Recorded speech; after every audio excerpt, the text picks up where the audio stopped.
shall weave a prison of death to bury the stars, and this world with them.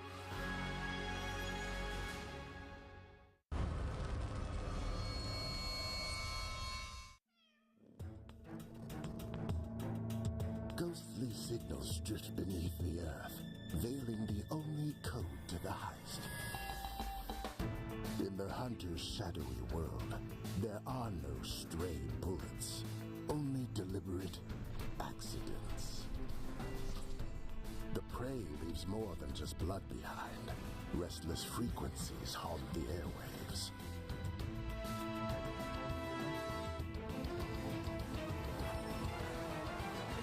When treasure disappears into darkness, ambition sounds the death knell. A bank's greatest vulnerability isn't a crack in the vault. It's the person holding the key. Let debt and guilt be swallowed by the night.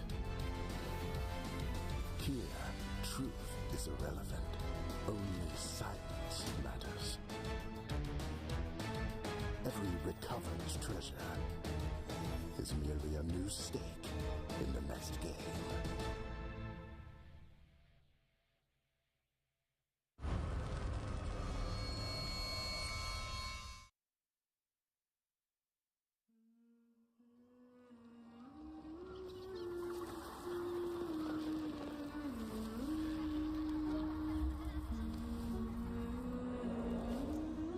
Such a beautiful night.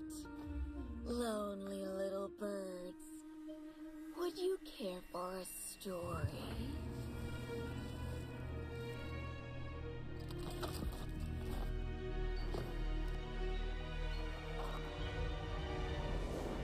Once upon a time, a family lived in harmony and joy.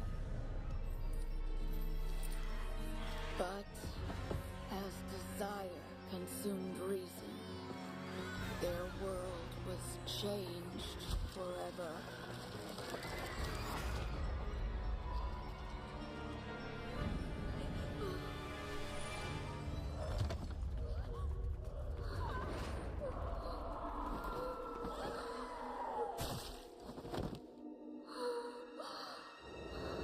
In the cruel grip of hopelessness, the moon heard their withering prayer.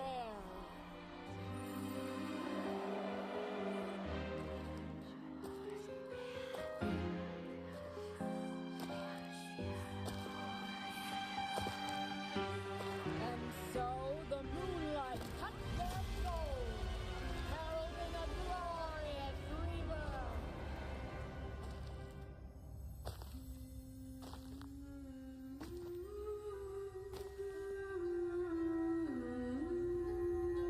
Beware the moon.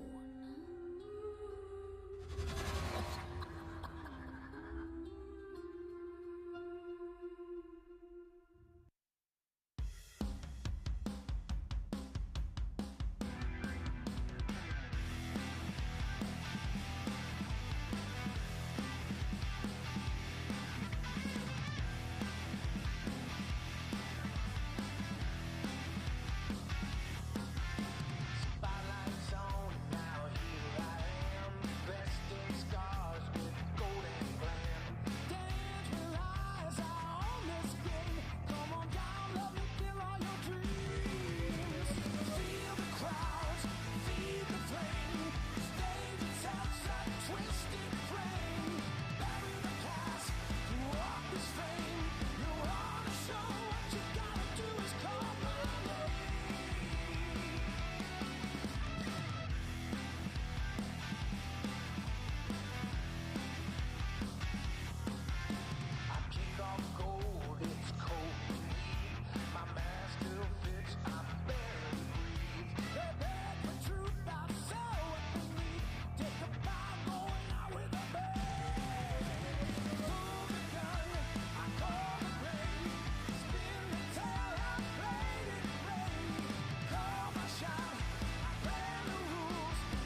must drift away, no escape to fate.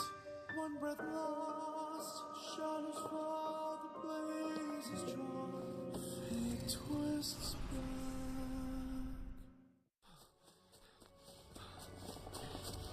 My friend, I recall you once asked, why does the sky shine with such boundless brilliance, while the human heart remains closed off, vile and deceitful? Back then, I failed to understand the moon's cost to hang so high, or what it means to fall into the abyss. Be it love or sacred vows, they are but dreams of a distant past. Everything I possess, all is ensnared by the merciless hands of fate, dragged into the void of death's oblivion. My friend, the starry sky will never again be my home. Only endless despair, suffering, and resentment flow through this crumbling shell. I shall weave a prison of death to bury the stars, and this world with them.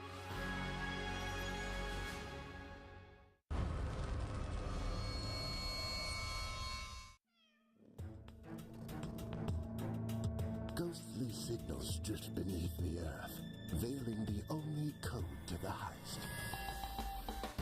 In the hunter's shadowy world, there are no stray bullets, only deliberate accidents. The prey leaves more than just blood behind.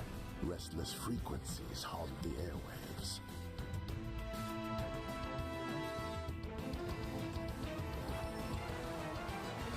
When treasure disappears into darkness, ambition sounds the death knell.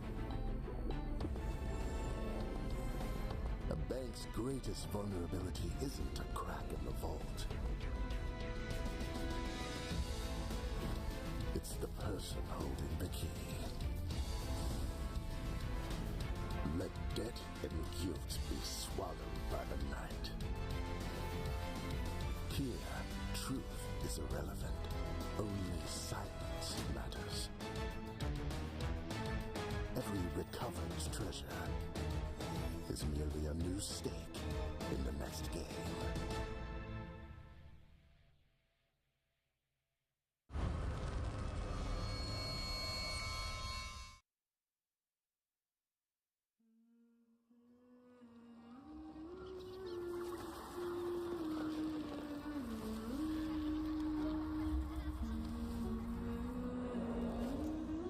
Such a beautiful night.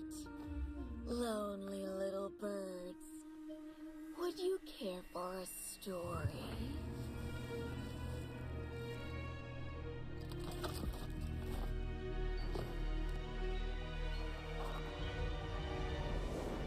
Once upon a time, a family lived in harmony and joy. But as desire consumed reason, their world was changed forever.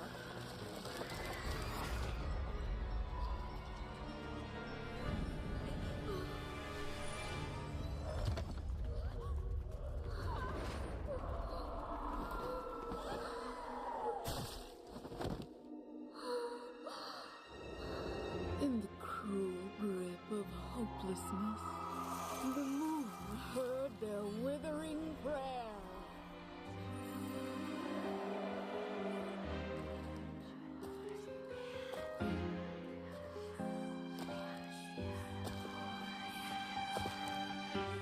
And so the moonlight touched their souls, heralding a glorious rebirth.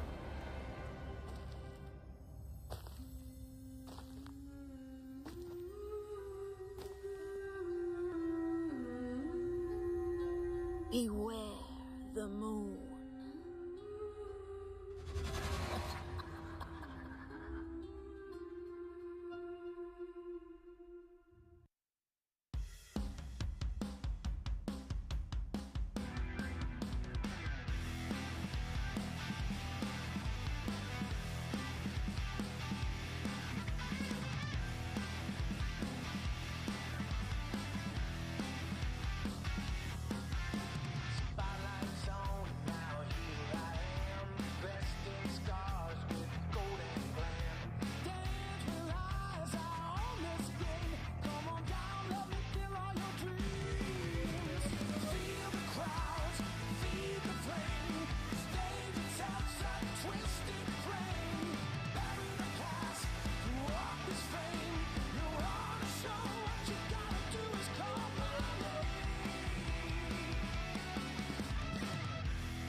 drift away, no escape to fate. One breath lost, shadows fall, the blaze is drawn. Fate twists back.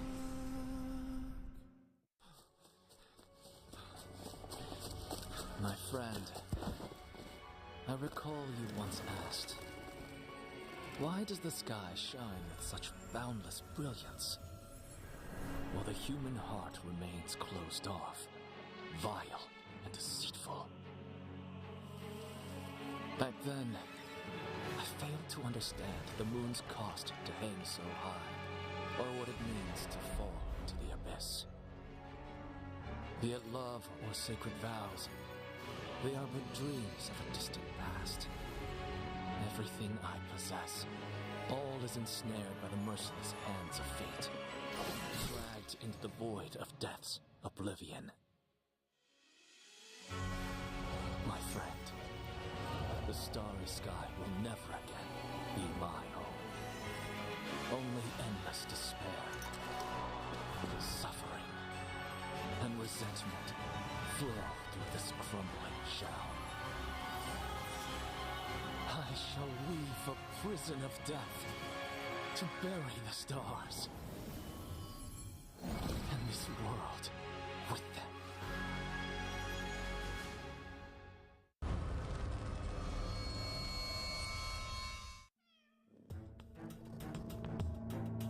Ghostly signals drift beneath the earth, veiling the only code to the heist.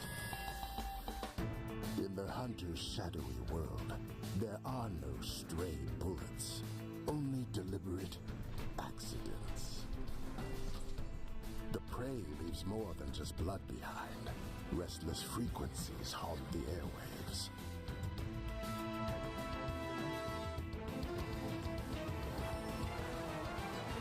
When treasure disappears into darkness, ambition sounds the death knell. A bank's greatest vulnerability isn't a crack in the vault.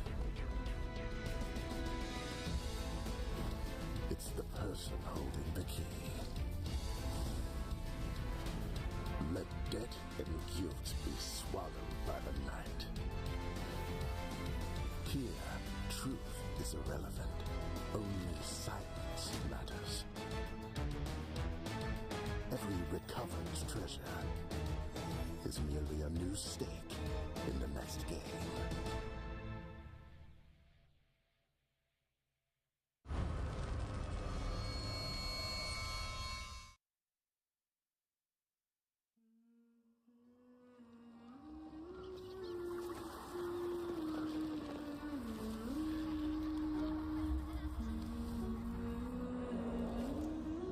Such a beautiful night. Lonely little birds. Would you care for a story?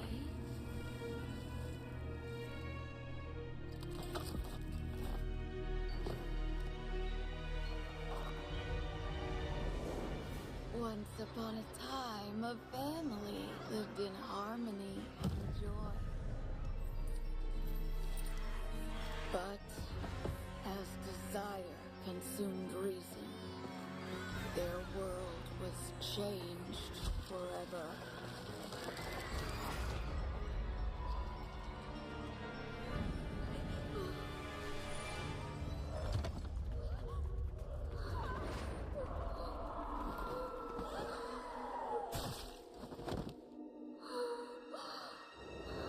In the cruel grip of hopelessness, the moon heard their withering prayer.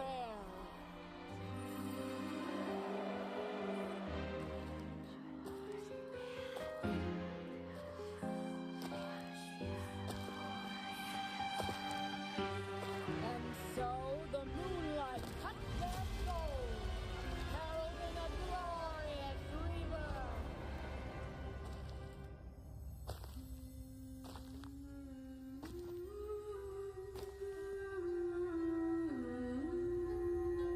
Beware the moon.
is drawn. Fate twists back.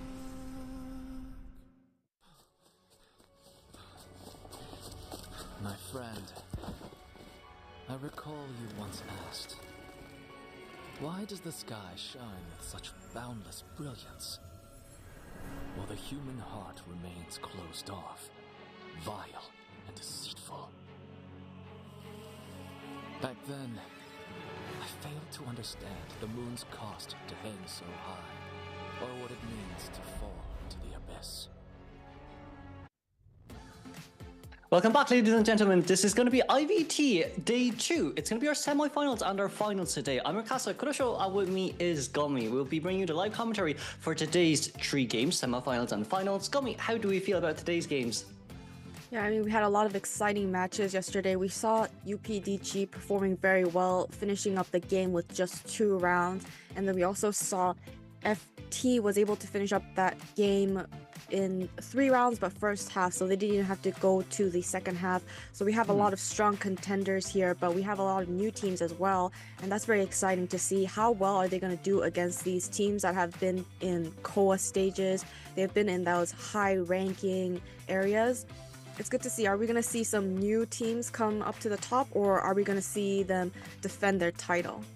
Definitely, and especially from yesterday games as well, right? It's as you said, too, UPDG being able to clean sweep 2-0, and of course FT having a very strong game 1, being able to finish within the first half of game 3. But we still can't forget about WWW and GX2. They have done a reverse sweep up against the 2 teams that were up against the 2 teams in which they had an advantage point in game 1 as well. So with this in mind, right, we have UPDG clean sweep versus WWW with a reverse sweep. And then we're gonna have FT, which is also a clean sweep, versus GX, who done a reverse sweep. Right, and this was our schedule that we had last Saturday. We had 32 teams battling each other. It went down to 16 teams on Sunday, from 16 to 8. And yesterday we had the 8 to 4 teams. Even if you made it to 8th team, there is a prize pool. Now you've made it to the top 4 teams. The prize pool is getting higher even if you get eliminated, so that is a great consolation prize. And today we'll have the semifinals and the grand finals. How are you feeling about all of this? I'd say there's going to be a lot on our plates for today, right? But before that as well, just once again, a recap on the prize pool. In total, there is 200,000 CNY cash in total. It's approximately around 27,880 USD for local exchange. First place will be 80,000 CNY, second place will be 40,000 CNY, alongside with third and fourth being 20k, and of course fifth to eighth place being 10,000. For today, it's going to be prize pools from first to fourth place. So as long as we can kind of win our semifinals, our prize pool will continue to increase. Yeah, and we have our brackets being shown. We're going to have the first game, UPDG versus WWW, and then we're going to have FT going against GX. They've had a lot of history in the past, GX going against FT, and they've been fighting back and forth, so it's a very good rematch game that we get to see. And yeah, I mean, so we'll be having our schedule out and the times. Don't miss it. Definitely. It's going to be UPDG versus WWW, which is our first match of the day at 4 o'clock UTC +7. And then, of course, as Gummy has said, FT versus GX are semifinals, which will look like a finals, which is going to be the game after this. And then we're going to have our finals, which is a best of 5s. We kind of lost the main screen there for a little bit, but that will be back very shortly, as well as we have Gummy here in our spotlight too. But Gummy, for UPDG versus WWW, how do you feel of UPDG's performance from their side? You know, especially when you and Chocho were the one that commentated their first game yesterday. Yeah, I mean, UPDG is such a strong team. I would be very scared to go up against them, but I mean, we saw WWW getting that reverse sweep, and so we never know what to really expect. We see both of the hunters side, they all choose the meta hunters. We didn't actually get to see the third hunter on the side of UPDG because they only finished in 2 rounds. And we also didn't see Amelia being played. It is the second hunter for UPDG. She could be utilized for later rounds, and it looks like we have the team roster.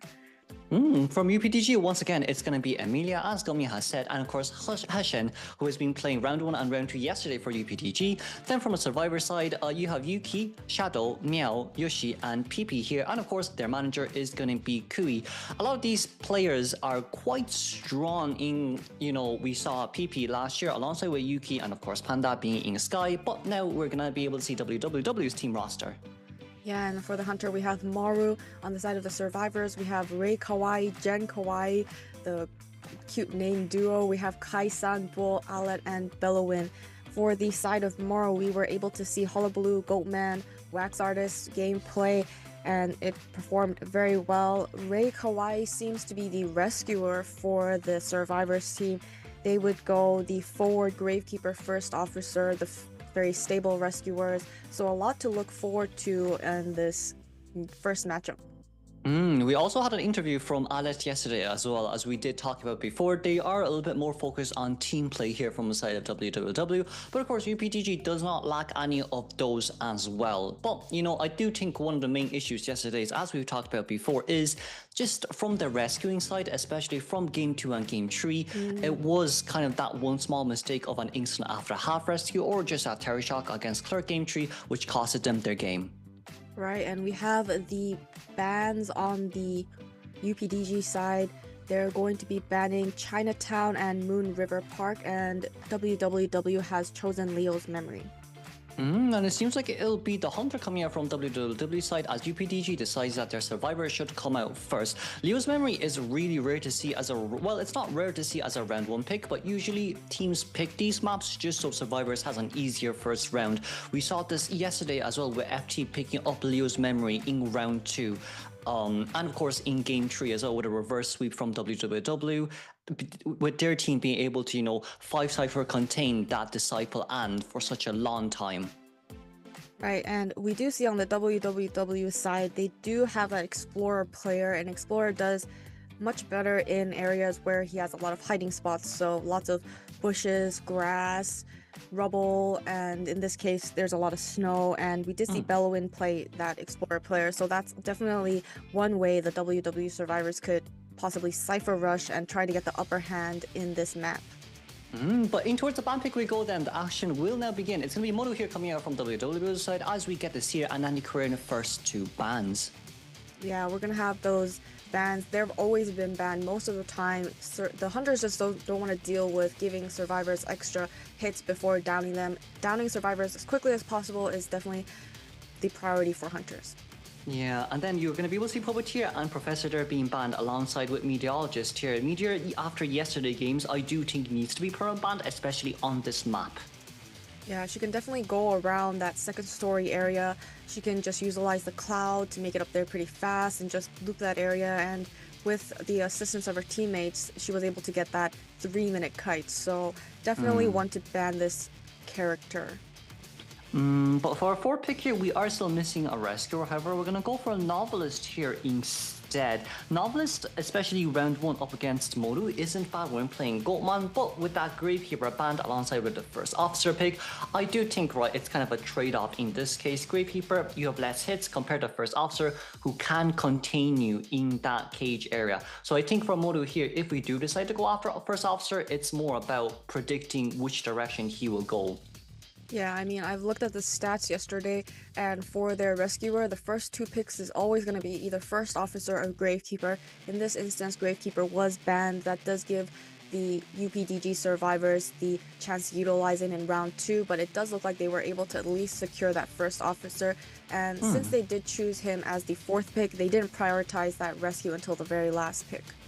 Yeah, I think they're trying to save first officer for potentially maybe up against an opera singer during the round 2 phases from UPDG, which I won't lie, it's not bad, but I guess, at the end of the day, Professor really isn't necessary round 2. Puppeteer, we usually play him only in round 1, but I feel like maybe kind of reusing that Novelist for the further later rounds might have been better, especially with how strong of a harasser and of a supporter he can be too. Yeah, I mean, we're just waiting for Morrow to pick his Hunters. As explained before, we do see Goatman, Hullabaloo, and Wax Artist were the picks for his game yesterday. What are your thoughts on who would be the best first Hunter to go against this lineup? I think I think in one case, Moto is still gonna go Goldman just because it's their main as well, right? But if we decide to chase after anyone here, we've seen IVL and IGL as well, right? Excitement Goldman up against a Novelist probably would be the best case scenario here. When Excitement immediately cancels out that book, we can get a hit immediately on the cage, and the Novelist does not have enough time to regain his second book too. So in this case, if Moto wants to, Excitement up against Novelist and up against that Professor wouldn't be so bad. Yeah, I definitely agree because we have a lot of tanky survivors. He can utilize the professor can utilize his scales, the puppeteer can just utilize his puppet, and it's going to be hard to down this first officer, especially if he has 2 pocket watches to utilize. So Novelist is looking like the best first chase, but the question is, will he be able to spawn close enough to this Novelist? Because if he's on the other side of the map, is the hunter going to have to travel all the way and find the Novelist? Will the Novelist have transitioned by that time? Yeah. Well, yeah, I just think, right, in our case, if we actually do spawn far away from Novelist, Puppeteer might also not be a bad chase too if we kind of just walk and catch up towards him. He can't really use his little Lewis after all because it's just a chip damage if Moru decides not to use their cages too. But I do think, right, it is a slightly slower decoding team comp. You have Novelist, 10% decoding debuff after 50% Cypher Machine progress. And of course the first officer as well. But there seems to be a technical issue here from the side of our players, so we're going to be back here until everything has been fixed after all. But overall, I would say, you know what, from that team comp wise, it's very solid up against the Goatman. However, there is certain weaknesses too. We've said it with Excitement too, right? But Blink is also an option. Yeah, definitely. Just being able to bring that right combination of persona web will definitely help the hunter.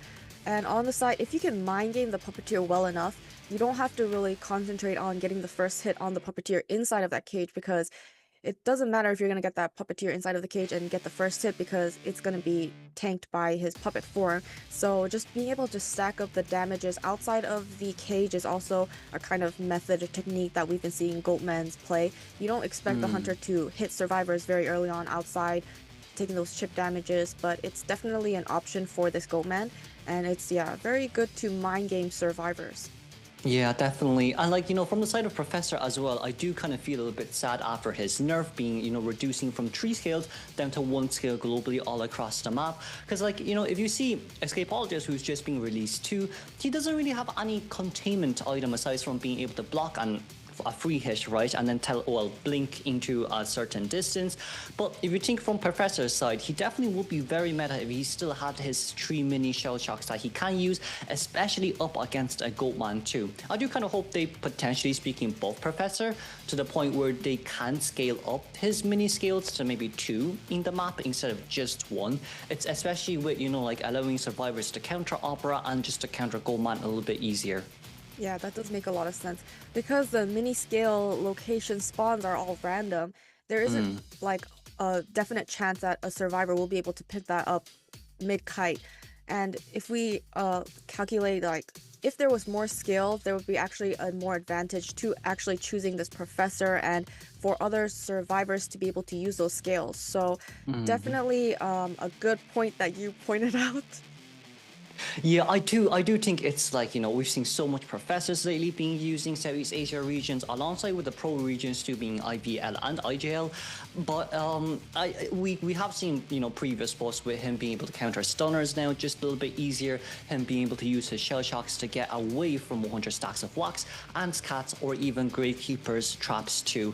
But it just feels like it's not enough as of now with this Professor. Some buffs definitely could be used, but I do think from the dev side, we're just gonna leave him here for now.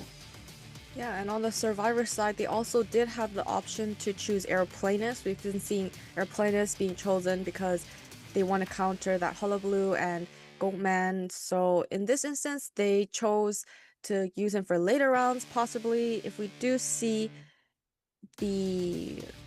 Oh, UPDG didn't actually play Aeroplanist in the first 2 rounds, so maybe they don't really feel like an Aeroplanist is necessary, but we don't have much information on them since we only got to see 2 rounds. That's a little unfortunate, but I mean, they definitely have a lot of characters available that we will be able to see. today. Definitely. And yes, and as you said as well, right, with aeroplanes too, he just works so well with Novelist. He gains an extra 20 increased stun duration with pallets if there's survivors nearby as well. Pairing this up with Novelist is going to be really strong, especially for their support. But we'll see the area selection mode here. It's going to be Yuki as Puppeteer spawning on the right-hand side, Yoshi as Novelist in the middle, PP as our first officer at Moongate, near Moongate, and of course Meow as the Professor spawning as two-story. Yeah, and it does look like if the hunter chooses to spawn in the shack area, he will be the closest to the novelist. But if he decides to spawn during the corners, and it does look like he has chosen the spawn next to the comparably easier survivor chase. We'll have to see what kind of persona he brings in. But yeah, I mean, he got a nice spot there next to a desirable survivor. Yeah, and it's also the fact that all survivors now need to run on towards the bottom side of the map, aside from First Officer, who can free roam towards Moongate Ruins or even towards Shack, where Moru is now spawning in. But on towards the persona page we go. It's going to be Moru with Trunker Attention alongside with Blink here. It seems we're not going to bring excitement up against the Novelist and Professor. We're going to have to see how well he performs up against these two characters. Then of course double tie turning here on the side of Yuki with the Puppeteer and First Officer as PP, and then double flywheel here on Yoshi as Novelist, and of course as Meowpie, who's playing the Professor. This will be day one match of round one first half for our semi-finals between UPDG versus WWW. The commentary will be brought to you by Kuroshiro and Gummy.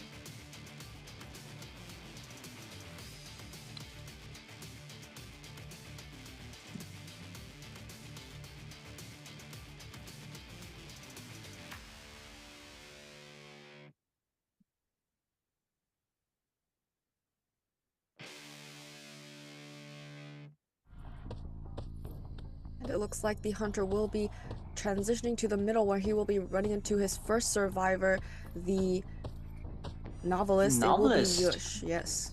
But change targets here for PP instead. Our First Officer is a little bit too close for comfort, but if we can force a pocket watch out, that would be for the better as well. Now we're going to wait for the cages first. I'm going to hit. That's a beautiful hit right across the palace. But even so, no pocket watch has been used just yet. Right, as soon as the hunter utilizes his cage, that's when he's going to work that pocket watch. Hunter's going to be breaking this cage and trying to close the distance, but that pocket watch being activated once again. It looks like the hunter is deciding whether to leave or not. He's trying to bait him into utilizing that last pocket watch activation, and it looks like he's going to cage him immediately when he does. Oh, that's a beautiful first hit there straight towards our First Officer. His pocket watch now is on a 14-second cooldown here. Just dissipated about on time, but for PP or for ourselves now, we need to make sure that we can't drop down any pallets just yet. Going through from the other side is great, but now the question is, can we survive for long up against Moru? We've two pallets here to use, but a blink instant down with a 67 containment time from the side of our First Officer, but he still has another pocket watch. Right, and it does look like the hunter was trying to get rid of the rescuer for this team, so now it forces other survivors that may or may not have tie turner. We do see First Officer does have that tie turner, and it won't be utilized if First Officer can't get away from this hunter. We already see Yuki's coming in for the rescue. Oh, we didn't get to use the little puppet there on time, but if we do rescue here, Lewis has to come out instantly just because we don't want to get trouble hit with that item. Now then, Yuki has to perform the rescue here within the next 4 seconds, or else we won't be able to get much First Officer. No pocket watch there can be used, but at least Puppeteer gets out scot-free at half health. Yeah, and Hunter is going for PP and making sure that he downs this, or waits for Tie Turner to finish, and he'll be able to securely chair this First Officer. Wonderful immediate hit on this First Officer, making it impossible for him to rebound kite and utilize that pocket watch. I think in this point, right, Meowpie has to be the one that comes into rescue. Preferably speaking, if he dropped in a shell shock for First Officer and First Officer manages to pick it up, we still have a chance to utilize that mini shell shock and instantly pop our pocket watch for a beautiful rebound kite. But it seems like we're not able to see, we're going to be able to see Novelist slowly making his way in, but Meowpie trying to come in for the backdoor rescue potentially.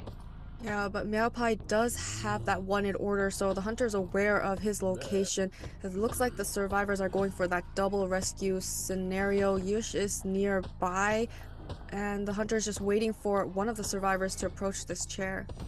We do have a mini shell shock on the side of our novelist. That's a very beautiful page use there, and a nice mini shell shock there. We still will be able to tank the damage here, no problem at all. But first officer still has pocket watch usages, so it's still okay. Cypher Machine's currently at almost 4.5 done. Yeah, survivors. There's 2 survivors inside the cage, which means one survivor can help break this cage while the other survivor is taking the chase. In this instance, Hunter is not able to get the hit onto this first officer. Now his pocket watch is almost over. He's running out of options, and the Hunter isn't losing track of them quite yet. Oh, but there's a mini shell shock on first officer. First officer, can we get it? We did use it, but who did that hit? I think that was a chip damage onto his first officer instead, because we got a cage done on time. Novelist finally goes down, but 44% Cypher Machine here remaining. Is Meowpie nearby? No, Meowpie is trying to heal the survivor. That's the first officer here, but how much can we get from this? That's a beautiful body block, but the Cypher Machine has yet to be touched. Yeah, we have 1 survivor down, 3 survivors with a lot of injuries stacking up, and no Cypher progress. It looks like they're trying to prolong this life of this first officer, but at what cost? Blinks right through and is able to finally down this first officer. It is going to be his 3rd chair, so he will also be returning back to the manor. Novelist is at 99% self-heal rate. We're trying to get Professor to come in to heal, but if that's the case, no one can get out in this way. Professor with that wanted order. We see Meowpie and Yoshi nearby right now. Novelist at around 50% storybook charges. We've 60 stacks of resentment. Yuki just started a new Cypher Machine, but everyone is so injured. Yeah, I mean, he's going to be able to down this survivors pretty easily if they just get caged, and they have 2 Cypher Machines, but they're all at 40%. Not a lot of progress. Hunter putting a lot of pressure onto these survivors, and it looks like his next target is going to be Meowpie. Utilizes his shell and is able to push the Hunter back, outlast this cage. Hunter is just changing targets at this point. But the resentment are stacking up so fast right now. Yuki's being able to decode scotch-free once again. We have 1 little puppet left that we can use. Everyone having borrowed time right here, so if we can play the long game, that will be for the best. Now we're trying to get a little bit closer towards the pallet here. Yuki, that's a nice little Lewis. Beautiful reaction from her side. And now with the pallet there still up and ready to use, we just don't have any containment personas, which is annoying. But at least when the Cypher Machine pops, we still have 1 more little Lewis left. Right, we see 1 Cypher Machine's getting primed up to 88%. They just need to last long enough. Isn't able to get the hit onto Yuki. Is able to get that vault, playing mind games here, but is finally able to down this puppeteer. Cypher Machine's popped its endgame situation, and we have 3 survivors up and running. Yuki, we won't be able. Ooh, beautiful, little Lewis, beautiful pallet stone from our side. We should have enough time now to get straight towards the exit and start opening, but it's just started to be decoded right now. Yuki breaking the cage here just on time. We don't have enough resentment stacks on our hands to use, and there's a pallet here for us to play around with. We can't get Yuki down within the next 10 seconds. I don't think we're going to be able to teleport over on time for the win game here. Moru, can we get it? We got a terror shock hit down, but we can't share in this case. No one decoding the gate right now. Yush in middle, Meowpie getting away from the gate. And now, just seems like Moru isn't willing to teleport. And he's going to be chairing the puppeteer. After chairing, he's going to utilize teleport. The exit gate isn't open yet, 89%. And now he's on his next target. And it looks like it's going to be the... Professor? Ooh, shell shock bladed beautifully done. Now, Professor, we did use a flywheel to get towards the other side, but the cage just disappeared on time. 35 stacks of resentment right now. Can we get this? We need a cage to be dropped down for that instant hit down, but Meowpie is containing so well as the moon gate is already being opened. Yeah, they were able to get that backdoor save onto Yuki, opening up that moon gate. Hunter doesn't have teleport left. He doesn't have much resentment either, so he's going to be chairing Meow, and it's looking like a 2-man escape at this point. It's a really good endgame there played by UPDG. We had 3 survivors endgame at half health, but it was Yuki who stood out for that containment and being able to get the Cypher Machine done on time as well from the side of the other 2 survivors. Well, it was a beautiful 2-man escape. It was a beautiful tie game. I would say Moru did the best he can in that scenario, right? Especially when you had 2 other survivors body blocking for that professor. Sorry, for that first officer. Yeah, I was a little worried that the survivors were overcommitting to this one professor. There wasn't any survivor decoding at this point, so you are buying more time by body blocking for this professor, but no one's decoding, so you're not going to be able to make it to that endgame situation. But the survivors were able to recover right away. They were able to kite at half health for such a long time. They got that Cypher Machine primed, and after the Cypher Machine was primed, we had the puppeteer taking that chase. It was almost open, but the survivors left the gate early because they expected the Goatman could possibly have that teleport ready, which it was, so leaving actually did benefit the survivors. They were playing a little safe here, and it gave them that 2-man escape. Yeah, and like you see the match stats here as well from the side of survivors. Meopai 105-second containment time. Most of these containment times were used to help out that first officer, and then Yoshi 46 seconds. It's because he's being knocked down as well during the body block scenarios. And then Yuki solo container here of 232% decoding progress with a 71-second end game containment time, and of course our first officer here, PP, with 111-second containment time, who was the first chase, unfortunately speaking, but Moru did do very well when it comes to chasing up against such a hard rescuer. Yeah, and one thing to note is Meow was a previous Hunter player. Now he changed to Survivor, and he is doing a very good job performing, is able to get 105 containment time. We've seen this happen in other teams. We saw Kuga being changed from a Hunter to a Survivor main, and they are just doing so amazing. It's exciting to see, and yeah. And like you see from the side of Moru as well, right? Even with that mid game where Professor and Novelist came in for the body block and for the harass, these two characters are are Goldman's full counters. So like in this case, with Moru being able to kind of take this game a little bit slowly, wait for the blink to come out, and instantly get the blink hit down on the first officer, guaranteeing that tie game there was really hard too. However, also at the same time, like I do kind of see with our cage page placements as well, there were certain instances in which we can see, right, the cage being just a tiny bit too big, in which we can't get a survivor down on time. The placement was great, but the radius was just a tiny bit bigger than we expected. Yeah, I mean, chasing the first officer and being able to down him pretty early on did work in favor of this Goatman, but the survivors were able to give that support, so the first officer was able to utilize his pocket watch again. If the hunter was able to stop the survivor from utilizing that pocket watch, that would have been an early down and an early first elimination. But the fact that they got so much support enabled that pocket watch usage, really allowed the survivors to buy so much more time. Yeah, and like we see here as well, right, moving on directly towards the second half of round one, it's going to be Sierra and Anti-Korean here banned out once again. I do think it's kind of going to be the usual two that goes in straight towards that jail time. Right, and we're just going to have we're definitely going to see either the first officer or the gravekeeper, but they are not really your priority picks. We could possibly see magicians being chosen. Oh, and we saw the magician being chosen right away. Magician and Explorer here. We saw yesterday's games as well, right? Explorer and Prisoner up against Goatman round one, or even Color Blue round one, worked out really, really well with the previous teams that were playing yesterday. So I do wonder if they're willing to pull that out once again. Yeah, we can see that the hunter banned the first officer, so the survivors are going to go ahead and pick the gravekeeper right away to counter that pick. But with the Meteorologist's final ban here once again, I do think after yesterday's games, it did show how well she performs on this map. But with that Novelist's last pick here as well, I do think WWW wants to do a very similar kind of strategy that UPDG has played last game, but they are still missing an extra harasser or body blocker in order to kind of, perform that strategy. Yeah, and we need to make sure that the hunter doesn't spawn anywhere close to that explorer. We've seen in the previous matches, hunter doesn't even bother looking for this explorer because they don't want to give free decoding progress to the survivors. We'll see if the hunter does the same thing or if he'll actually take that chance and look for that explorer, because if you get that early down onto this explorer, they have almost zero rebound kite potential. Yeah, unless maybe there's a chance in which we can potentially speaking bring in an extra item, for the kind of explorer or even for the magician, but it is, yes, just still a tiny bit too hard. We might be solely relying on magician here for the containment up against a Golan if Hushin decides to pick him.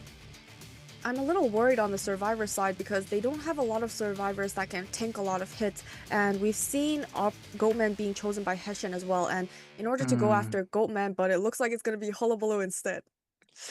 It's not bad playing Hullabaloo up against this team comp. I do think one of the probable reasons why we did this is because we don't want novelists to kind of get free books for free, but then also with magician you have to hit his illusions to get out of the way, and then Hullabaloo doesn't really have attack recovery animation, so I do think it's okay from their side.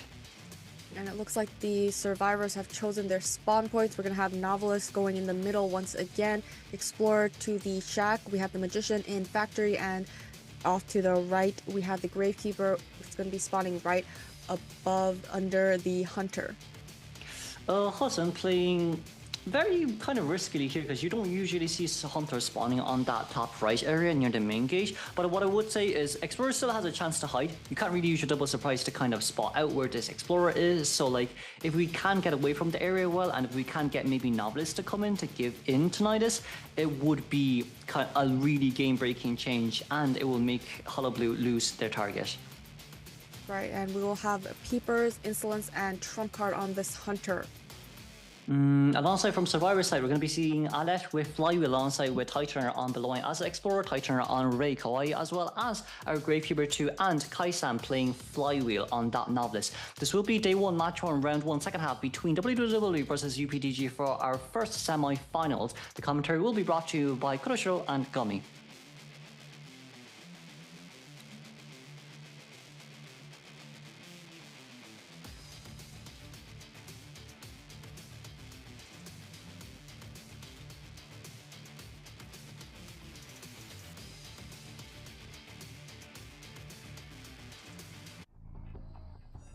And it looks like he's going to be spawning near the Christmas tree and heading towards the middle. He's not going to be seeing or pursuing Rai Kawaii. Yes, he is going to be going for his first target, and it does look like it's going to be the Gravekeeper. Gravekeeper first chase, it's not a bad idea. However, the only issue that lies within this is, as we saw yesterday as well, right? He can now dash towards the next nearby pallets if he wishes to do so. So he doesn't even need to fully consume his shovels just yet. But I do think Cushion wants to either wait this one out or just to get him out instantly as well. That's a beautiful double surprise from our Hollow Blue. Yeah, and it does look like he has the black and the red bomb on him so far. He has to avoid that white zone. He's trying to transition into this pallet, but the Hunter got there first, is able to get the first injury onto this Gravekeeper. But a beautiful second pallet stone there as well, right? We see Explorer with 50% page progress already. Gravekeeper, a second shovel here being used too. We still do have double surprise here, but I do think from Gravekeeper's point of view, it would be better to dash if there is a double surprise, but that's a brilliant twirl from his side, and there's a pallet drop down here too. Right, going to those areas where he knows the pallet is dropped so that I can buy him a little more time, a little more distance, and he's making his way all the way back to the walls, corners. Hunter's gonna just try to close the distance by utilizing trapeze. He's waiting to get up here at this pallet. Hunter's expecting this and trying to get him out of this shovel form, is able to do so. Oh, gets the red and white bomb so far and downs him immediately. It's threefold Cypher Machine stun though. Explorer Cypher Machine at 50%. We could just instantly pop that Cypher Machine. We see Alesh as well as the Magician finally popping up that one too. He's not really running away from the chair. He's more or less hiding near it, just so we could potentially maybe sell for it. But it's a hullabaloo we're talking about right now as the Magician gets found instantly. Right, and it looks like he's going to utilize his first illusion to make it to the chair. He's very close by, needs to be careful of the Peeper. Is going to take the first injury, get that rescue immediately, and try to get out of this vicinity. Flywheels to avoid getting that down on the Magician.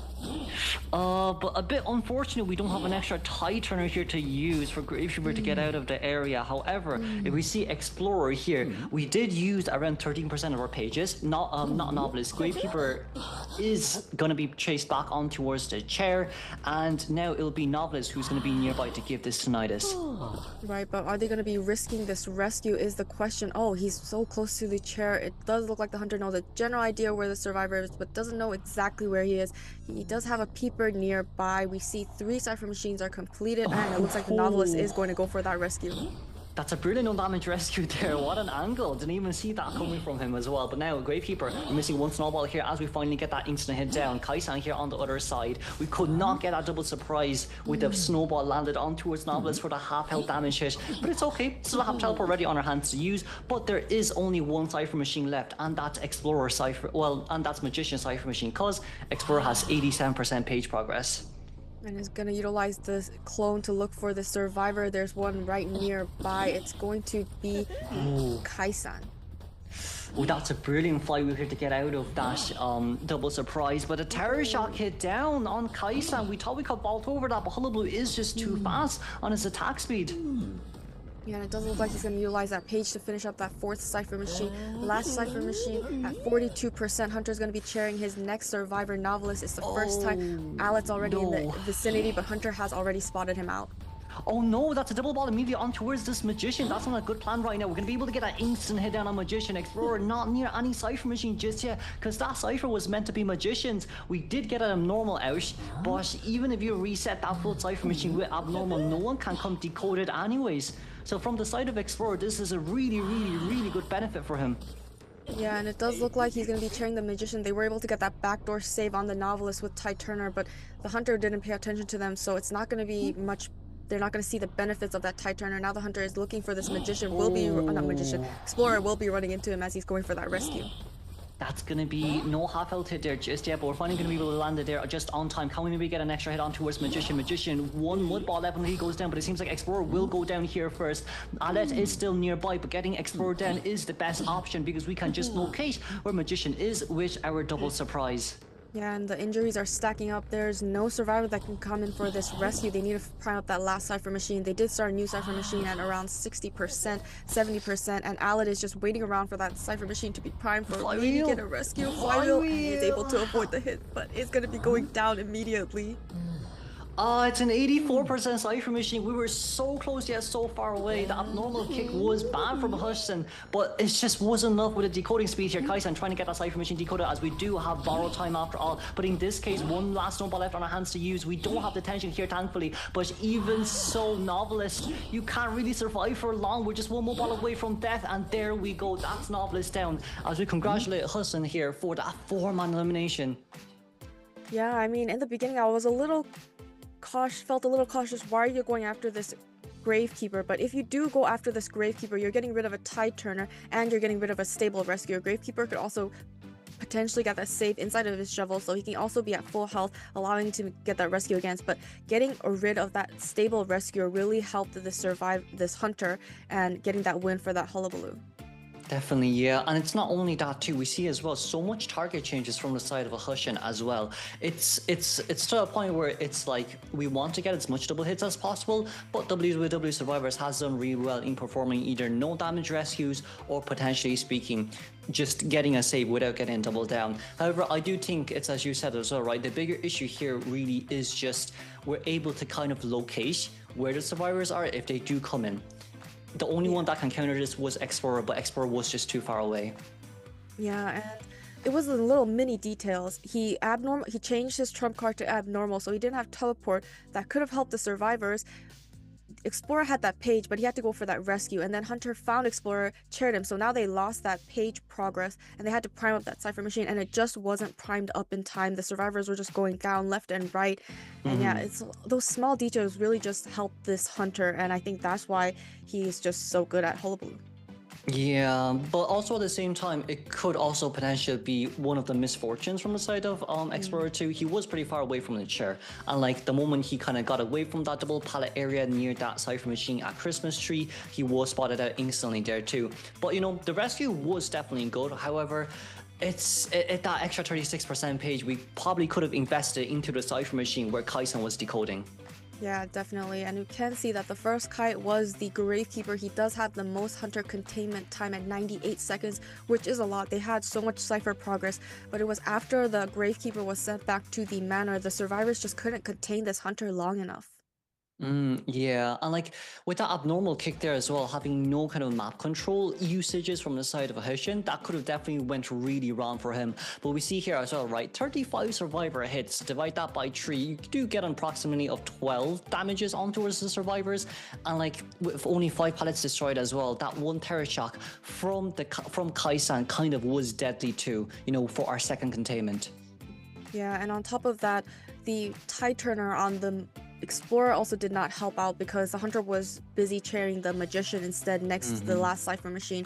So all those little details, they weren't able to utilize all of their persona webs to the best possible circumstance, and it just resulted in the Hunter being able to down these survivors incredibly quickly. Yeah, but like, you know, we have to give huge props to the Magician as well. It was kind of one of the better positions to kind of position yourself in if you want to avoid that Hullabaloo. But aside from all that, we are going to be able to finish up game 1 here as we move on towards the highlights.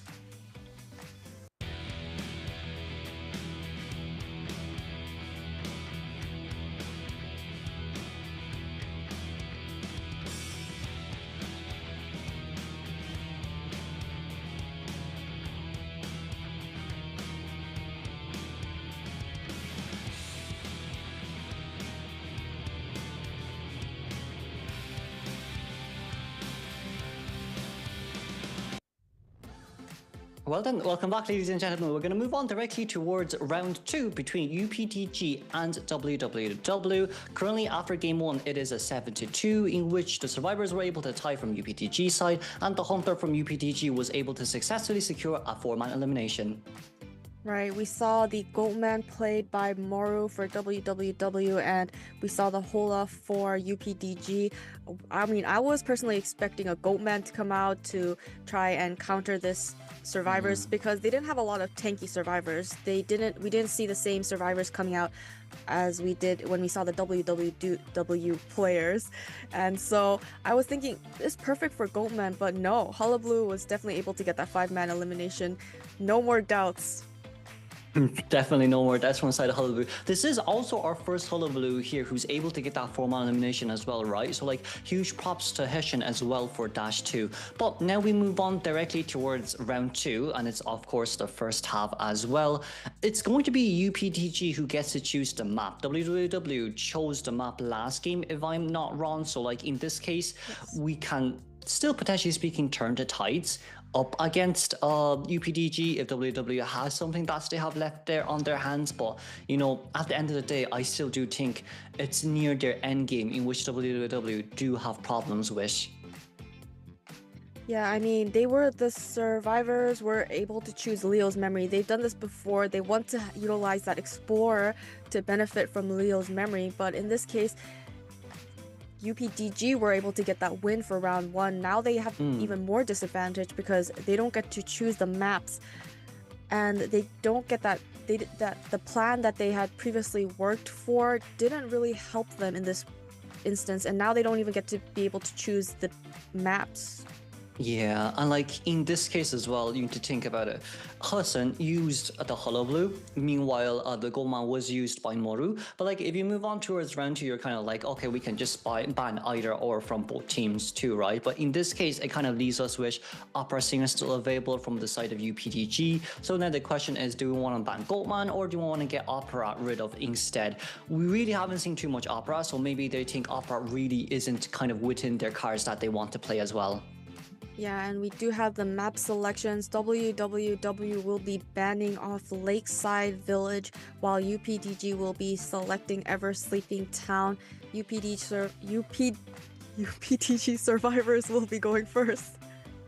I know the abbreviation is a little bit hard to say. It's like kind of rapping or tongue twisters, but you know, overall I don't think this is bad. This is good for either Goldman or either Opera Singer here. It's also decent for IV2. It is just a bit of a bigger map. However, if you can kind of force the virus to decode cipher machines far away from the last 3 cipher machines, I do think this is where like UPDG's Hunter can make this into play of getting another 4-man elimination for a beautiful 2-0 clean sweep.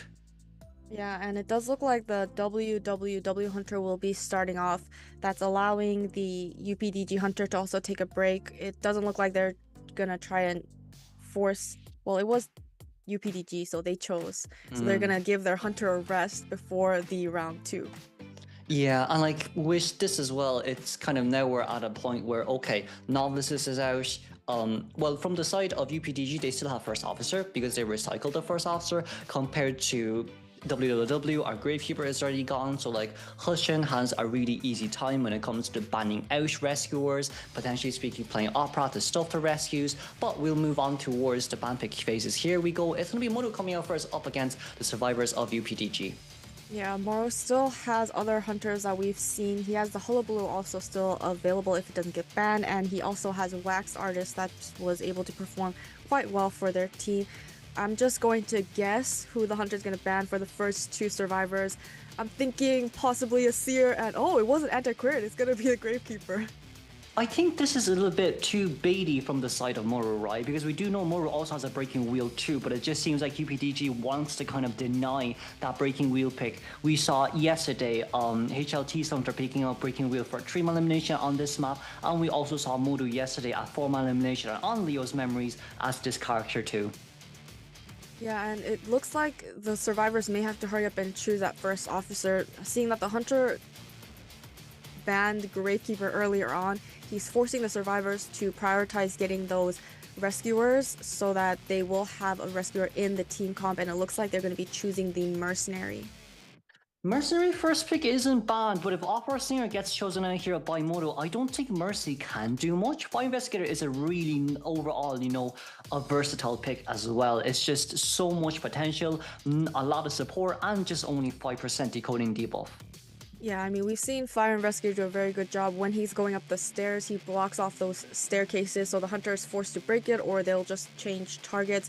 And against a Breaking Wheel, we've seen this happen, but since Breaking Wheel is banned, we can see it happen to any of the other survivors. He can loop areas that have stairs going up, and he can always block them off, so that's a very versatile, well-used character.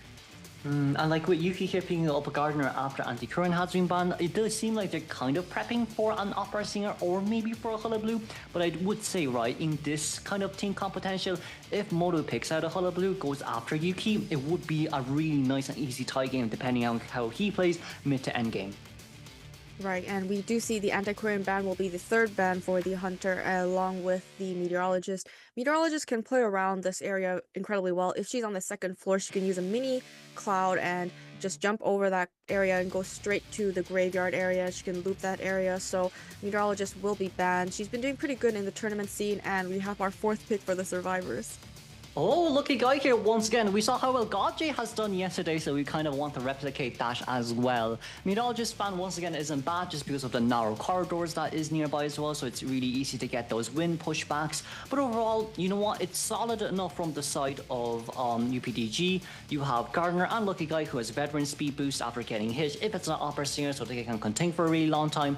And, very stable rescuer from the side of Merc. Very nice kind of mini supporter, long distance supporter from the side of our Fire Investigator.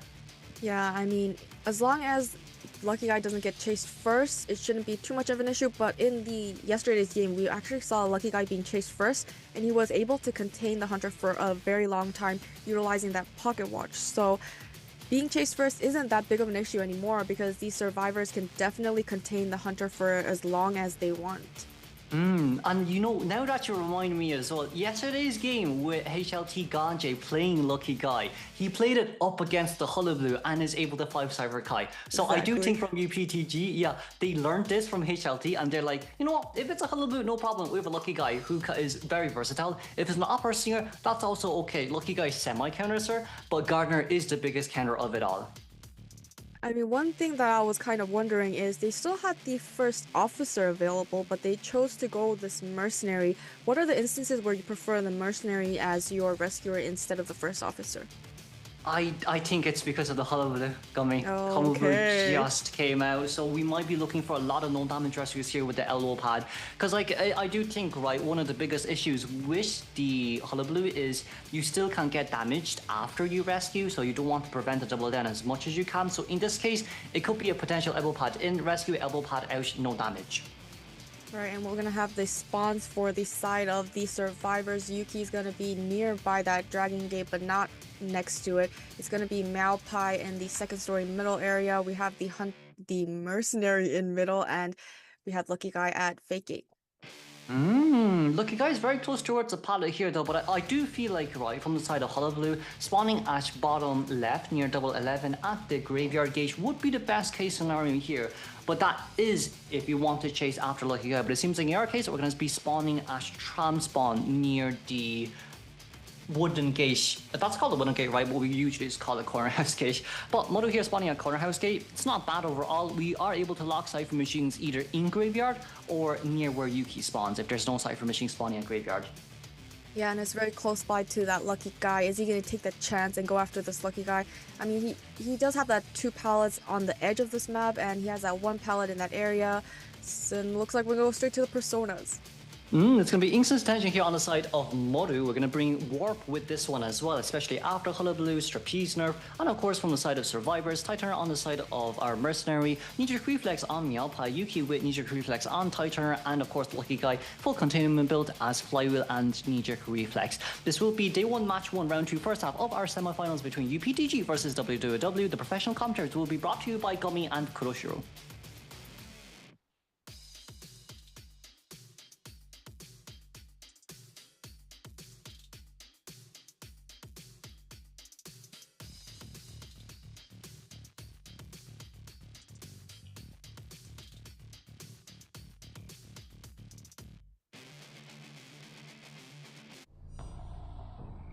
And it looks like he'll be going for his first target. He will be running into the mercenary towards the middle. It's like gonna make sure mercenary gets off that Cypher machine. Oh, is able to get that black bomb with this clone.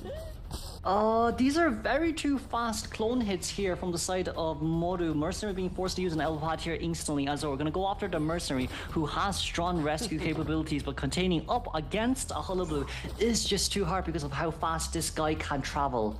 Yeah, so you're going to be throwing down all the pallets here. Oh, and is able to get the first injury onto this mercenary, reapplying that white bomb. Now he's transitioning to quarter house. He has one elbow pad left to utilize, but he's being sandwiched between the clone and trying to make it to this pallet. I think it's still okay though. We see Lucky Guy with an extra doll there as well on his hand, so the Cypher machine decoding progress should be fast enough. And at least Gardner still having that tie turn too, so even if Mercenary goes in here, no, the vault over! We shouldn't have vaulted over that. Modu wanted to go over the pallet, not the whole structure. Yeah, but he is still able to get the hit onto this mercenary. Mercenary is going to be going down soon with that delayed damage. And waiting around here at this pallet, still wants to buy as much time as possible. But you know what? I think the good news now here is Lucky Guy has decoded his Cypher mission to 50%, so he's now using his alt to control it, as he's now rotating towards the fourth Cypher machine. We see Yuki here as well, who was very close by towards that chair, is now becoming the bait, as Lucky Guy is coming in, as you can see bottom left, for that backdoor rescue. Yeah, I mean, Cypher progress, they have a lot of progress on all three Cypher machines. Mercenary can still, even if he does get hit immediately, he still has that delayed damage where he can transition away. We're going to use the stun gun from the Lucky Guy, getting that rescue at full health for the Mercenary.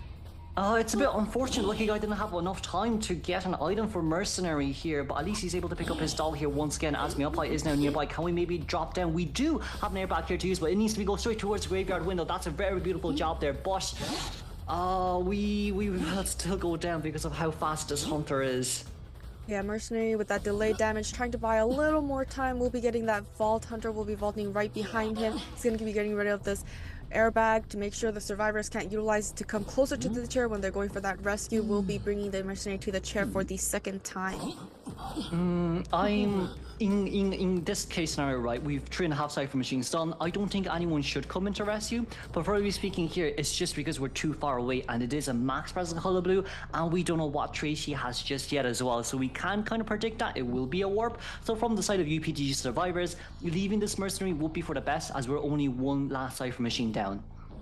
Yeah, because in this area, it's very open. It's the railway tracks. They don't have any items to work with other than the fire investigators airball, but it looks like the hunter has noticed survivors are not coming in for this rescue. He's going to finally utilize his ability, utilize warp to get closer to Meow.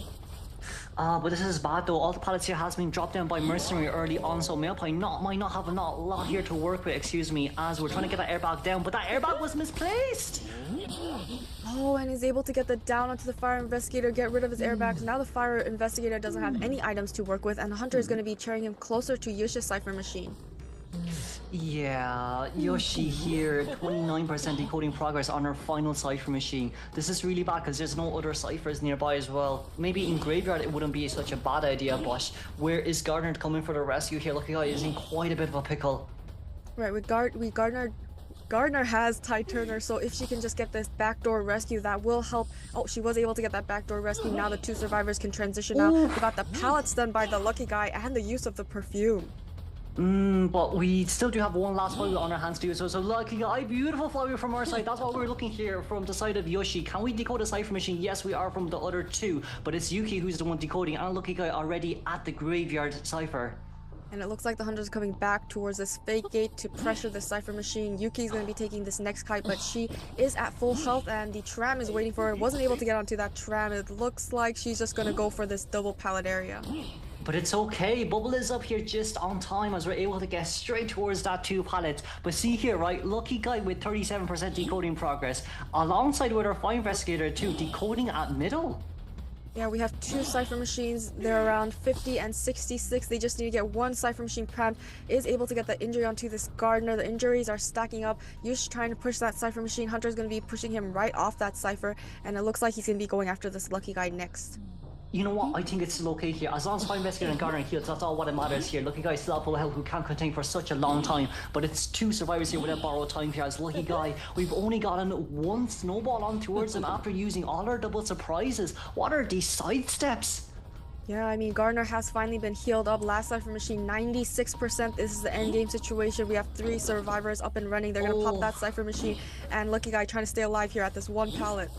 The good news here is at least Moru still has that detention, but he's not able to get a hit on. He did finally get a hit on there, but look, the warp is ready, but the X-Gate is ready at 50%. Mianbai currently at middle, near that dungeon. But if we do decide to warp out here without checking around, it will be bad news for us. Moru being able to hear where Dash Fire Investigator is. But Fire Investigator, no items left. Can we get out here on time as we just lost Tinnitus? Right, it looks like after losing tonight, he's going to utilize Warp, but the exit gate's already open. The survivors are at the exit gate. She's trying to get the bombs onto them, but it isn't able to do so, and that's a 2-man escape for the side of UPDG survivors. That is brilliantly done from, you know what, Gardner came out just so she can get the bubble for a body block potential here from the side for our Fire Investigators so we can get out for the tie game. But that was brilliantly played from the survivor side as well with that nice mid to end game, you know, Lucky Guy containment and with the switcheroos of fitting in extra Cypher machines to prevent that last stuff. Yeah, I mean, on the side of the survivors, they were expecting the Lucky Guy to take the chase because he only has 1 item in the beginning. That's why they had the full kiting build, but it worked out. The Hunters hullabaloo in the past game, and in this game, they were going for those rescuers. They don't want to allow the survivors to get those free, stable rescues, so they're trying to get rid of that option for the side of the survivors, and that worked for the team because Lucky Guy was able to get that bot and decode, so not a lot of Cypher progress lost. And like from UPDG as well, it's nice that they're actually able to reuse that Lucky Guy for round 3 as well. But the match stats obviously come first too, with Mercenary here at 86-second containment time, especially after the gun from the Lucky Guy and the the airbags, excuse me, from the Fire Investigator. Right, and we can see that the Lucky Guy was also able to contain the hunter for 86 seconds, so they were able to heal up, get ready for endgame. They were able to prime up that Cypher machine when the Lucky Guy was being chased at the end. He was able to buy enough time for that exit gate to be open. So very good job on the individual survivors. They were able to contain the hunter for long enough times. They're switching out, they're taking turns, they're going to be working on the last 2 Cypher machines. And like as you can see here too, right, it's no one really contained for an extensive amount of long time. A lot of the containment time for Mercenary was because of the Fire Investigator coming in for support, Lucky Guy coming in for support, which should take a lot of their decoding time. So like even with 86 seconds on a regular basis, the Cypher machines definitely wasn't enough. However, that one mechanic style from the side of Lucky Guy and him being able to get that doll instantly after decoding that 50% Cypher machine just makes it so much easier for the side of survivors. Yeah, the UPDG survivors able to divert the hunter's attention, continuously making him change targets. He injures one survivor, he gets away, they pressure the Cypher machine, so Hunter goes back to that Cypher machine, and there's another survivor, but they're once again at full health. Hunter injures the survivor, they heal, they rotate, so they're continuously rotating, taking turns, taking hits, taking turns on the Cypher machine, and continuously pressuring the Cypher machine, and that really worked out for the survivors. Definitely, and like it's also wish, you know, the doll being out there as well, who is, you know, spawning at the fake gate. If survivors needs to heal, the doll is always there from the side of Lucky Guy to heal them instantly as well, instead of Lucky Guy being there himself. And this just further increases the decoding time of the survivors, the decoding capabilities from their side as well. But you know, like after that intensive first half, we're going to directly move on towards the second half, where we're going to be able to see Hudson coming out from UPDG's Hunter versus WWW Survivors. And my guesses for the Hunter band is definitely going to be the Seer and Antiquarian. Always, these 2 survivors will be banned, whether later on in the band or towards the beginning of the band. In the first half, we did see that Gravekeeper band prioritized, but in this case, it's going to be the Seer and Antiquarian. But choosing out a knight first is quite interesting for WWW survivors. We do see quite a lot of knights being used as well, and especially with, you know, Goemon out of the scene and the Hullabaloo too. From our point of view right now, if you want to play opera up against an opera scene with a knight, it's not a bad idea, but when Ivy comes out, it'll be a whole different story. And it looks like they're going to be choosing the first officers, so they're going to have 2 rescuers. They're going to go rescuer heavy. They're going to have to take quite a lot of kiting time, since they're going to have to also,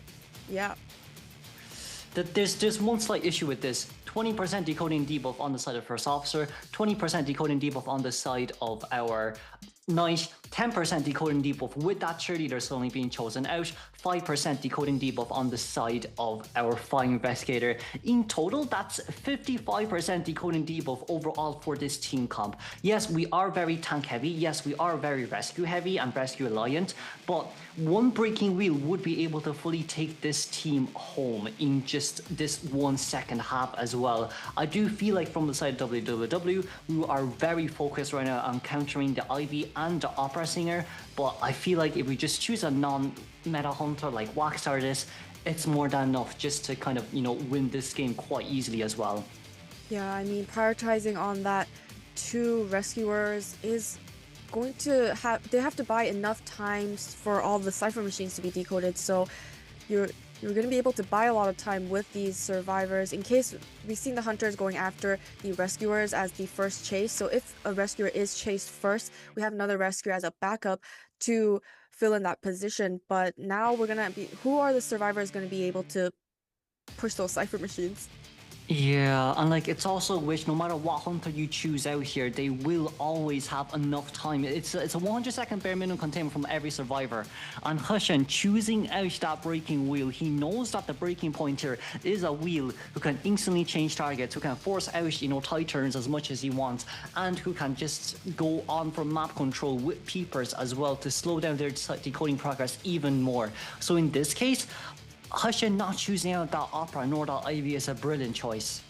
Definitely. We've seen the breaking wheel on Chinatown on yesterday's games. They were able to get the 3-man elimination. That's more than enough for the UPDG survivors and hunters for the team. And it looks like since we got the 2-man elimination on WWW Hunter side, 3-man elimination is looking pretty good for UPDG. And like we see the spawn selection here as well, right? We're giving middle towards Kaisang here playing knight, and of course Alesh as the fire investigator, Ash that school gate. Beloing as our cheerleader here, seems like they're gonna decide to spawn inside of graveyard just for that window loop, and of course Rai Kawaii as our first officer at Geisha spawn. Looks like they're going to keep the cheerleader as safe as possible away from the hunter. Heshen's going to be spawning towards the corner house gate. It's not bad. We are able to lock the cipher machine where cheerleader is, so she has to get out of that area to decode, which buys even more time for Heshen to get that down. The best chase here probably would be Kaisan as our knight. It's just because one spike and we can start playing mind games with the traps and with your basic hits. So in this case, right, one helmet is basically one wheel form change. It's not that bad after all for Heshen. And we have the breaking wheel bringing in Blink, Insolence, and Trump card. Oh, that's surprising because for yesterday, with HLT's Hunter bringing out Confined Space did guarantee him a 3-man elimination, but without Confined Space here, it might just be a little bit harder to play around that graveyard window. But in this case, you're going to be able to see a triple flywheel here from Kaisan as our nice cheerleader, and of course Alice playing Fire Investigator, with that Fire Investigator also bringing Tighter too. Right, Kawaii as the first officer on Tighter as well, so that's double tight, triple flywheel on the side of survivors. This will be day 1 match 1 round 2 second half between WWW versus UPDG for our first semi-finals of our day 2 of IVT 2025. The professional commentaries will be brought to you by Gummy and by Kuroshiro.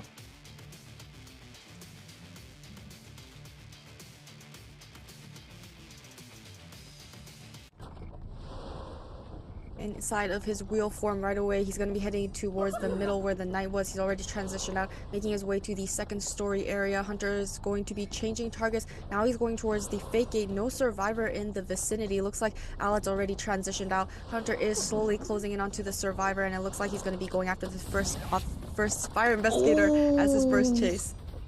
We just missed that airbag, which is so unfortunate there. Heshen used up his speed boost just so we can get that spike instantly as well. But it's okay though, this is the best area to actually contain up against, you know, a breaking wheel too. So I would say for Alatif has quite, not an easy time, but it will be a little bit more simpler when it comes to mind gaming up against this wheel. And it looks like he's doing a very good job dodging that second spike in these little narrow areas. Hunter's going to be forced out of his pallet. He's going to be throwing that trap, but wasn't able to get the trap onto the fire investigator. He utilized his bomb to get that dash, but is able to get the hit onto the fire investigator. That's such a brilliant trap there being placed down as well, just so we can kind of cancel the mid-animation dash from the airbags too. But now, that's a brilliant flywheel they're used, but it just isn't enough because since that flywheel is out, it's an instant snap down. And is going to be bringing this fire investigator to the chair for the first time, getting rid of his airbag. Didn't quite get the hit, but it doesn't matter. He's still going to be able to pick up this fire investigator. We have that pallet in the area. That's not an issue to breaking wheel because he can just get rid of them inside of his wheel form. And it looks like, oh, a blink hit right away to the first officer. We used that pocket watch a little bit too late here, which allowed Hushin to have enough distance to actually catch up, but that trap didn't really do anything. Can we get a hit onto his first officer? We did, which will result in a double down. That just means Alan now has to deal with a max presence breaking wheel without any flywheel too. I mean, he did pick up one of his airbags, so he can utilize this one area. Hunter is in his real form, utilizing the large spikes. We'll be able to get the double spike onto the survivor, and we'll be able to down it immediately. Oh, that rescue came in with a cost. We should have used our pocket watcher way earlier, just because the pocket watch by itself can buy at least 24 seconds of, you know, free containment time there too. So I just feel like from a side of our first officer, that's such a grave mistake to be made. And now Cheerleader being forced to heal that first officer and having Knight being forced to come into rescue as well. No one is decoding. Got the extended spikes on the Knight. He flywheels to make it to the chair, dodges the trap, is going to utilize his helmet, gets the prediction, gets the hit, and he was able to still get that rescue with his meal. And you know what? At least he got the half health hit here instead of just the chip damage hit is kind of one of the things that is nice about that because of the because of the spikes. But for Alice here, we still don't have our flywheel ready just yet, and it is a max presence breaking wheel. So I feel like in our case scenario, one snap down here would be enough if Hessian realizes that flywheel isn't ready.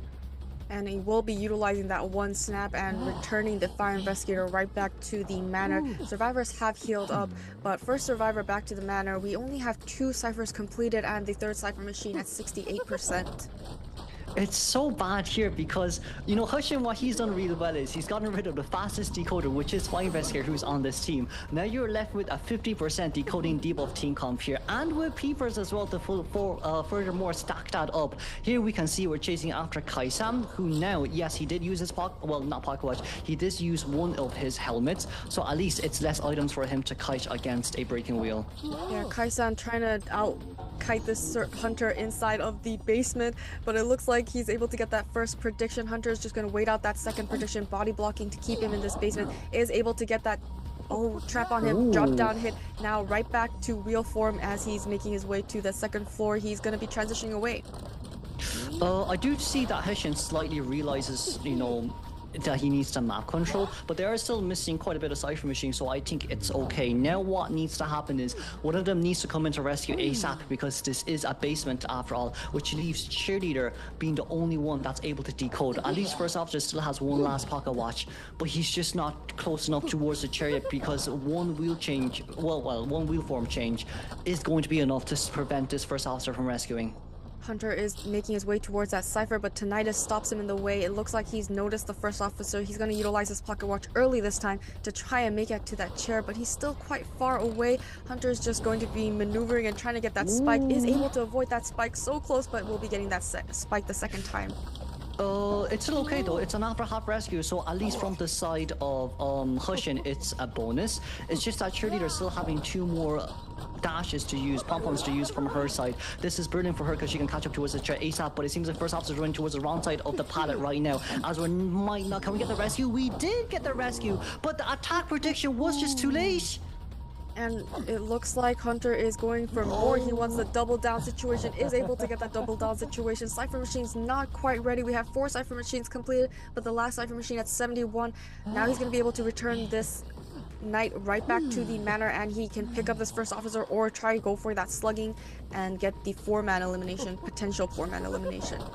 But Hushin has done what he needs to do right now. A 3-man elimination is all what UPDG needs to win. We're able to clean sweep here up against WWW once again.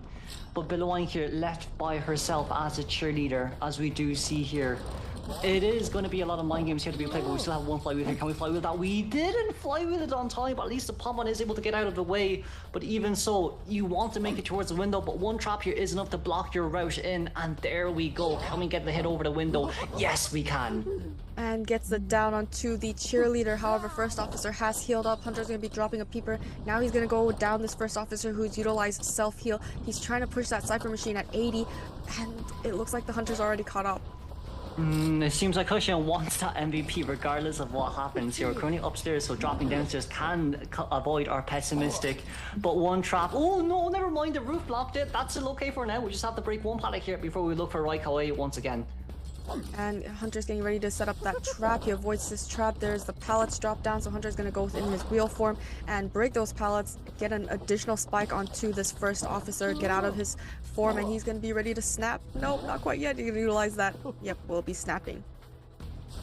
Hushan by this point is kind of farming deduction points alongside with a lot of other stats too. You know, very respectable. I'll be doing the same as well if I was him. But belonging here by ourselves, one pom left to use. If we change towards human form right now, we can at least avoid that pessimistic. But it seems like Hushan realizes this too, as finally that pom-pom will be used, but it's only one pom-pom, so even if you get out of range, you'll just immediately catch up here from the side of the Hunter.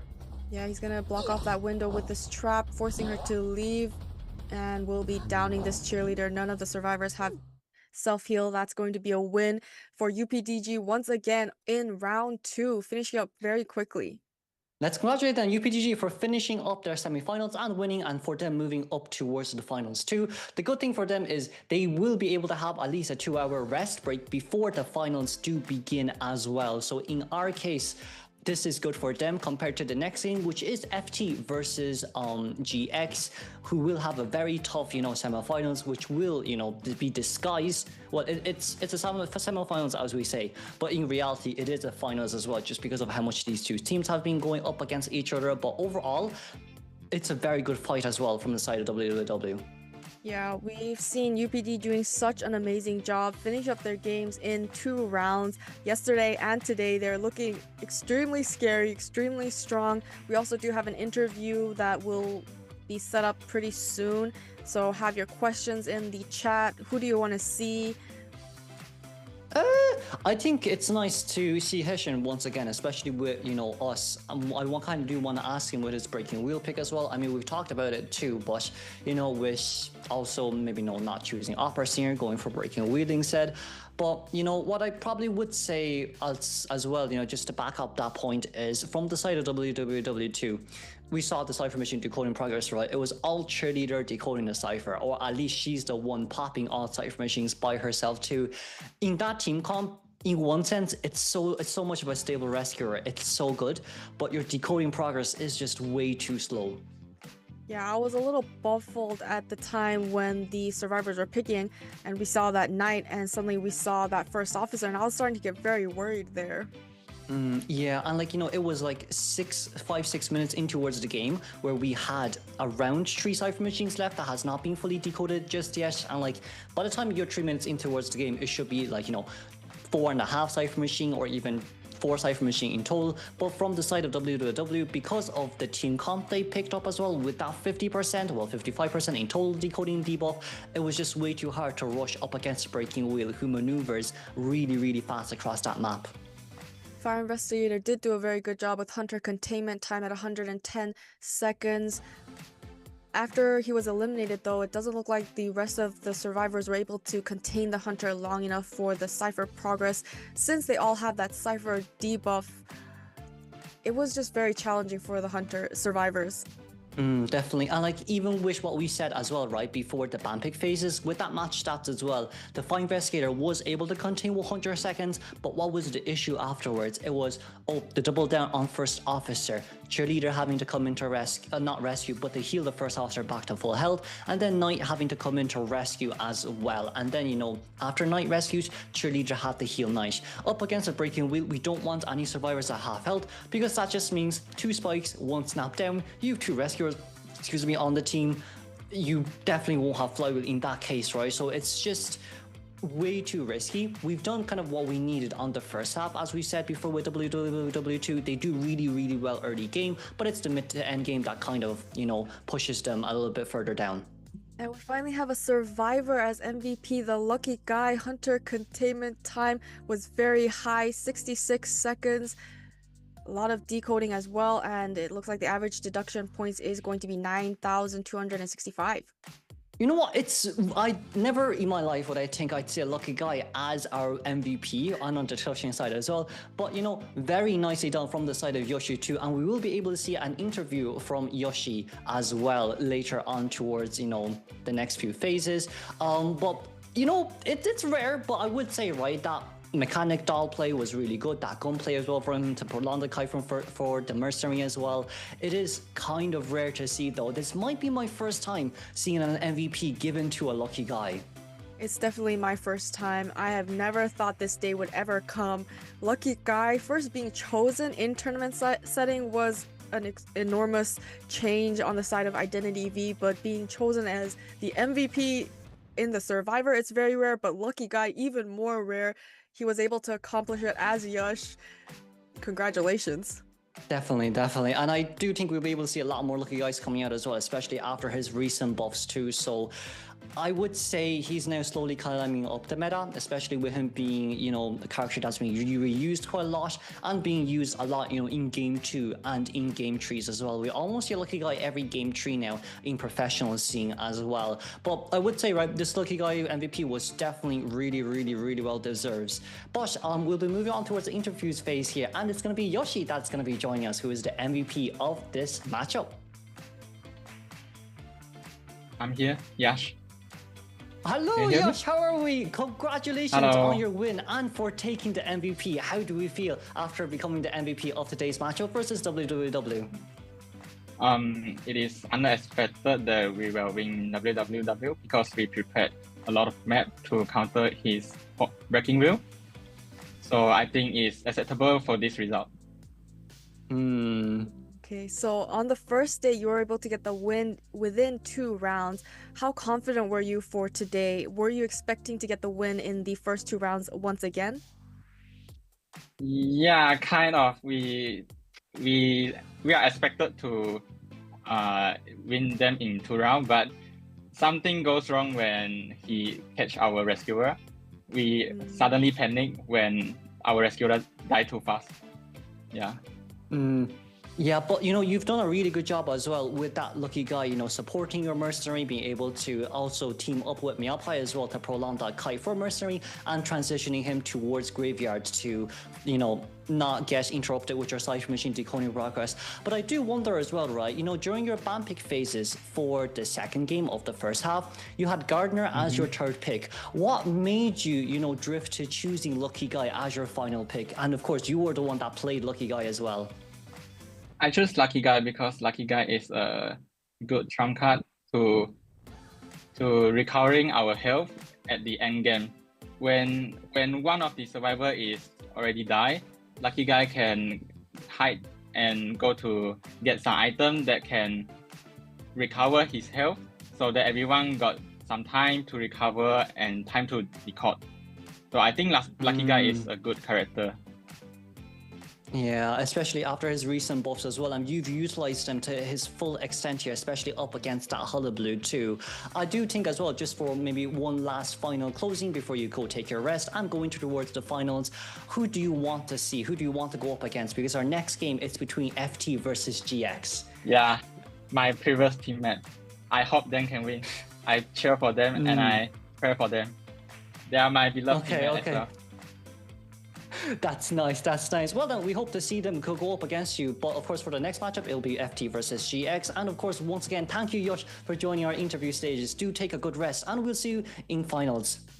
Good luck. Thank you. Congratulations and on thank MVP. you, everyone. Okay. Thank you. Goodbye. Rest well, Yosh. Thank you. Bye-bye. Well, there we go. There we go. There we go. Lucky Guy is slowly going up the ranks now. I was never a non-believer. It's just that it was before his buffs. But anyways, aside from all that, with this in mind, right? Finally, the first half will be done. UPDG versus WWE. As Yusha said as well, they prepared numerous maps to counter the breaking wheel. They prepared numerous, strategies to go up against WWE as well. So it was a well-deserved, win. But we'll be moving on towards the highlight here, and we'll see you for the next matchup.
Such a beautiful night.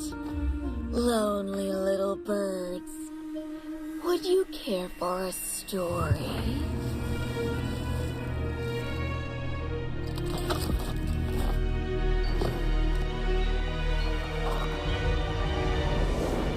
Once upon a time, a family lived in harmony. joy. But as desire consumed reason, their world was changed forever.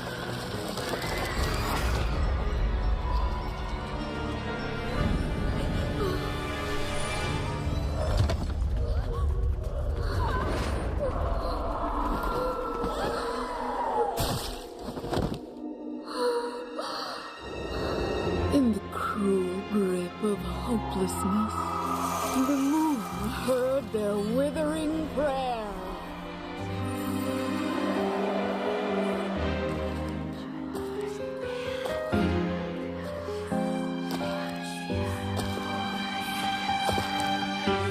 And so the moonlight touched their souls, heralding a glorious rebirth.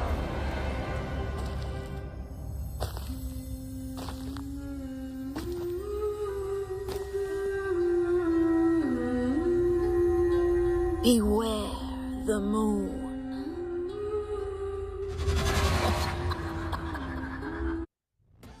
Hello everyone, welcome back to IdentityV IVT SEA 2025 day number 2, and we are already on our finals, semi-finals matchup before we head into grand finals. So Gami, of course, you will be my co-caster for this segment here, and of course I am Chocho. We'll be bringing you the live commentary for the second matchup between these two very formidable teams. FT is definitely a household name here, we've seen them for a long time, but GX though, a mixture of UTP, UMP, EMP, as well as GH. So it's just a great mixture coming into this, and yesterday was definitely a statement by them. But Gummy, before I go on and on about this, how do you feel about this matchup? FT is such a strong team. We've seen them finish up that game with a 10-point lead in round 1. That's extremely scary if you think about going against them. So a lot of encouragement for GX. Don't lose hope. You definitely have the talent. You definitely have the skills. You've been around for so long. I'm excited to see how well they're going to be prepared against FT. Yeah, I think also to add on, FT side, they have been back-to-back champions for IVC before it got revamped into IVT SEA. As we look into their team roster here, exactly the same as you saw from yesterday, HRM will be their main hunter, and for the 4 main survivors, Yuan, Adi, Kuga, and Mini Blue is in the lineup here. So we will be seeing them for the entire series here, which means that for FT side, they are trying to claim back what they are going for, which is the grand final spot. So this is going to be an important matchup for them. It's going to be in a BO5 format for the grand final. So as much as possible, they will want things to end quick and fast in round 2 perhaps, so that they have more time, more stamina to prolong themselves through another 3 to 4 hours of this tournament setting. Yeah, and then we're going to have the team roster for GX. We have Hetien and Momoka as the hunters. We've seen Momoka play the 3 rounds. We haven't been seeing Hetien play quite yet. On the side of the survivors, we have Skyfall, Neru, Anu Soren, X, Yazen, and Marant. We've seen Anu Soren, when they have a decoder, Anu Soren took that decoder role and are very stable rescuer Skyfall. Yeah, so as of now, for GX side, of course, there were certain ups and downs when it comes to their performances today against Team HLT, but that's of course because HLT was definitely a team that was not easy to go up against at all. We saw that there was Seichu in the mix there, but let's put a pause on that thought as we look into the ban pick, map ban and pick here. FT will be banning out the Moonlit River Park and Arms Factory, and GX will be picking an ever-slipping town, which is quite interesting because from yesterday's performance, we saw that FT got a 10-0 at the ever-slipping town. Yeah, very confident map for FT. GX, however, they're not afraid of this. They're going to go right for that pick. This is also the map pick that they also want to play against. They're going to come in very prepared. And of course, like just playing into their opponent's map selection, I'm not too sure whether that it's the right game plan for GX. If we look into yesterday's matchup, they performed well at Leo's memory, winning an 8-1 against HLT. So if that map was open, maybe that would have been the better option for GX as we head into the ban pick phase here with Seer and Antiquarian banned out. Yeah, we're always going to see that Seer and Antiquarian brand. We're never going to be able to see them. I feel like if they were actually released, will the survivors even be able to play them? Because they're not even used to playing them. Yeah, so that's interesting, right? Because from yesterday's side, we saw from Yuki's interview that Yuki's side, just now who was the team? UPDG, Upper Dogs, they did not expect the Seer to be released, and once Yash was on it, he definitely popped off. But we saw a traffic accident, right, with the tram. So that was unfortunate, but let's hit back into the ban pick. We see Meteorologist and Grave People banned out. And overall, Gami, how do you think this team comp is, and how do you like it? Yeah, this is just your standard build to counter either Goatman or Hullabaloo. It does look like it's more catered towards Goatman because we see the First Officer and the Puppeteer, they can tank a lot of hits. Airplanes can do a pretty good job when he's caged if he utilizes those jetpacks. Magician can utilize the illusion. He utilizes the illusion and then he breaks the cage. We've seen that happen in yesterday's game. The Hunter, will he just go for that Goatman Hullabaloo pick, or does he have those other options that could possibly catch the survivors off guard? I would think that maybe Momoka might be going for his comfort pick here. Yesterday we saw that he picked an IV, and in previous tournaments he's picked IV at Arms Factory as well and have amazing end game with that as well. But no! A breaking wheel right from the get-go here. He got a 4K yesterday in BO3 with this breaking wheel though, so if he's able to replicate it, great, but as of... it just seems a little bit too risky, don't you think, Gami?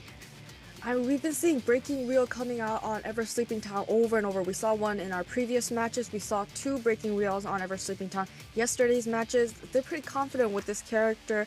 As long as he can get at least a 3-man elimination, it'll definitely help GX's side.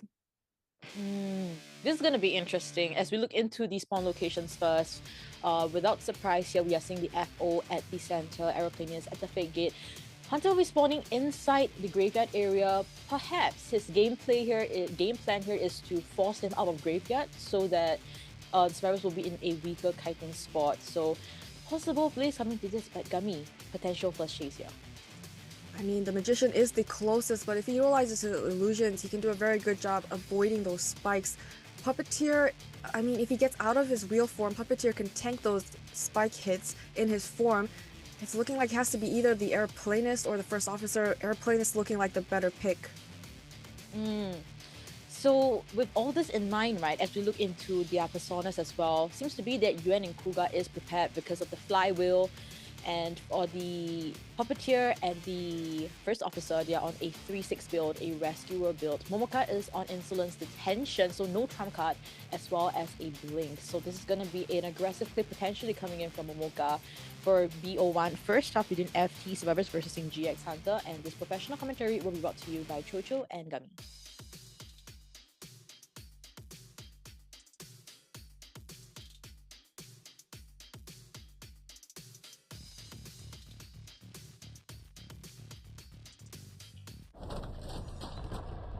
And he's going to be going into his wheel form, spawn in graveyard. He's heading towards... Adi has transitioned into graveyard. He's going to be ignoring Adi, and now he's making his way towards Kuga at Fake Gate.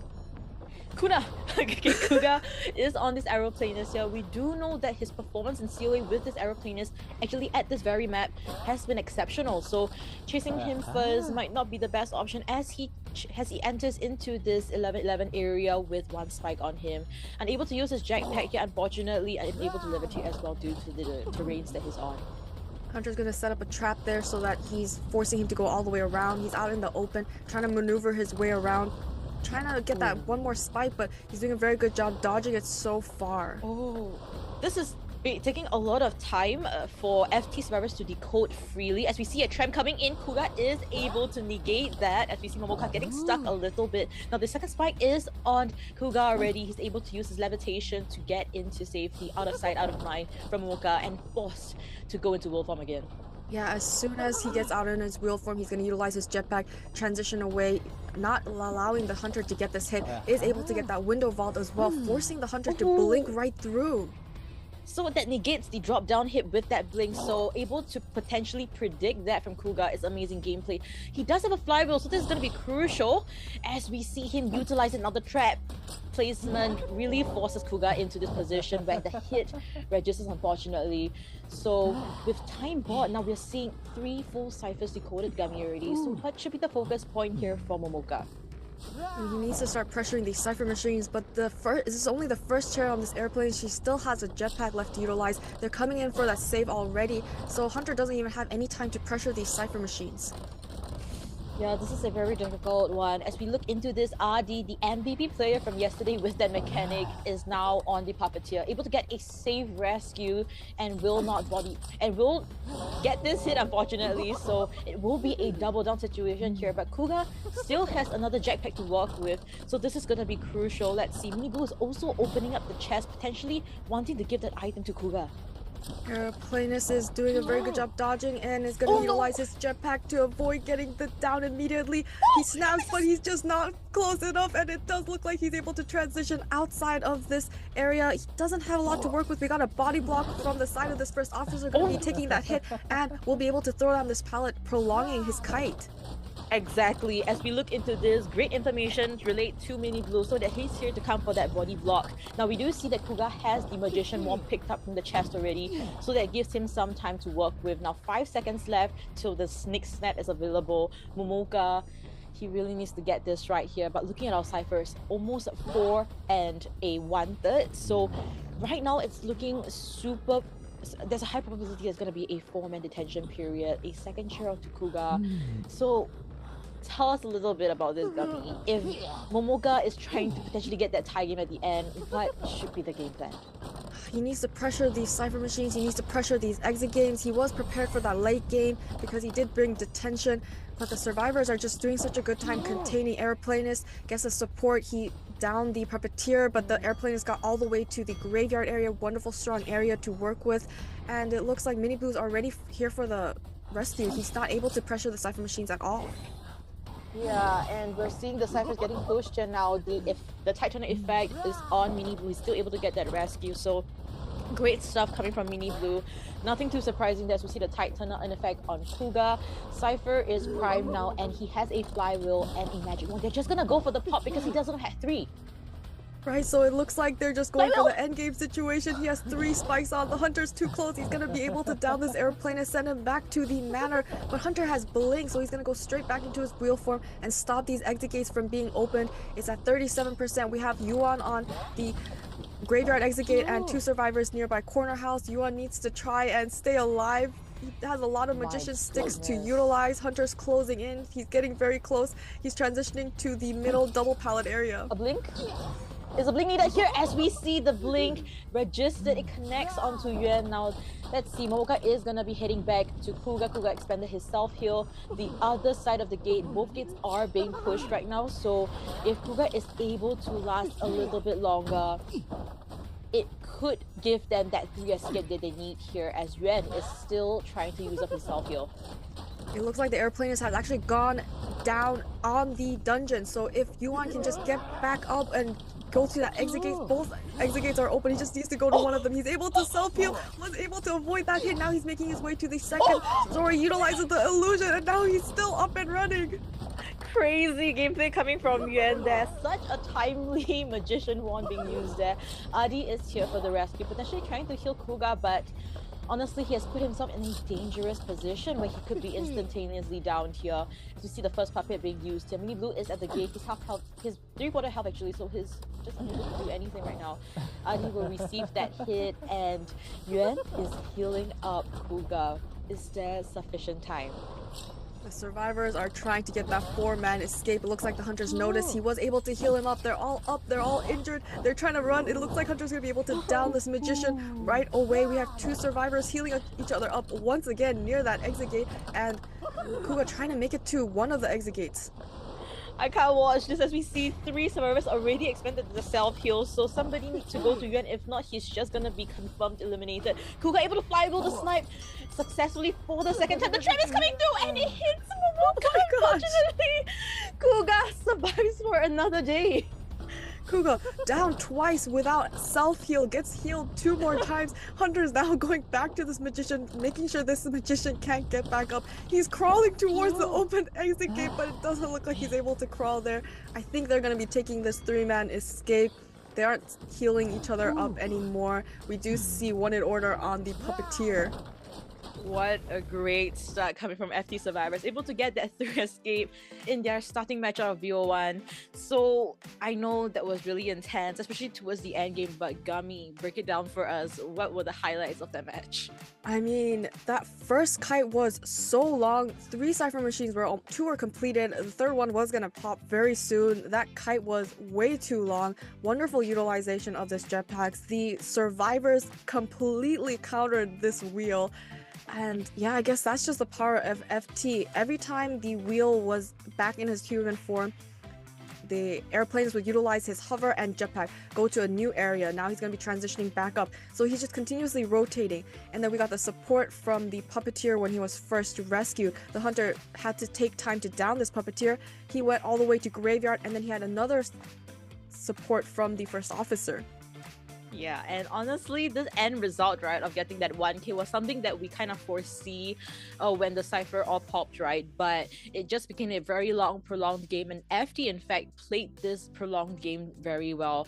Though there were certain plays that was such in an emergency, something that you don't usually play out, but can I just say that Yuan really had nerves of steel there, able to effectively use his wand in those dangerous situations, and able to buy out all that time Kuga needs to potentially stand up, as you see Kuga with 182 seconds of containment time with this aeroplanist. Yeah, definitely so much good support from each of the players. Towards the end, the hunter was able to down this airplanist. Then he went and downed the magician right away. Airplanist didn't have self-heal. A survivor, they already opened up the exit gate. They could have just taken that 2-man escape, but no, they pushed for more. I was getting a little scared. Are they over supporting? But because they did that end game, they opened up both exit gates. We had the magician trying to crawl out of that exit gate. Hunter did get there in time, but that secured the survivors getting that 3-man escape. Yeah, and honestly speaking, if I feel like if he really committed to Kuga, and it was a duo, and there really was like a 4-man, no-man kind of energy that we were seeing at the end game as well. Yeah. If he committed to Kuga, Yuan might potentially have crawled out, and then it could potentially be also a 4 escape that they want to go for, because Kuga was actually quite near the other side of the gate already. Yeah. So this is just super good showing, right? That FT survivors, Absolutely. They came in prepared.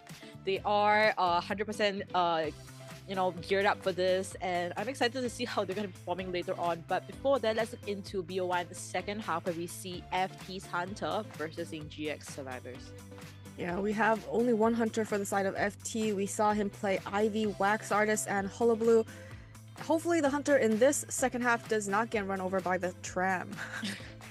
Usually it's like the most unexpected times, then they would start, the tram would like suddenly appear out of nowhere. So let's see if the tram gods is with GX or with FT, but for now we do know that he's leaning a little bit towards FT. And we have the first 2 survivors that are almost perma-banned at this point. They could just go straight to the global bans. It's going to be the Seer and Antiquarian ban on the hunter side. Yeah, as we look also into the selection, right? It's just something that we've always been seeing for BO1. Very standard picks here to go up against a potential Goatman. So for the history for HIM's selection from yesterday, he picked the Wax Artist for his BO1 at Ever Slipping Town. So we could possibly see that Wax Artist, he was able to get that 4-man elimination.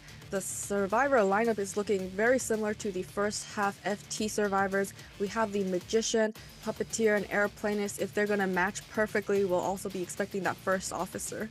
Oh, exactly as you predicted, Gummy. You called it out there. We are seeing that team comp, this exact team comp, over and over again for many teams. So this just means that they've all been looking into the same exact source, and they are getting inspiration for the exact same things.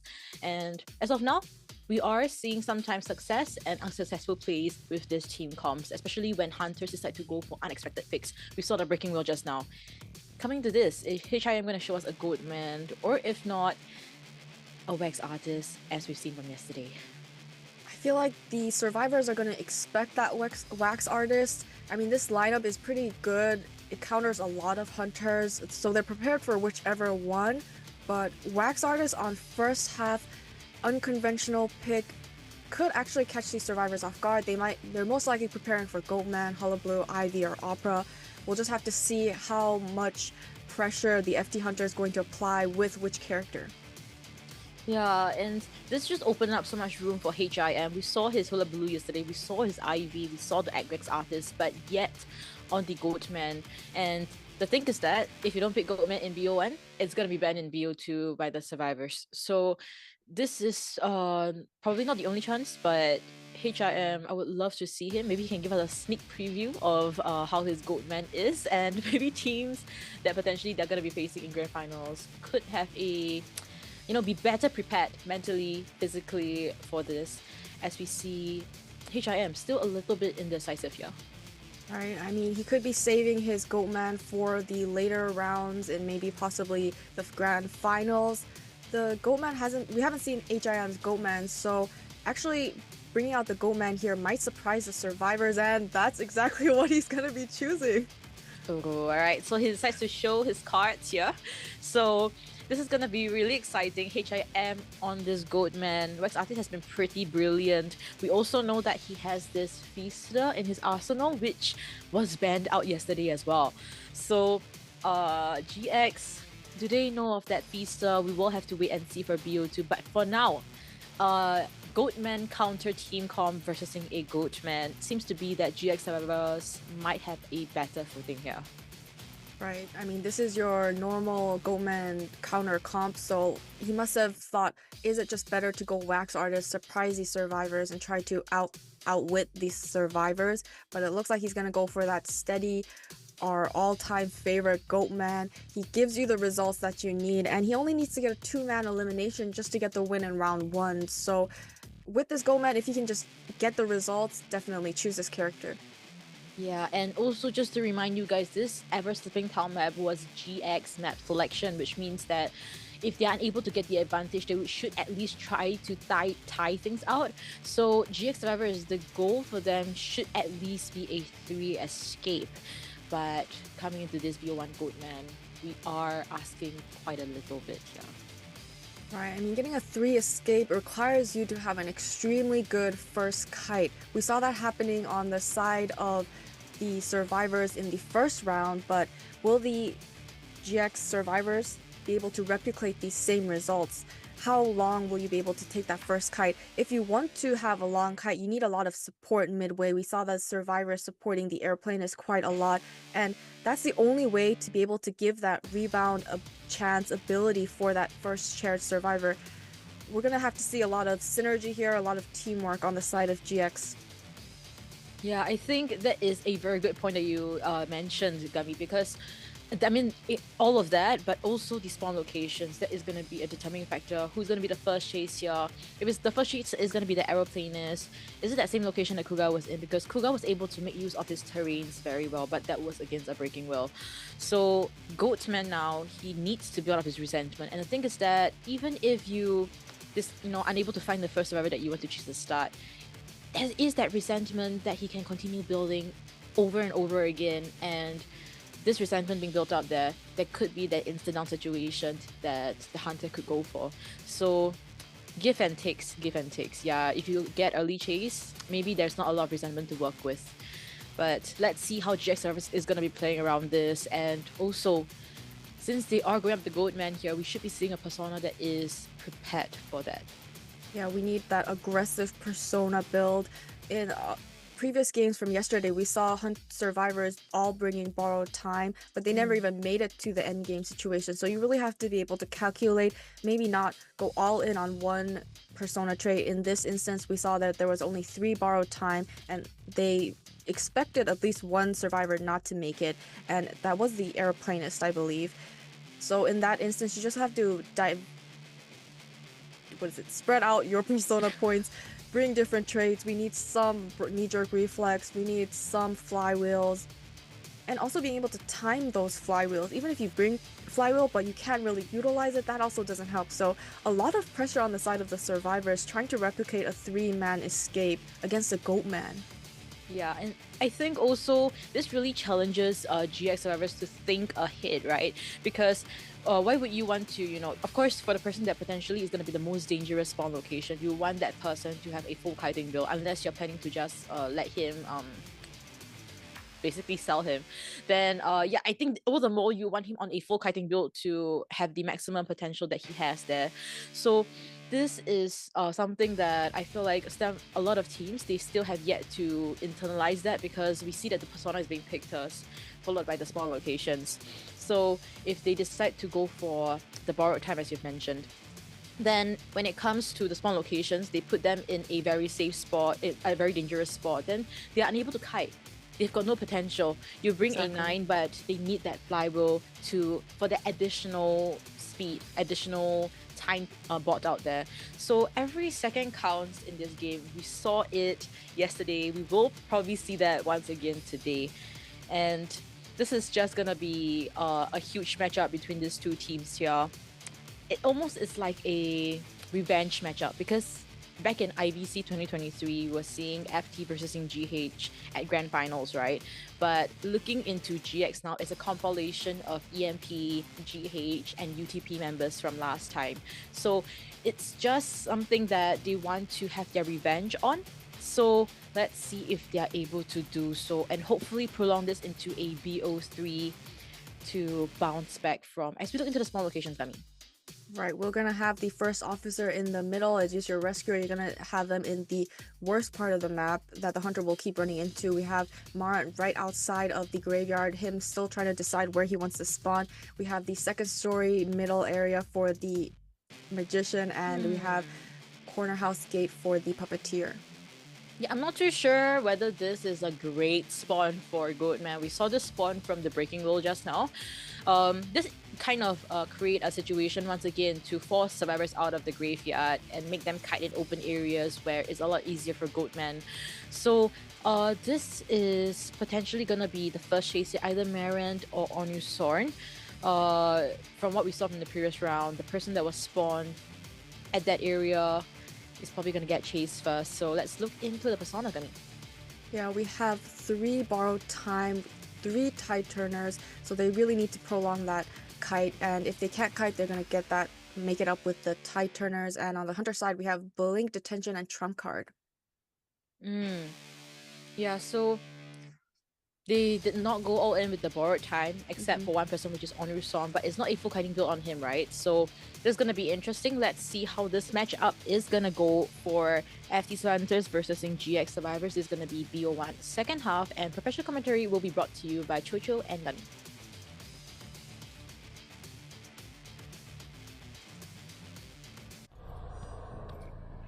And the Goatman will be leaving this graveyard, heading towards Marat as the first chase is going to be the Aeroplanist. We do have enough resentment. He's just looking for the right time to set up his first cage.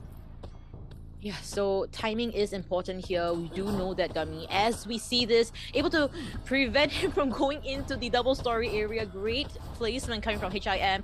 As we see, the aeroplane is forced to use the first jetpack already, and the hit still registers regardless. Getting the hit immediately within the 2 cages, he just piled up the cages in case one breaks. He'll still have him caged on the second one. He's making his way to the second story. Hunter's getting ready to set up his next cage because now he has enough resentment. He's trying to hide behind the walls here, but he's going to be caged.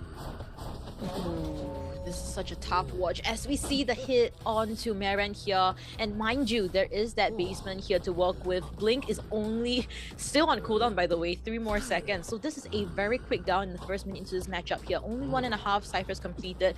As we see first off on the bottom left, already running down to the basement. So this is going to be an early rescue coming from Skyfall as we see him potentially trying to buy some time with the watch. Yeah, I mean, at least he came in here early. That's very important. This is a basement rescue. Is going to be able to get that chip hit onto the first officer. He's going to get that rescue. He has Tide Turner available. The survivors are trying to get out of this basement. The hunter's going to try to do that drop down hit. Is able to get the immediate hit onto this airplanist. So airplane is just transitioning out of this basement as Tide Turner slowly runs out. Yeah, and able to give that second skill, unfortunately, from the side of Marin. There was nothing he could really do as well unless he expends his item, which is not ideal because he would want to use this as well as his flywheel for a second kite. But considering that HIM still has the blink in his hands, a second kite might be something that we can wish for, but it's really, really hard.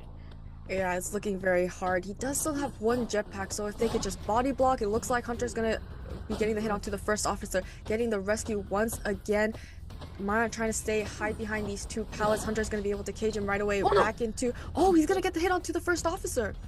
Nah, you think I'm focused on Marin? No, I'm actually looking at you, Skyfall. I want to get that hit on you to get that double down. Slow down decoding progress as much as possible. As we see HIM playing around with his cages here, Marin in a losing situation. He does have a flywheel and jetpack. He needs to make use of this. I see a blink also still in his hands here. Forced to use his item, and Marin survives for a little while more. Now a blink will not be used here. A basic hit is all he needs. Skyfall has been killed fully. That fast.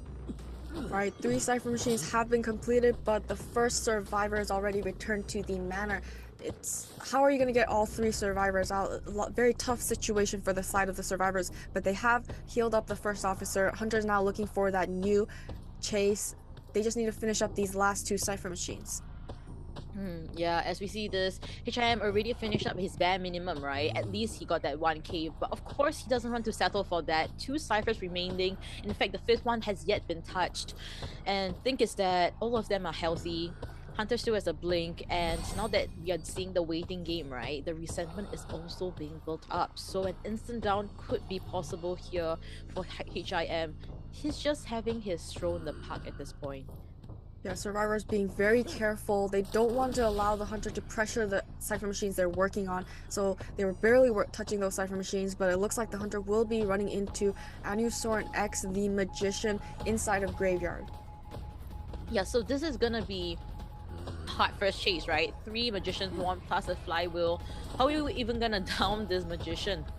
Unless Anusoran really makes a huge misstep here, able to use his first magic wand to get a terror shock hit, connects onto Anusoran. That was really unfortunate. It seems to be that Anusoran might not have potentially predicted that the hunter has blink in this round. Hunter was holding that ability, and none of the survivors really knew what his ability was. It looks like we're going for an early rescue by the puppeteer, but caught off outside of the graveyard. Will be utilizing the puppet form to break the cages. Hunter just setting up cages on top of cages, and puppeteer continuously going back into his puppet form. Second puppet form will be running out here soon, trying to make it to this chair. He has 1 more puppet to utilize, which he will for this 3rd cage. It's just really hard, right? He didn't use a lot of resentment to down the magician. Just a terror shock blink was all he needed. Now it forces a situation where Neru is denied of this rescue. He's this far away from the chair. He couldn't even enter the graveyard area. That was how serious the situation is. Resentment being built up on this Goatman is a no joke situation here as we see Skyfall coming in for the rescue. Hunter has tinnitus. He knows there's another survivor coming in for this rescue. He can just delay this by just using as much cages as possible. He has 2 cages ready. He's going to cage the first officer. He's going to take a hit inside of this cage. Magician is gone and returned back to the manor already. Yeah, and Skyfall is gone too. We are seeing a situation that all survivors, they are falling down like flies. Neru stands up, uses up his self-heal as well. So he does have puppets to work with, but how much time can he buy? 2 ciphers remaining, a basic hit through the pallet connects. Let's see if this next one will go through. Neru playing the mind game, but unfortunately HIM wins it all in all, getting that 5-point lead and an 8-1 in their opponent's map selection. I mean, FT coming in strong. First rounds, they got 10 points yesterday. Now they have 8 points as they're starting. GX, the problem with the side of the survivors, we said that GX first kite has to be long enough, but that was an extreme early down on that. And it was a basement chair as well. So then they had to come in for the early rescue. And they just to get out of that basement, they did try to save a little bit of resources. The first officer went in for the rescue 1 more time, but then it was a double down situation. So a lot of the things for the survivors just didn't work out. I think also to add on, right, I do feel that GX survivors, they did what they could. It was an early down, right? And when the survivors was sent back to the mana, 3 ciphers were decoded already, 2 remaining. And in fact, GX did an amazing job, negating any free hits and played in, actually tried to buy as much time as possible. We saw that ciphers were being progressed while HIM was kind of taking a stroll in the park in the map. But that Terror Shock blink hit was all it takes to turn things around. Yeah, I mean, there's no point in having healthy survivors if you're a one hit and you're just gonna go right down, right? If he was just able to buy a little more time, just win the mind games, they would have had more cipher progress. But yeah, great prediction on the side of this. That's the reason why you see, if the hunters don't need to utilize their ability, they're not gonna allow the survivors to see what he has. Yeah, and it just felt like a little unfortunate to see the situation. Honestly, if Anusong was able to kite at 60 seconds, in fact, I do feel that 60 seconds for him and in the graveyard would have been quite acceptable, I would say. Something that you would expect from him, but the Blink Terror Shot really turned things around. A 60-second was all he needed for the ciphers to actually be primed, I would feel. Yeah. Or at least one of it will be popped, and then the other Definitely. one on the way to getting primed. So HRM played his cards very well. We're looking at the highest containment at Marant with 77 seconds only. I mean, Anu Soren, 15-second containment time. On top of that, they weren't even able to get that rescue for the Magician. No rebound opportunity. All the resources dwindling. We were starting. Yes, the first survivor was sent back to the manor, but we could pick things up. We could have recovered. We had 3 healthy survivors, but unfortunately, getting that immediate down, not being able to rescue really hurt the GX survivors. Yeah, definitely. As we head into the highlights, I think we will be starting it now.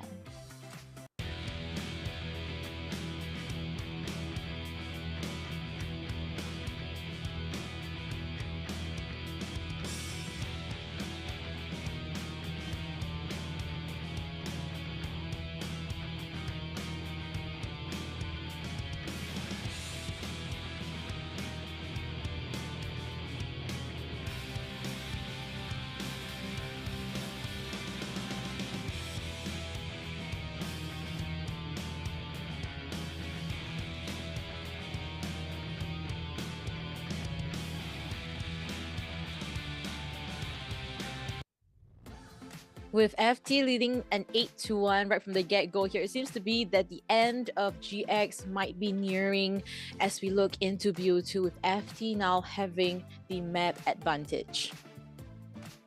Right, and we did see that FT always seems to have a very strong start. As I mentioned yesterday, 10-point lead in the first round, 8-point lead, 7-point lead on the first round for today. GX really needs to come up with some kind of plan. How are they going to counter the hunter, the survivors? We don't know which side is going to go first, but it looks like these are the charts. We have the points ready. We're just waiting for the map ads. Yeah, and it just really begs the question, right, as to why GX picked an ever-slipping town. All of us, even us, watching this, we know that they got a 10-0 yesterday at Ever Slipping Town, yet they picked into their opponent's map selection, which is absolutely insane. It's absolutely insane. It felt like it didn't feel right. Maybe if they picked the Leo's memory that they actually did well in yesterday, then things might have been slightly different. The results would have been different. Now, FT, they were in their comfort map. It's a map that they trained for so long, so often, and now back into BO2, we are seeing them picking another map. So for FT side, another map that they did excel in was Chinatown. They got in fact, only the first half, only the hunter played, and then they just completely win that over. They didn't have to have their survivors out. So Chinatown could be a potential pick here from FT side, but if GX has done their homework correctly, they should be banning that map out. Right, and the breaking wheel pick on Ever Sleeping.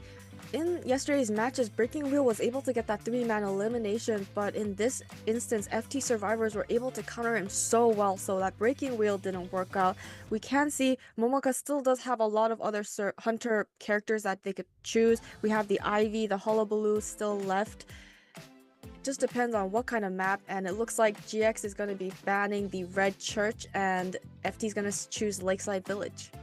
All right. I love this selection here. We've been seeing a lot of Lakeside Village map selection here. GX feels like they think that Red Church is a map that FT excels in. We've seen that multiple times also in COA. So understand that this was a map ban potentially because of that reason, as we see FT's Hunter will be up first going against GX Survivors.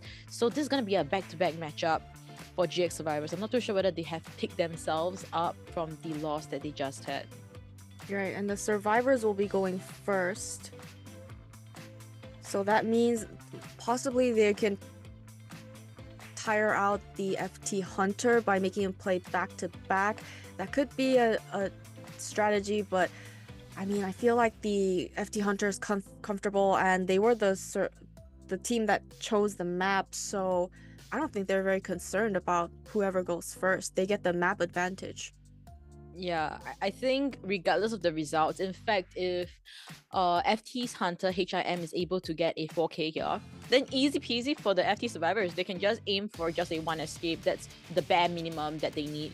So it should be quite easy for them, but let's hit into the ban pick phase for BO2. First half between GX survivors versus FT's Hunter. And once again, we always see these two survivors being banned. Seer and Antiquarian will not be allowed on Lakeside Village. Yeah, I think it has become like a norm. Yeah. Like if we don't see that, maybe it's a Chinatown map, there probably would be a Seer and a Priestess getting banned out instead. But even so, we don't see the Antiquarian getting picked up then. As we look into this, Opera Singer getting banned and survivors picking up the Fire Investigator and the Meteorologist. Hunter doesn't want to deal with the Coordinator. That stun gun can really buy time. It gives survivors the ability to rebound kite, so Coordinator will not be allowed. But on the survivor side, they will want to have a good rescuer, and the rescuer they have chosen will be the first officer. Yeah, just securing the rescuer role first, just in case it's needed. And maybe they're actually prioritizing the first off as well, rather than a mercenary or gatekeeper. So not too sure what they are thinking here. Maybe they think that FT's HIM might be going for the potential feaster that we are all hoping for. And it looks like the Hunter doesn't want to give the Cypher Rush to the survivors. The next and last ban for the Hunter side will be the Mechanic ban. He eliminated a fast decoder, a double decoding that could potentially happen with the bot. Acrobat has been picked up here. Pretty strong solo kiting team comp here. We could potentially see Meteorologists coming in with the Gale support, with wind pushback. So as of now, I am kind of liking this team comp. GX survivors, they are in for this, and we shouldn't be seeing an instant down at all. But what we are waiting here, of course, is HIM's Hunter selection. Is he gonna be picking his norm, which is like the Hullabaloo or the Ivy coming in BO2, or is he gonna surprise us with a non-meta Hunter? Right. I mean, they do have the advantage. He might want to practice his other hunters inside of his arsenal. It just depends, I guess, on the hunter's preferability, but we also got to look at the survivor comp. We don't see a lot of high tanking survivors. We have a lot of survivors with mobility. We see the Meteorologist. If she's inside of Big Boat, she can just loop that area quite well. She can utilize the clouds to get out of Big Boat. As long as she doesn't run into the Cypher machines, shouldn't be much of an issue.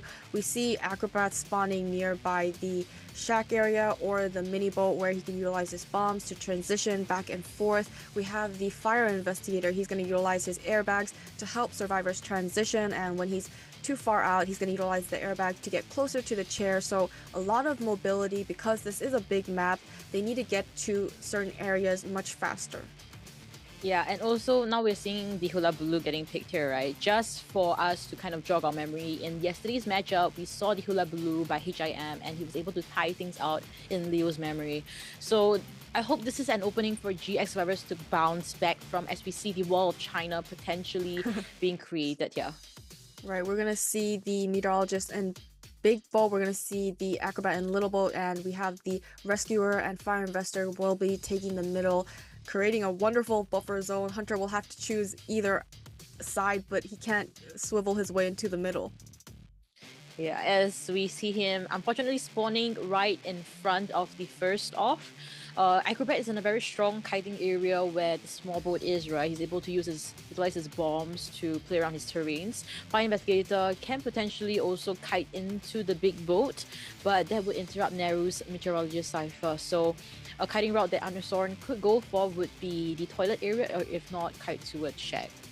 Right, and we've been seeing the Hullabaloo going for the rescuers as the first chase in the last games. We'll see who he actually does end up chasing. The Hunter is going to be bringing in Warp Insolence and Confined Space. On the side of the survivors, we have all 4 survivors with Borrowed Time, 2 Flywheels, 1 Knee-Jerk Reflex, and 1 Tide Turner.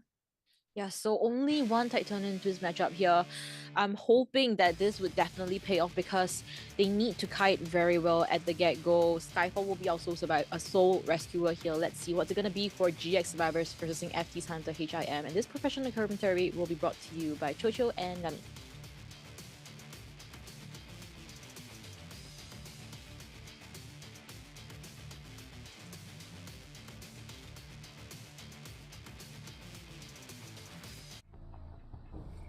It looks like he's spawned nearby the Little Boat and he's making his way towards Marad. He's already transitioned out of this area at the triple windows, making his way to Cornfield. Hunter's trying to get a white bomb onto him and the red bomb with the clone as he's transitioning inside of Shack. My goodness, 2 double surprise easily used to get those stacks as well. As we see the Fire Investigator already throw one of his inflatables to provide that support for Marin. But would that be enough to see HIM out-rotating from the Predator area and a blind double surprise, Gummy?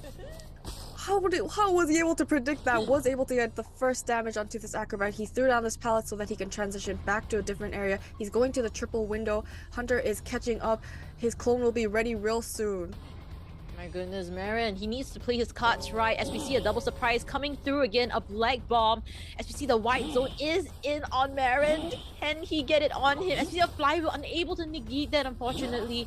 But Marin, no, a double surprise once again. All of those bombs was used with his double surprise only. He is aiming perfectly well. It was behind the walls inside of Shack. Now it's on the bottom of Little Boat, able to just down this acrobat. Utilizing his clones entirely is going to be the first chair for this acrobat. We see first officers coming in for the rescue. Hunter already knew because we have one hit order. He's going to have to utilize his pocket watch trying to make his way towards the chair. Dude, the prediction from HIM is insane, Gummy. Like, he's making those predictions of where Skyfall is going to be, placing those double surprises and able to get that hit as well. And now it creates a situation where a double down is unable for now, but now he's able to get it. And now the warp is being used here, so Marin is unable to escape from this area. His bombs is also being blocked out here, and a double down is confirmed here. 2.5 ciphers into this, and it's on a standstill. There's nothing GXRs can do.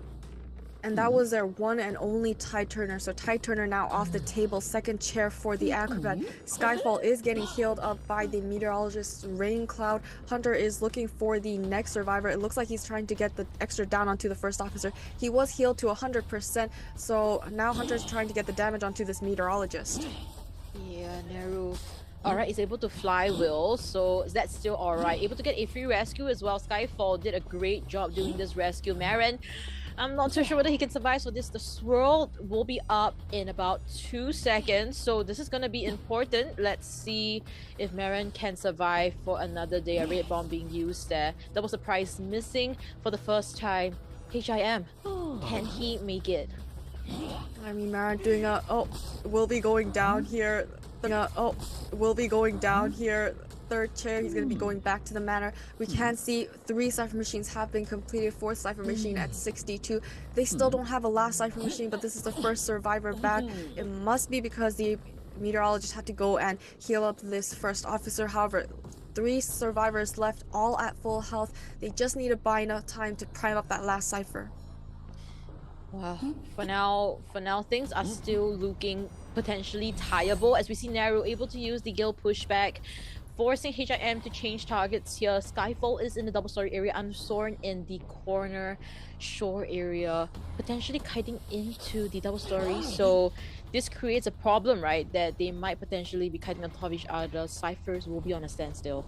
And it looks like the next chase is going to be the first fire investigator. He's going around looping this area. He doesn't have any airbags left. He had one at the shack that wasn't utilized and one here that was just broken by this hunter. So it's going to be really hard to loop. Hunter's going to sandwich him in between him and the clone. He's being very careful trying to get to that pallet. Will be eating the hit, and already 2 bombs applied on him immediately. Getting the terror shock and downing this fire investigator. I honestly have no idea what Anusorn could potentially have done there. He was in the same area and he got those two hits like it was nothing. Anusorn, my goodness, as we see HIM outplaying GX survivors here. Naru will be the next point of target here. Ciphers will be on standstill once again. It's on a 69%. First officers on the bottom left coming in for the backdoor rescue. And it looks like the hunter is trying to get some extra damage on this meteorologist. They were able to get that backdoor rescue, but injuring this meteorologist. Already has the red bomb on him. He's gonna get the wind push from the bottle, but now she's out of items. Hunter is so close, needs to get the black zone and will be able to do so. Goodness, they are fighting for their lives here as we see GX. They must somehow pop this cipher to have that end game. That's the name of this game. But HIM is not allowing that to happen at all. Skyfall will be the next point of target here. Trying to pressure that cipher. HIM, let's see what his next game plan is going to be. Anusorn will be running potentially to another cipher. He's not even chairing the meteorologist. He just brought her all the way to this last cipher machine and chased away all the survivors. Now that they're chased away, he has the time to just chair this meteorologist. This is the last cipher machine, 69%. The other cipher machine at 8%. He's just going to be taking his time. Now he's looking around. It looks like they're going to go for that immediate rescue, and he was able to get that rescue onto the meteorologist.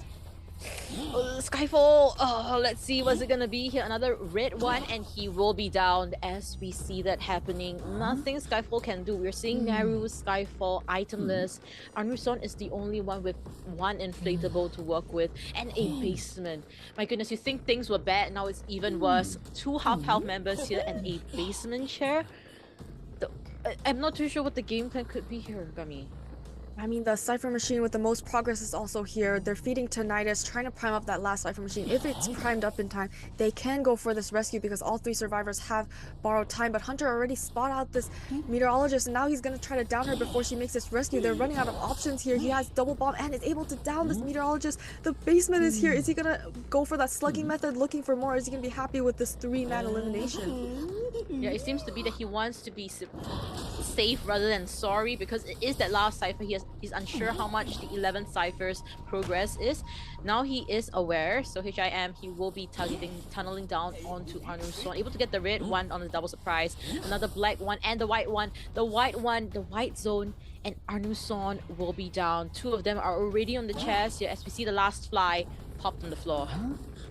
Once again, with this hullabaloo on him, he's getting those 4-man eliminations. Round 1 got that 4-man elimination with Goatman. Round 2 getting that 4-man elimination with hullabaloo. Excellent job. Wonderful performance.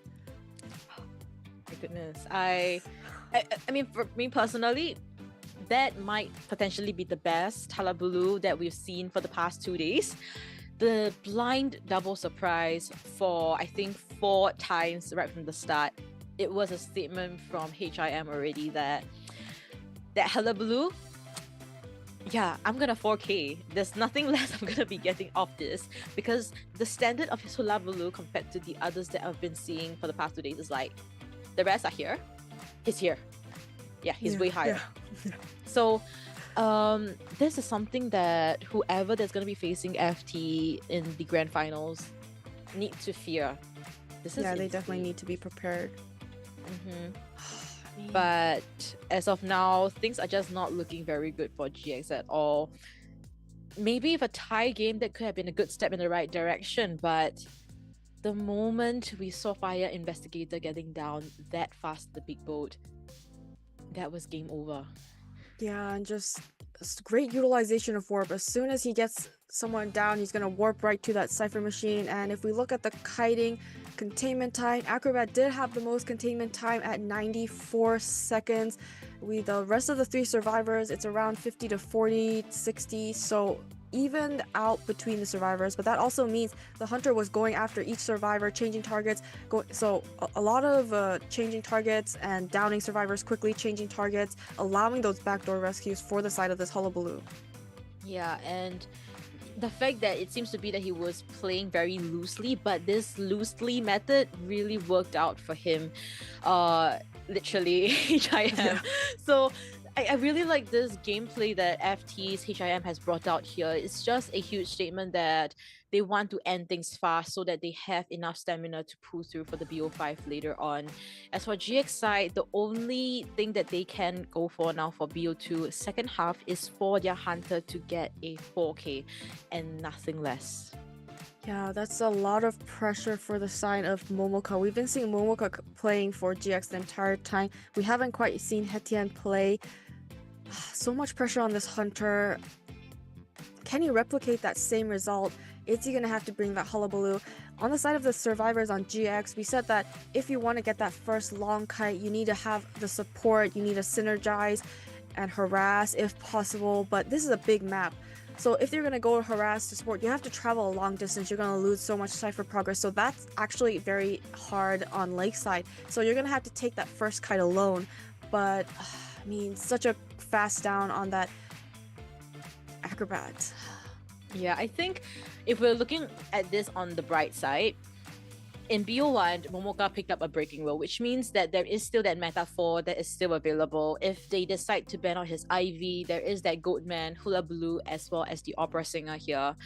And if they decide to release the IV, that could be an opening that GX could go for. But considering how FT has been playing really smartly, not just through their picks, but also their bans, I think their band here is gonna be the hunter band here is most likely gonna be the Ivy because Momoka is most proficient in that character. Yeah, I mean, especially in big maps, a hunter that can travel between the Ostracons back and forth, teleporting. You have so much map pressure on a big map. How are you gonna get those cipher machines completed? Ivy did get that nerf, so she's not played as much, but I mean, they're an IV main. You're gonna definitely target ban this specific character. I would too. You're going to try and put limitations on the hunter, and yeah, banning Ivy is definitely something FT would most likely do.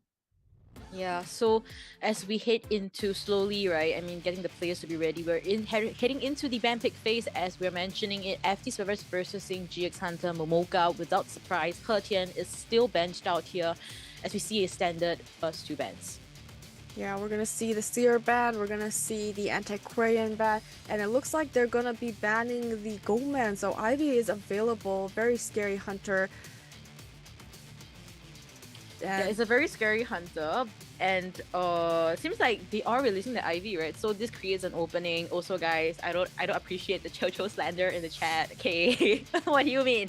Okay, as we look into this, a meteorologist as well as a fire investigator. For now, still very tanky, and a mercenary picked up here, Gummy.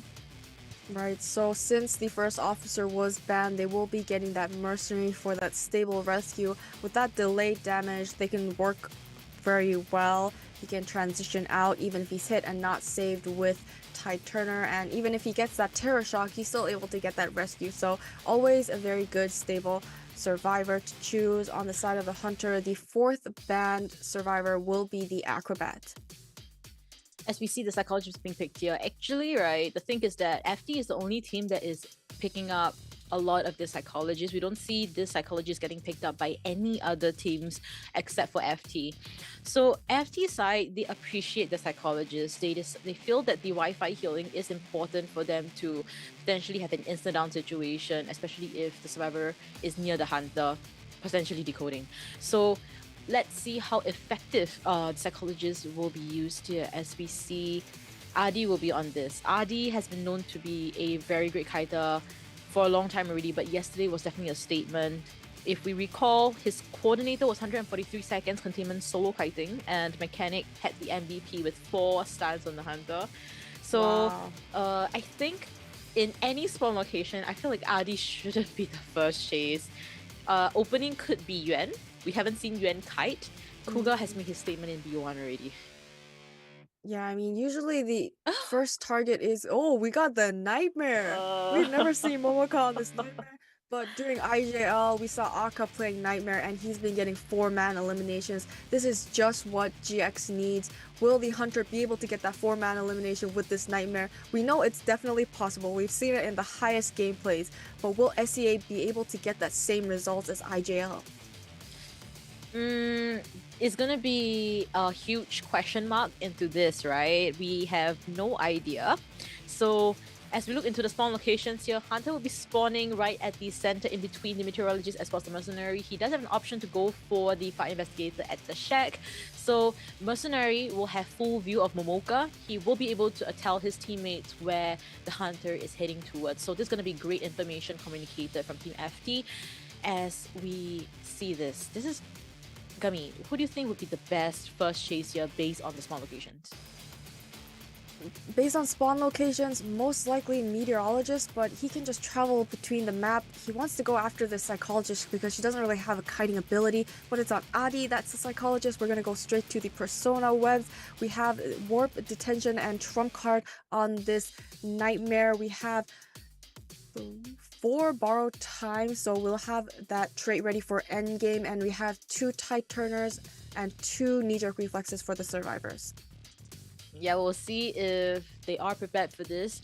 Usually against a Nightmare, do they usually go for flywheels or do they go for knee-jerk reflex? I mean, it's hard to time that flywheel because Nightmare does have that jump, and we don't have a lot of information because survivors have been doing bad against Nightmare. We're yet to see survivors just getting those more escapes against Nightmare. During the IJL, oh, it looks like we're gonna get started right away. Hunter's gonna send his Crow towards Mini Blue, and it looks like it's going to be the Mercenary, gonna take out that stable Rescuer in the very beginning. Seeing the trail marks here and trying to catch up, breaking this pallet. Yeah, this is crazy. I was gonna say like Mercenary is gonna be the one telling the information right now. They're gonna tell them that he's getting chased here as he hit into the 11 area. Looking down for that speed boost as well. So Momoka, very detailed gameplay coming from the Hunter's side, very expected. As you see, Mini Blue still able to kite it out, expending his second elbow pad already. So this is gonna take a very long time. Momoka in a lost situation? I think he lost track of the Mercenary for a little bit. That elbow pad away was a little unexpected and he wasn't able to see it, but he has caught him back again. Seeing the blood trails, it's just slowly closing the distance. Need to get the mark on this. He does have the mark, so he just needs the ability to jump and get the first damage onto this Mercenary. Yeah, he needs to get that Terror Shock, and that would then be a good step in the right direction for that 4K.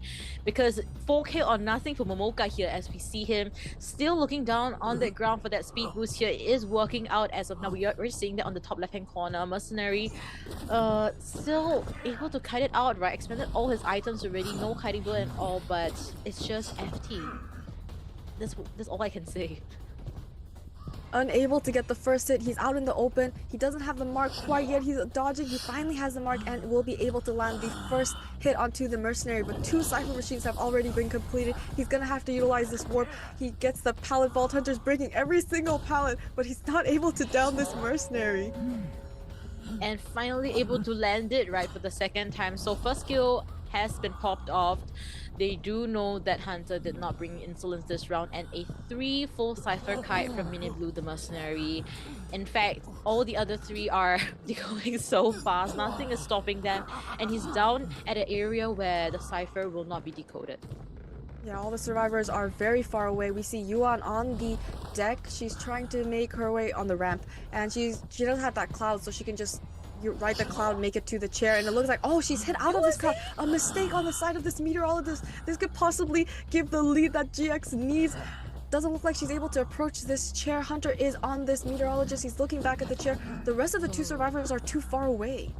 Yeah, I love the fast reaction coming from FT survivors. RD specifically able to make a huge dash towards the chair, but it will still be over half. RD will be coming in for the rescue without tight turner though. So if Momoka is able to tunnel down on this mercenary or potentially force an early rescue, it could create that opening for him to potentially start that snowball. As we see RD keeping his distance, Tinnitus is being propped up here by the survivor here, Adi. So Momoka still unable to... They are not going to go for this rescue. Psychologists will be using that Wi-Fi heal effectively. They're going to be very careful. They only need one man escape, so they're able to sell this survivor. He was able to kite 3 Cypher machines. They just need to finish up those 2 Cypher machines. They're not going to risk it. An early hit on the meteorologist hurt the team survivor side at this time, so they're just going to get that heal onto the meteorologist. Hunter is now going to try and get the hit on the meteorologist once again.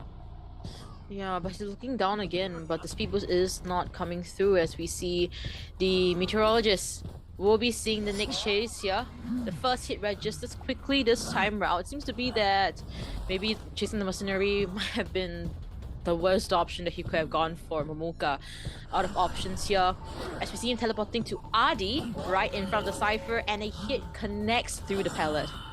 Finally injuring the psychologist. She did heal up the meteorologist with that stress, so she's going to be taking the damages right away. Hunter trying to catch up to this survivor. She's hiding behind the walls, and Hunter's not able to get that mark. He needs to get that mark so he can jump towards the survivor and close that distance. Yeah, that's the thing, right? He's unable to even...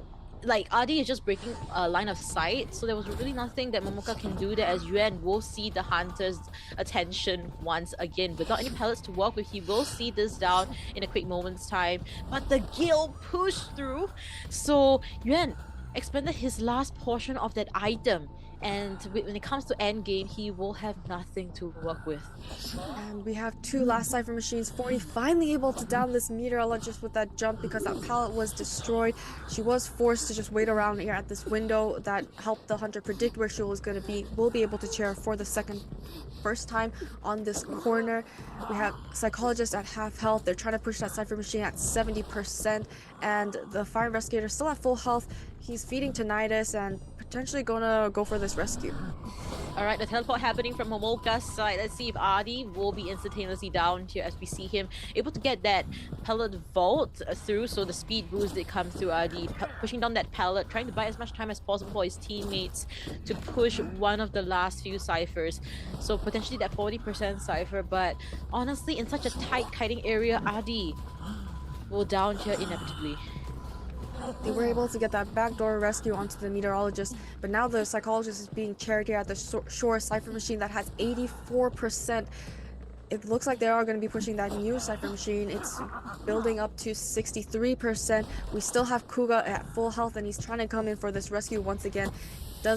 Hunter does have tinnitus, so he knows he's coming in for this rescue.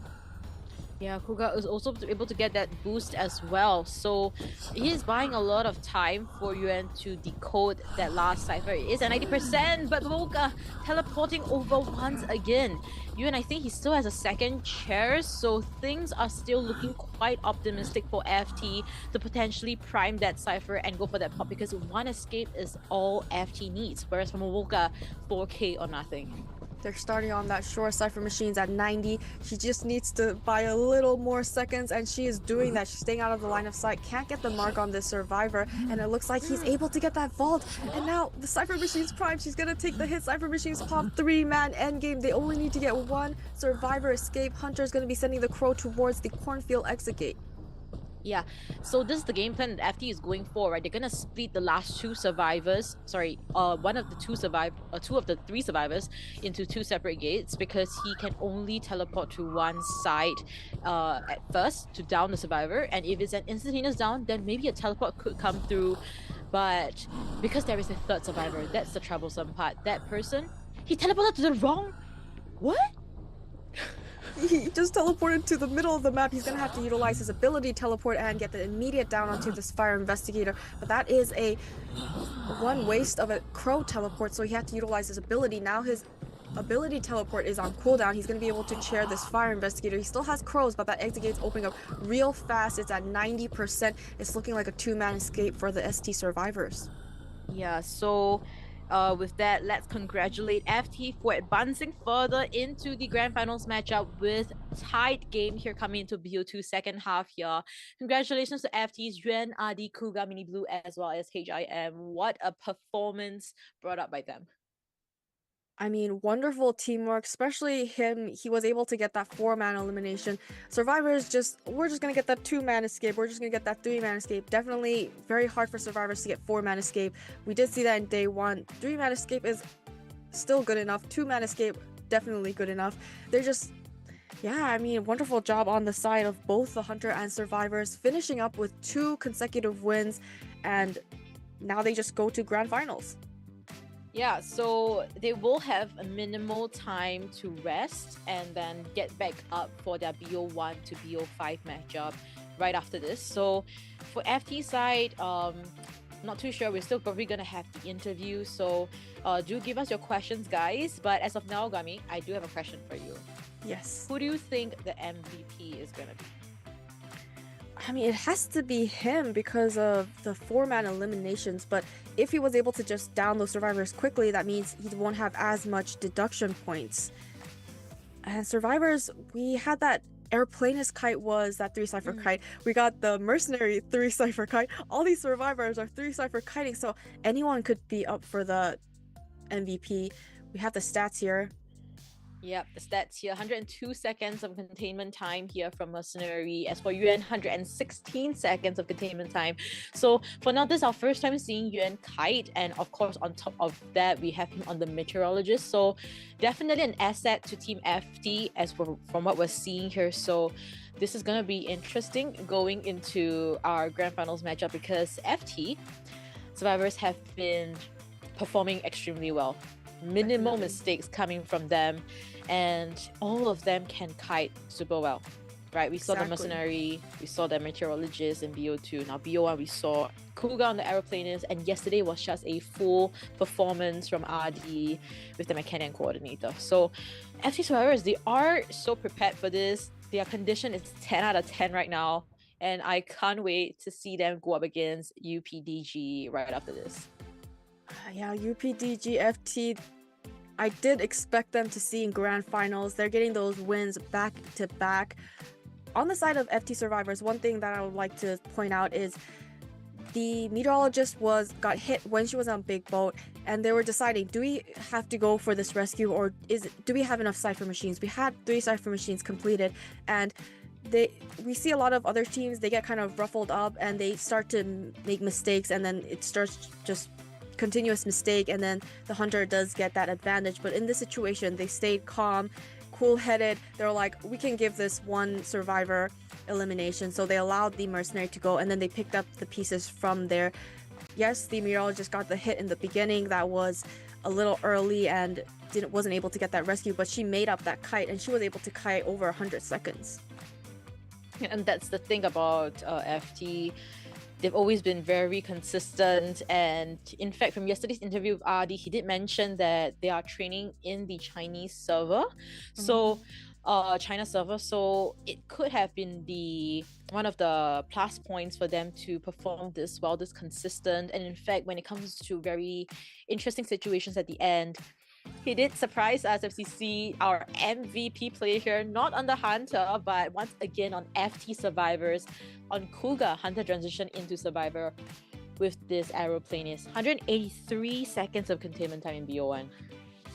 Against that wheel, everything was perfect. He timed his jetpacks amazingly. We did expect some of the 3-cipher kiting survivors to get the MVP, and it is good to see survivors getting MVP. We see Hunters overwhelmingly getting that MVP because they're able to get those 4-man eliminations, but really excellent kite on the Airplanist. He allowed that 3-survivor escape.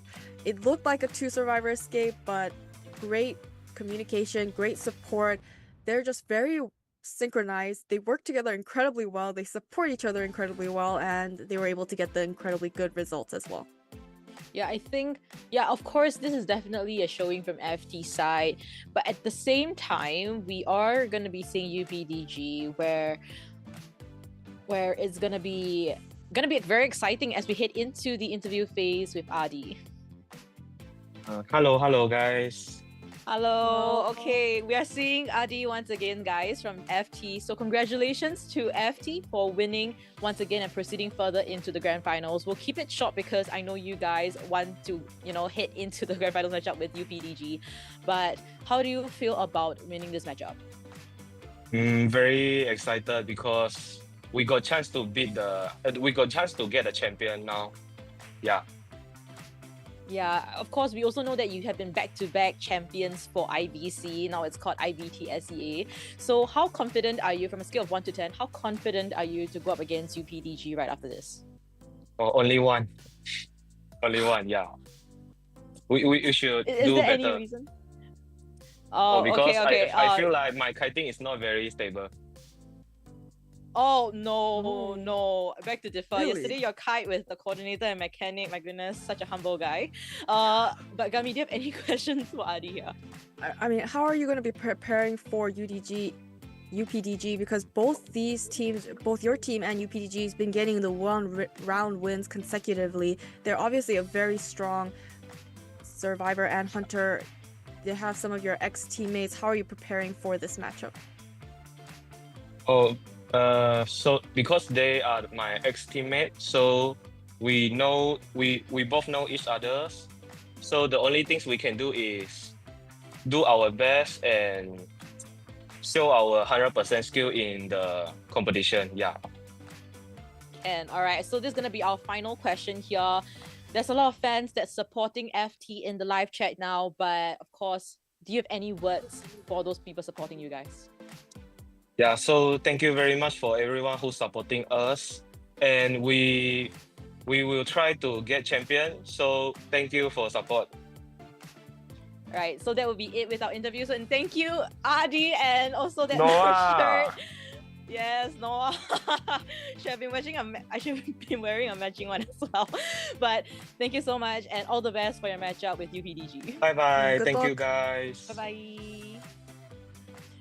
So that has been an interesting interview. I had no idea that he was wearing a Noor esports t-shirt there. In fact, I also have almost a similar one, but the yellow version. Yeah. So I love the energy from Adi as usual. As you can see, extroverted, so he's able to talk quite a little bit. But I'm quite surprised that he's only rating himself confidence-wise 1 to go up against UPDG. I mean, he's been showing an excellent performance. They've been winning all their games.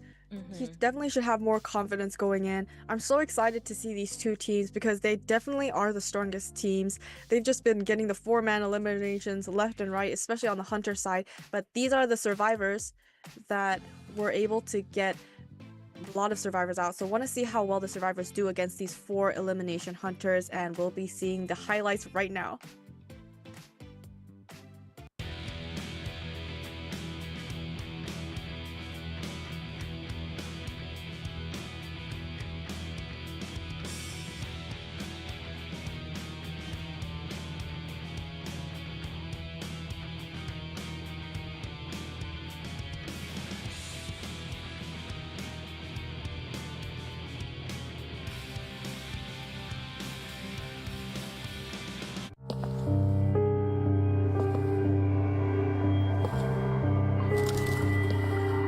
Dust is floating on the edge of storm.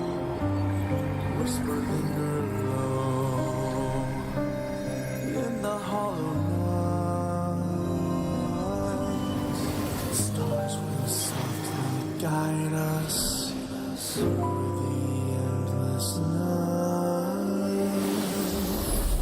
In dark, dead of night, they move unseen, silent streets, where blade will fall tonight.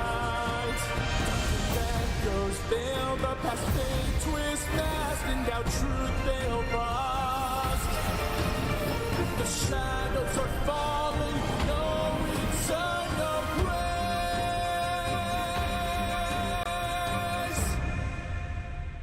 Life is hush drift away, no escape to fate. One breath lost, shadows fall, the blaze is drawn, fate twists back.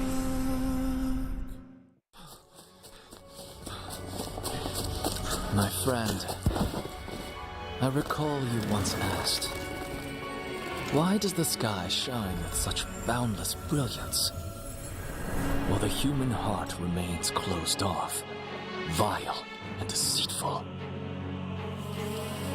Back then, I failed to understand the moon's cost to hang so high, or what it means to fall into the abyss.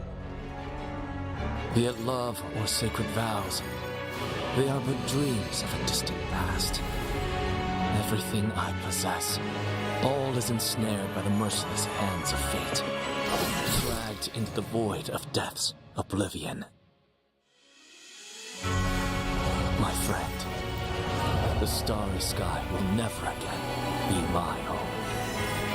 Only endless despair, suffering, and resentment flow through this crumbling shell. I shall weave a prison of death to bury the stars, and this world with them.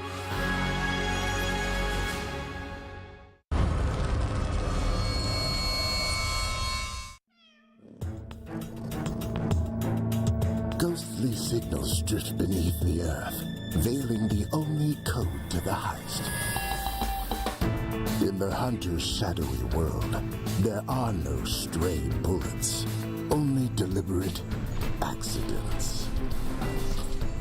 The prey leaves more than just blood behind. Restless frequencies haunt the airwaves.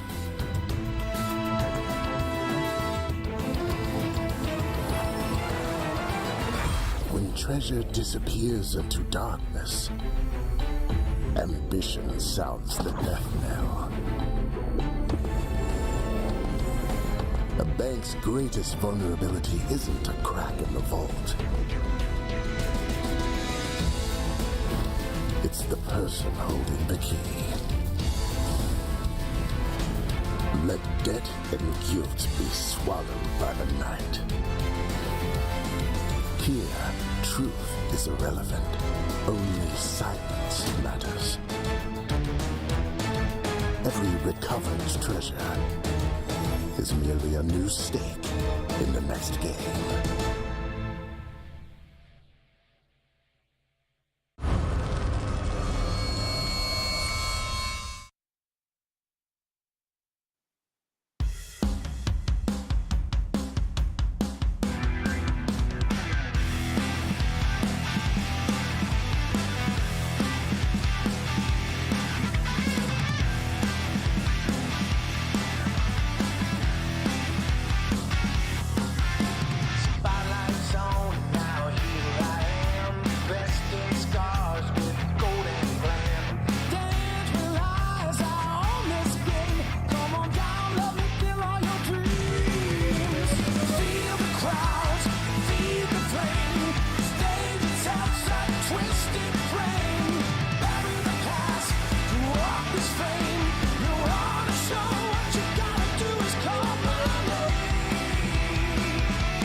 Such a beautiful night. Lonely little birds. Would you care for a story?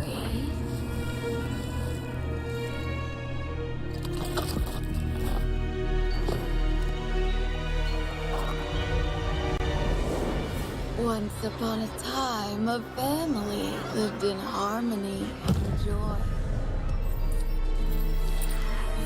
But as desire consumed reason, their world was changed forever.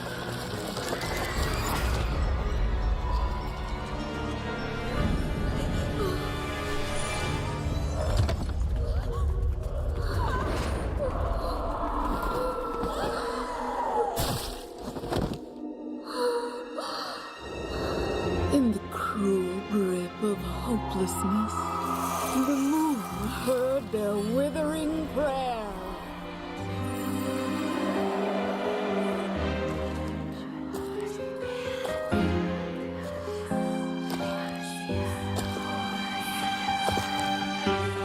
And so the moonlight touched their souls, heralding a glorious rebirth.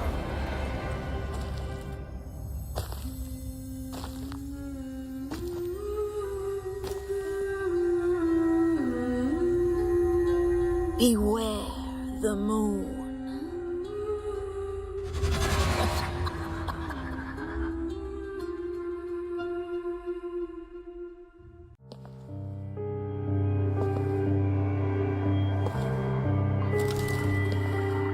Dust is floating on the edge of storm. Whisper linger low in the hollow night. Stars will softly guide us through the endless night. In dark, dead of night, we move unseen, silent speaks, where blade will fall tonight. That goes veil, the past fade, twist masked, and now truth veil past. The shadows are falling, no return, no grace.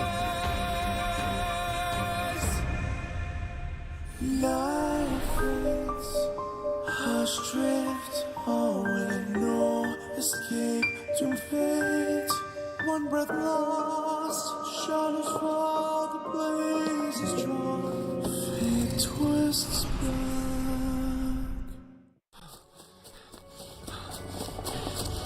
My friend, I recall you once asked, why does the sky shine with such boundless brilliance, while the human heart remains closed off, vile and deceitful? Back then, I failed to understand the moon's cost to hang so high, or what it means to fall into the abyss. Be it love or sacred vows, they are but dreams of a distant past. Everything I possess, all is ensnared by the merciless hands of fate, dragged into the void of death's oblivion. My friend, the starry sky will never again be my home. Only endless despair, suffering, and resentment flow through this crumbling shell. I shall weave a prison of death to bury the stars, and this world with them.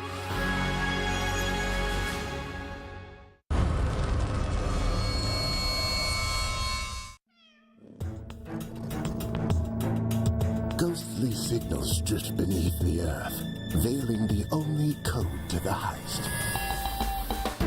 In the hunter's shadowy world, there are no stray bullets, only deliberate accidents. The prey leaves more than just blood behind. Restless frequencies haunt the airwaves.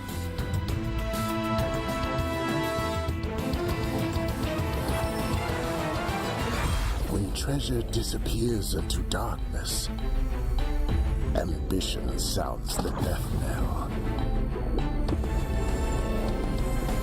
A bank's greatest vulnerability isn't a crack in the vault.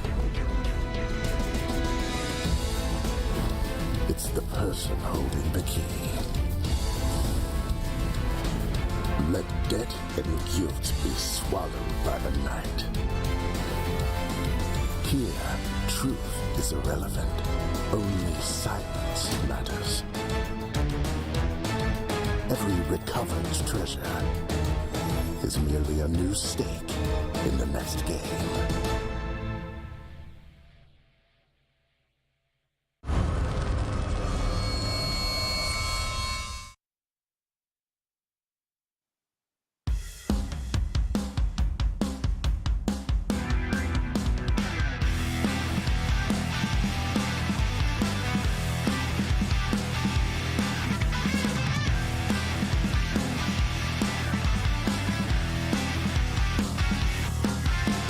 Spotlight's on, now here I am, dressed in scars with golden glam. Dance with eyes out on this game. Come on down, let me feel all your dreams. Feel the crowds, feed the flame. Stage itself's a twisted frame. Bury the past, walk this fame. You wanna show what you gotta do is call my name.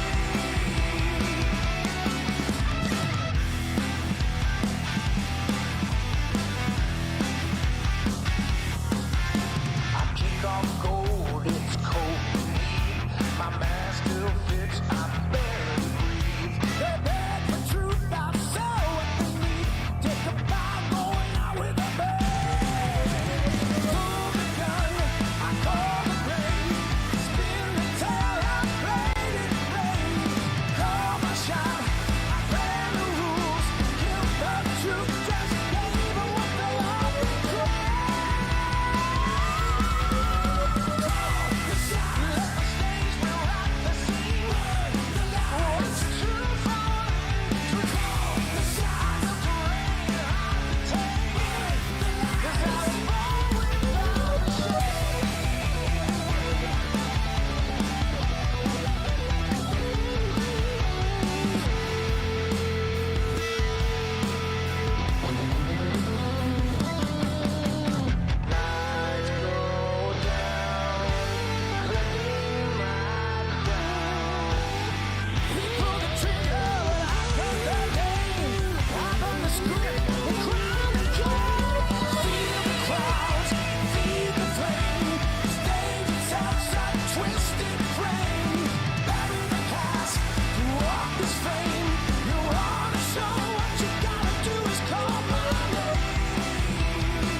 Feel the crowds, feed the flame.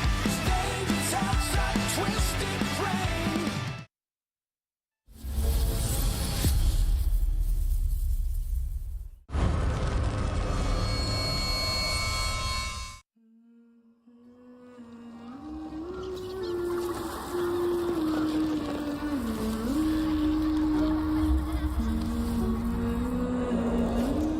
Such a beautiful night.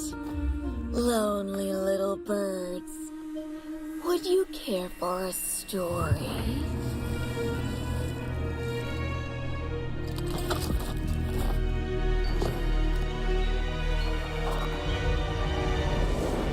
Once upon a time, a family lived in harmony and joy. But as desire consumed reason, their world was changed forever.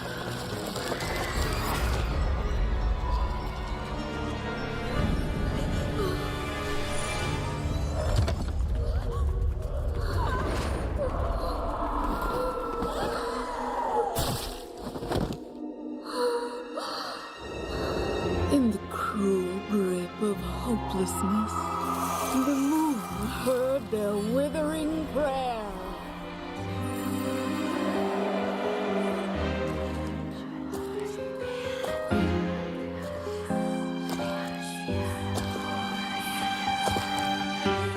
And so the moonlight cut their souls, heralding a glorious rebirth.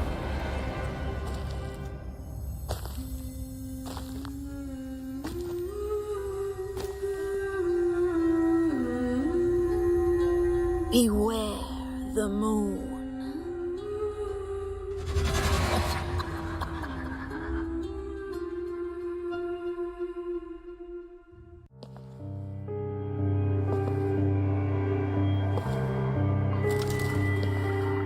Dust is floating on the edge of storm. Whisper linger low in the hollow night. Stars will softly guide us through the endless night. In dark, dead of night, they move unseen, silent streets, where blade will fall tonight. That goes veil, the past fate twist mask, and doubt truth veil past. The shadows are falling, no return, no grace.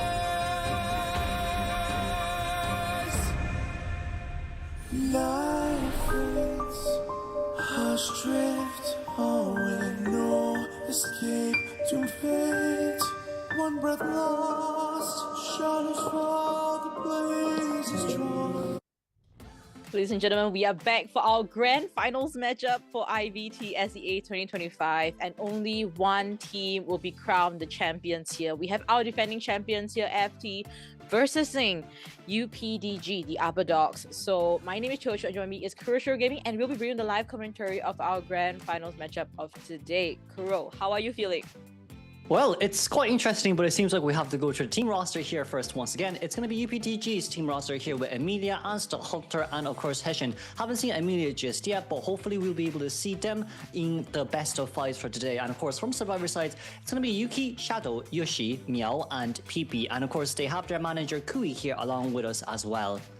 Yeah, Upper Dogs have definitely been outperforming every team that they have they've competed against, really eliminating them one by one. But same goes for FT here. We just saw them end their matchup against Team GX, and they've rested for about 20 minutes and will be heading right on again, head on with UPDG. Now we're seeing HIM as the Hunter as usual, and for Survivor side, UN, Adi, Kuga, and Mini Blue. From both teams today, to be honest with you, right, both teams in our finals right now, UPDG and FT have been doing clean sweeps up against their semi-final opponents too. So we have seen quite a lot of potential from HIM, which is a new hunter that's just recently, joined in our Southeast Asia region as well. We've seen the Goldman round one. We've also seen the Hullabaloo round one as well with the double 4-man elimination.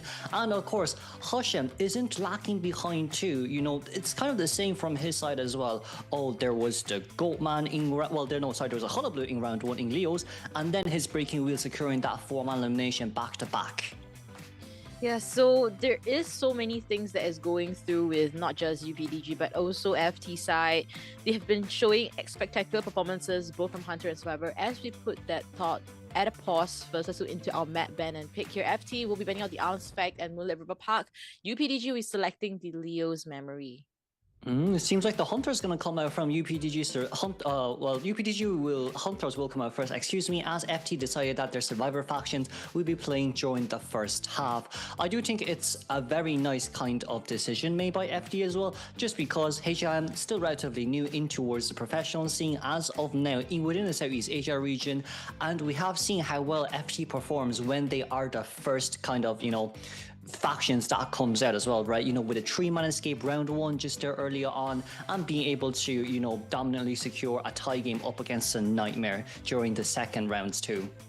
Yeah, and also for UPDG side, they had their match number 1 today. Their first map was also on Leo's memory. So this could be a replica of what happened earlier in the day as we look into their ban pick phase already. Oh, we're going pretty fast here with Seer, Anti-Current and Mechanic banned alongside with the Magician just picked up as our third pick with that Puppeteer and Gravekeeper. Yeah, so this creates up the kind of opening as we look the Explorer getting picked up here in BO1. We do know that at Leo's memory there is a lot of snow, a lot of places to hide.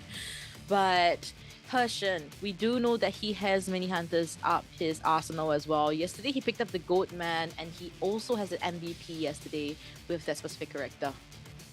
Yeah, and not only that as well, right? He still does have that Hullabaloo that he just played during our first matchup of the semi-finals, but it does seem like with Meteorologist here in towards the permanent bans, it does show how strong she is still after all the nerfs and buffs. So like with this type of ban picks from the Hunter side, it's overall not too bad, but the Survivors team comp are still pretty strong up against either Hullabaloo or Goatman. Yeah, and considering FT side, right, this is not the usual first BO1 survivor picks that we see usually. For the past 2 days, they've been going for the first off Puppeteer, Aeroplanist, followed by a Magician. So there is certain switch ups, especially when the map has been changed to Leo's memory. RD will be on this Explorer, so hopefully he won't be found in the entirety of this matchup here and potentially go for the second rescues as well. So Hershen's side, he will confirm on his MVP Goatman.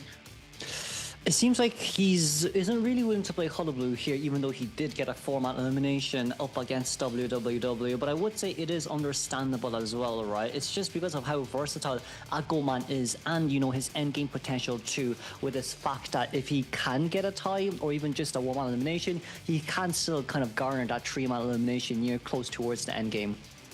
Yeah, as we head into the spawn, right? This is gonna be interesting because our Explorer will be in the factory area.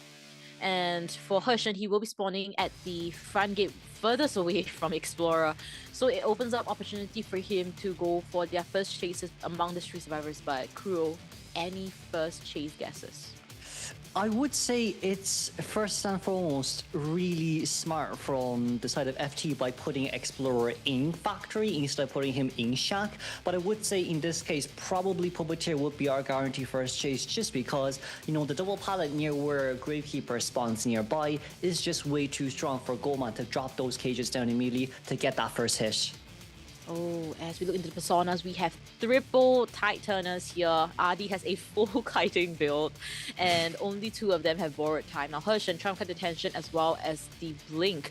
So let's see if your prediction is going to be right here, Kuro, with Puppeteer potentially being the first chase as we head into BO1. First half of our grand finals matchup between FT Survivors versus UPDG's Hunter. This live commentary will be brought to you by Kurosho Gaming and Chocho.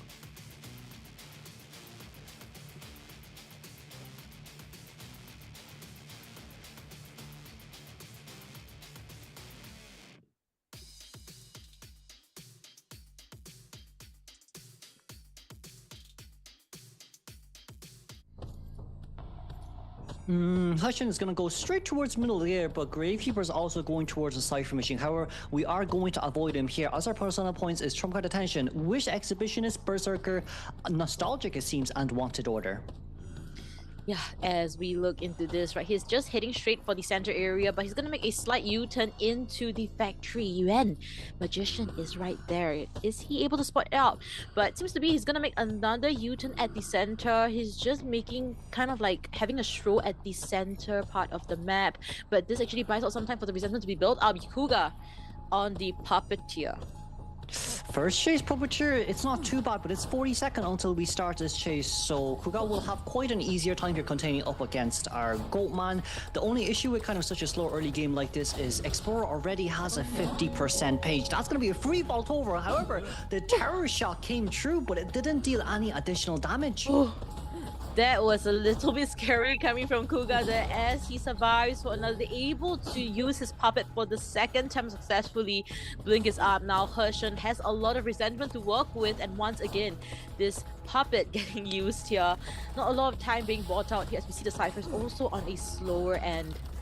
Oh, but it seems like we won't be able to do anything here anymore. No pallets here that we can play around with. But at least the good news here is we don't have any basement nearby. So from the side of Greykeeper or even for Magician, we can have quite an easier rescue because there's no basement.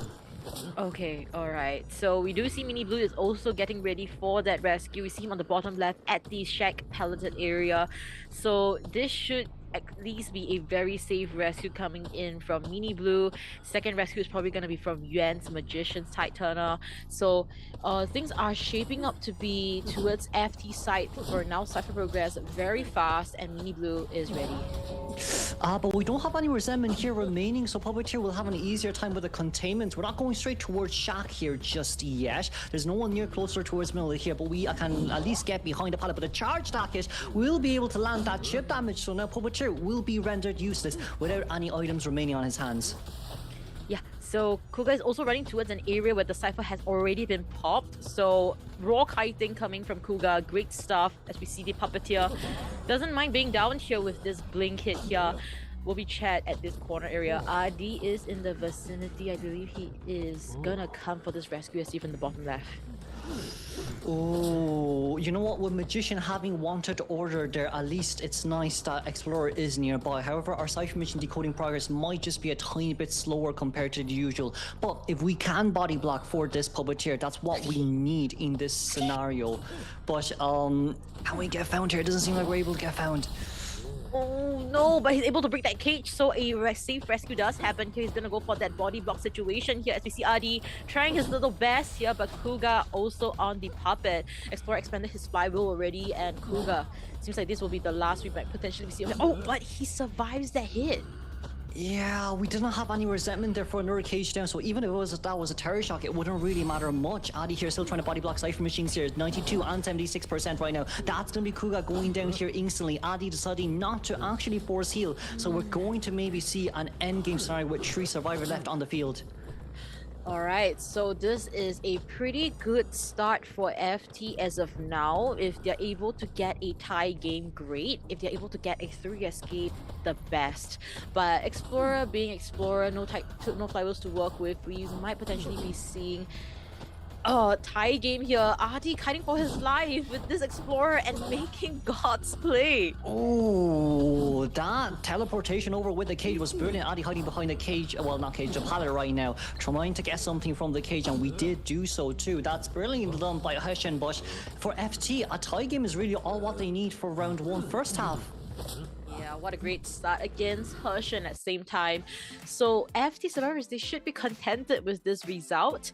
And as of now, FT is just in tip-top condition. I'm not too sure how UPDG could potentially win against FT survivors because they have yet to lose a single game.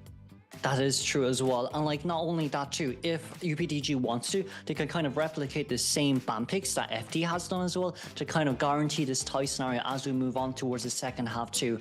But for HIM, we see him as well, right? Very good prowess on that Hullabaloo and on that Goldman, so nothing is still locked in just yet. Or maybe even if we want to, we can get rid of Puppeteer earlier on as well during the ban pick phase. Yeah, as we look into our match stats here, Kuga with the 99 seconds of containment time. In fact, just now, he also got his MVP against Team GX with the Aeroplanist, so we might be seeing him on that later on against another hunter from Hershen's arsenal. But as of now, things are progressing really well. We don't see excessive decoding coming from FT survivors. Everything is just right.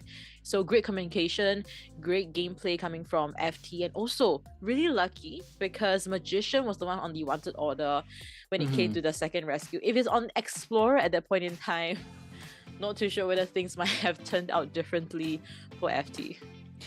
Exactly, and like, it's not only that as well. We initially thought maybe Magician coming in would be for the best, especially when Explorers still can dig for pages. So, you know, their Cypher Machine at the end, there was 3.5 Cypher Machines done. If Explorer can just dig a page, he can fully finish off the remainder out to 50%. Meanwhile, there is still a tie turner on that Magician if he came in for the rescue. However, that wanted order was really lucky from Hushin's side as well, right? If it wasn't on Magician, this outcome could have been so much more different.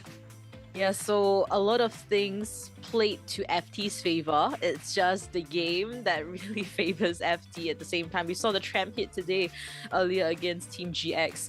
So this is FT's game to win for BO1. But at the same time, we need to remind ourselves that it's still a little bit too early to say because FT survivors, they type things out. And in BO1, Leo's memory, it is UPDG's map selection. So right now, UPDG survivors, they need to somehow potentially get a 3 escape to get the advantage in their own map.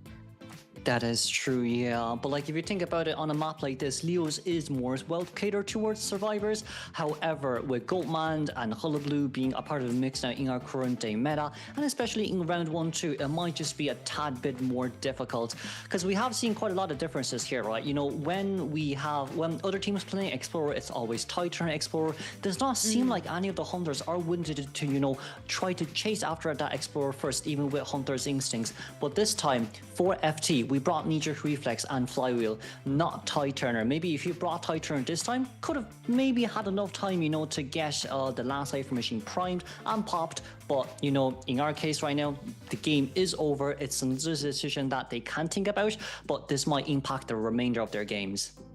Yeah, because for the Hunter side, you expect them to dominate, especially in BO1. But for the side of Hershen, this is might be the first time that we are seeing him not with a 4K right from the get-go here. So this might hit him a little bit because when we come to comparing the wealth of experience between FT and Hershen, right? Hershen definitely falls a little bit short, really unfortunately, because of course his age as well. So let's head into the Bampic phase for BO1 second half and let's see if UPDG survivors can turn the tides around. First 2 bands is going to be Seer and Anti-Korean. We're going to follow up immediately with that with the Magician and Puppeteer here. It's kind of the same strategy as what FT has done during the first half. Yeah, and yeah, we could be seeing the Explorer, the Gravekeeper. No, the Gravekeeper is getting banned out here. So maybe another Rescuer. So a first officer has been picked here. Explorer is still open on the books here. Let's see what HIM decides to ban out. But if they're going up against a Goatman here, we usually might see an Aeroplanist getting picked up here with this team comp. Yeah, however, if we remember what the WWW Hunters has done was we chose Goatman in order to kind of chase that first officer as a first chase potential. But you know, with the Explorer now being banned, having UPDG's Yush playing as the Embalmer, it's not so bad after all, just because, you know, 2-story area within factory is really annoying to get to, and if Goatman wants to catch up instantly, he has to consume quite a lot of resentment to even be able to catch up. So like there is still rebound kite potentials if Yush here can get the Embalm or the Surrogate on towards his ally survivors. Yeah, so Yash is going to be playing a huge role here with the Embalmer. I'm just quite curious, right? Because I thought that maybe UPDG might want to go for more survivors, but picking up the Embalmer here, they might want to just at least guarantee a tie game, or if not, maybe a 1 escape if things do go haywire coming into this matchup here, because HIM has been quite consistent with his Hunter picks here. The only time he didn't get a 4K was with a Hullabaloo yesterday's matchup at Leo's memory. But this time around at Leo's memory, we are not seeing that Hullabaloo, we are seeing that Goatman. His Goatman is still really dominant as well. However, with this team comp, it is very similar to the last game, aside from the fact that we don't have Explorer, but instead having Embalmer too. But Embalmer is also a really good kind of substitute for the Explorer. Yes, you cannot decode as fast, but self-rescue, you can't chase after him first because you're wasting too much time and energy. And you know, it guarantees a tie in that case as well. So then, like in our case here, Embalmer is spawned at the most safest area. Okay, I can feel it, Kuro. I can feel it. Yesterday's Dr. Yukoi has gotten her back. We'll be fine. We'll see how the BO5 Grand Finals will be played out here as we see HIM spawning at that corner area. Yash is in the vicinity, Yuki as well. 2 of the hardest and best performing players we've been seeing for the past 2 days. So HIM have to pick his poison here. Is it gonna be the Embalmer or is it gonna be the Puppeteer? We just gotta wait and see as we look into the personas. Ooh, that's an abnormal from the side of HIM with trump card detention. We have yet to see an abnormal on Goldman for quite a long time now. And of course, from the survivor side, it's going to be Tight Turner on the first officer, Flywheel on our Magician, alongside with Tight Turner on Dash Puppeteer as well. And of course, Knee-Jerk Reflex for Embalmer. Everyone having borrowed time here is nice. They're very confident in being able to at least get that 3-man endgame for a tie guarantee. But of course, this will be day 2, match 3, round 1, second half for our grand finals between UPDG versus FD. The professional commentators will be brought to you by Chocho and Kuroshio.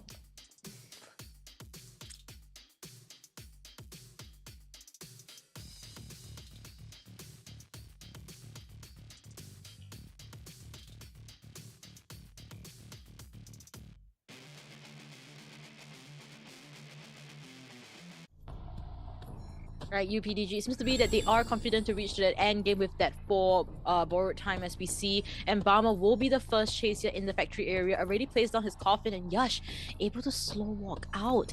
But HIM able to still track him down there. No items to work with, no flywheels as well, and pellets start right from the get-go. That's really nicely done here from the side of our Embalmer and Bush. It's really just one cage until we can get that first hit. Seems like HM is going to play this relatively safely for now, as we want... Oh!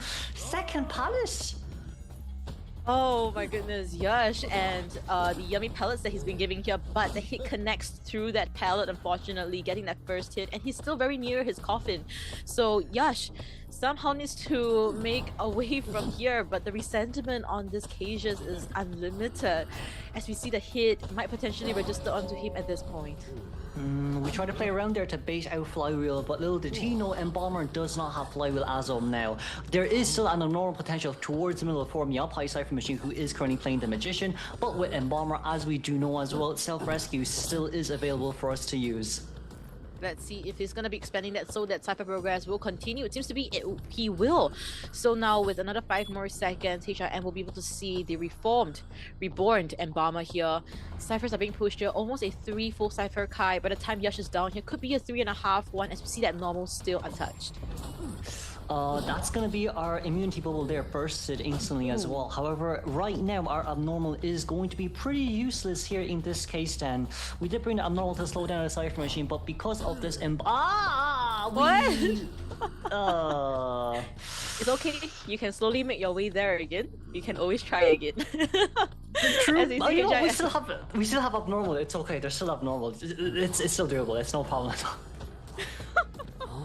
I did not expect that coming from HIM. What a surprise coming from him. As we see him having to chair Embalmer at the center now.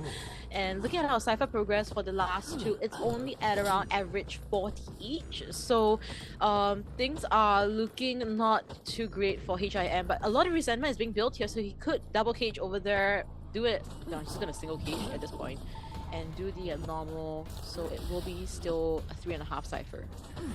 Embalmer is currently running upstairs right now, but we do see as well, right? First officer coming in for the body block, but first officer is going to have quite an easy time here, especially with his pocket watches too. So I don't think it's going to be easy for HIM to get this down initially speaking, but it is still a very doable feat, as we're able to actually teleport over there just on time before that cage dissipates. Yeah, feels like this double story area is not working to HIM's favor at all, with people also potentially coming in for the body block, you know, and just buying as much time as possible. Seems to be that abnormal will be completely obsolete here, and the coffin has also been placed. We didn't really body block there from the side of our first officer. That's pretty bad. We thought that the coffin and the body could be able to do enough, but we didn't position ourselves there properly, as we're able to get Embalmer here down on time. At least it's still some time bought. We've 30 seconds remaining until abnormal is ready, which means we can trump card change to teleport for endgame. Yeah, so it creates a lot of room for HIM here, but UPDG survivors, they need to somehow pop that Cypher, and they've started a 6-1 dungeon is in this vicinity in the 3 pallet area, so that's information for us, for UPDG to potentially go for a dungeon escape if it comes to that situation. Magician has a flywheel to work with 2 magic wands, shouldn't be seeing an instant down. But Magician isn't willing to use those wands at all, so it's left with HIM here playing mind games by himself. Another beautiful palette stone here. That's palette number 3 for our gold man. But now, with the cage coming out, we're going to double cage here instead, just so that Magician can't really break the cage and get away on time. But we're on the other side now. This is a dragging game that Meowpai is playing with HIM.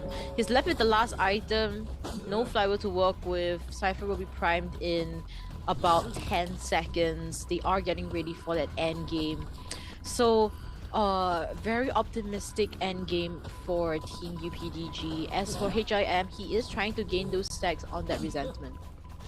But he's not willing to consume any of his cages just yet, just for that end game, wanting to get our Magician down as soon as we can. But we see here, right, one palette here trying to play as much mind games as possible. That's going to be another hit there registered. We do a speed boost here after all, but Teleport is going to be ready with that trump card chain as well. We see Yuki consuming one of her little puppets just so she can get towards the gate, and those crows there already allow HIM to know we are ready for end game. That's going to be instant hit and instant pop. Yeah, and Meowpai is just gonna kite around this area. He knows dungeon is here. Magician's wand has been used to get that speed boost as well. So he's able to vault into the hunter's space, unfortunately. And the other side of the gate is at 80%. PP is making a mad dash towards that gate, but can he make it? A teleport swap has been used. This is gonna be a battle of timings.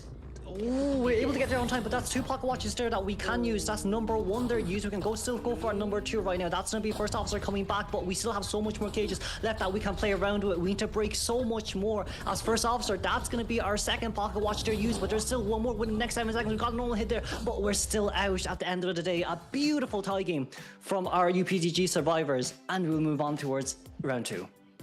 Yes, what a great start. We expected the games to be this intense between these two very formidable teams. FT, of course, that's without a doubt, but UPDG also putting up such a great fight as the upper dogs. So coming into this, Kuro, before we move on, of course, I'd like you to mention a little bit about the highlights of our second half.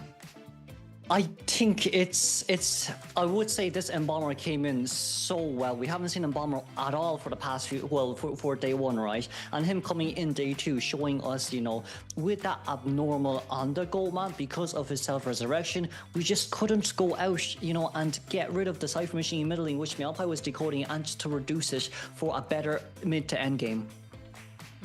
As we are seeing the match stats for our first half instead. This is interesting. Not too sure, but UPDG and FTDS, they have tied things out. They've dropped for the first round, which means that this would prolong at least to a BO4 now. But I am expecting this to go to a full BO5. It's gonna be a very close-knitted matchup. I think right now what would be compared here would be the stamina of these players and also the character pool that this hunter has. And for FT side, HIM, I believe he has a feaster that we have yet seen. Yeah, but then like you still can't forget, UPDG still has Emilia. Heshen has been playing for the first 2 games. He could be a potential game 3 hunter as well, but you know, with their sub hunter Emilia on the side of UPDG too, I would say HIM might be a little bit tired if we go in towards the full BO5. But of course, that will be the end of game 1. As we move on directly to highlights, we'll be back for game 2.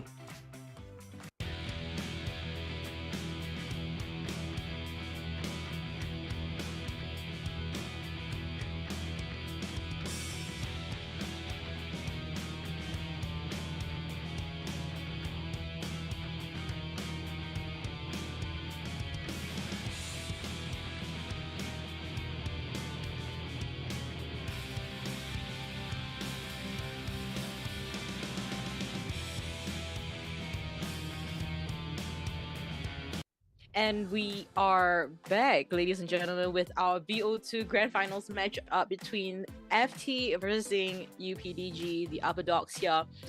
Future versus the upper dogs here. We really wonder who will be taking this champion home. Things are still looking pretty tied up. Everybody is drawing, so we're still not too sure who really has the upper hand here. And it seems to be that UPDG, they do have a good footing going up against HIM.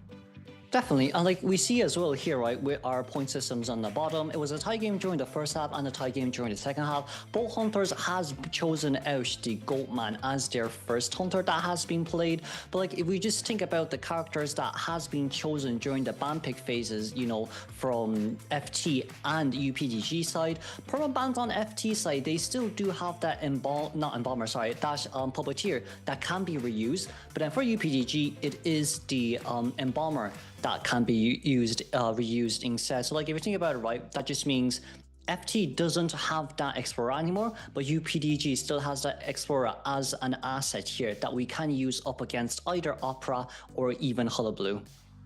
Yeah, so this creates such an opening for UPDG, but at the same time, with FT side, it's usually quite rare for them to actually pick up the Explorer, mainly because they are the type to really go head on with the Hunters with their kiting abilities.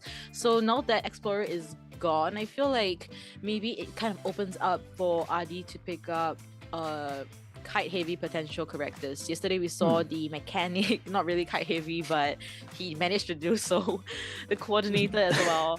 So this is going to be an opening for FT. I love how they have been progressing for the past few matches that we've been seeing in them.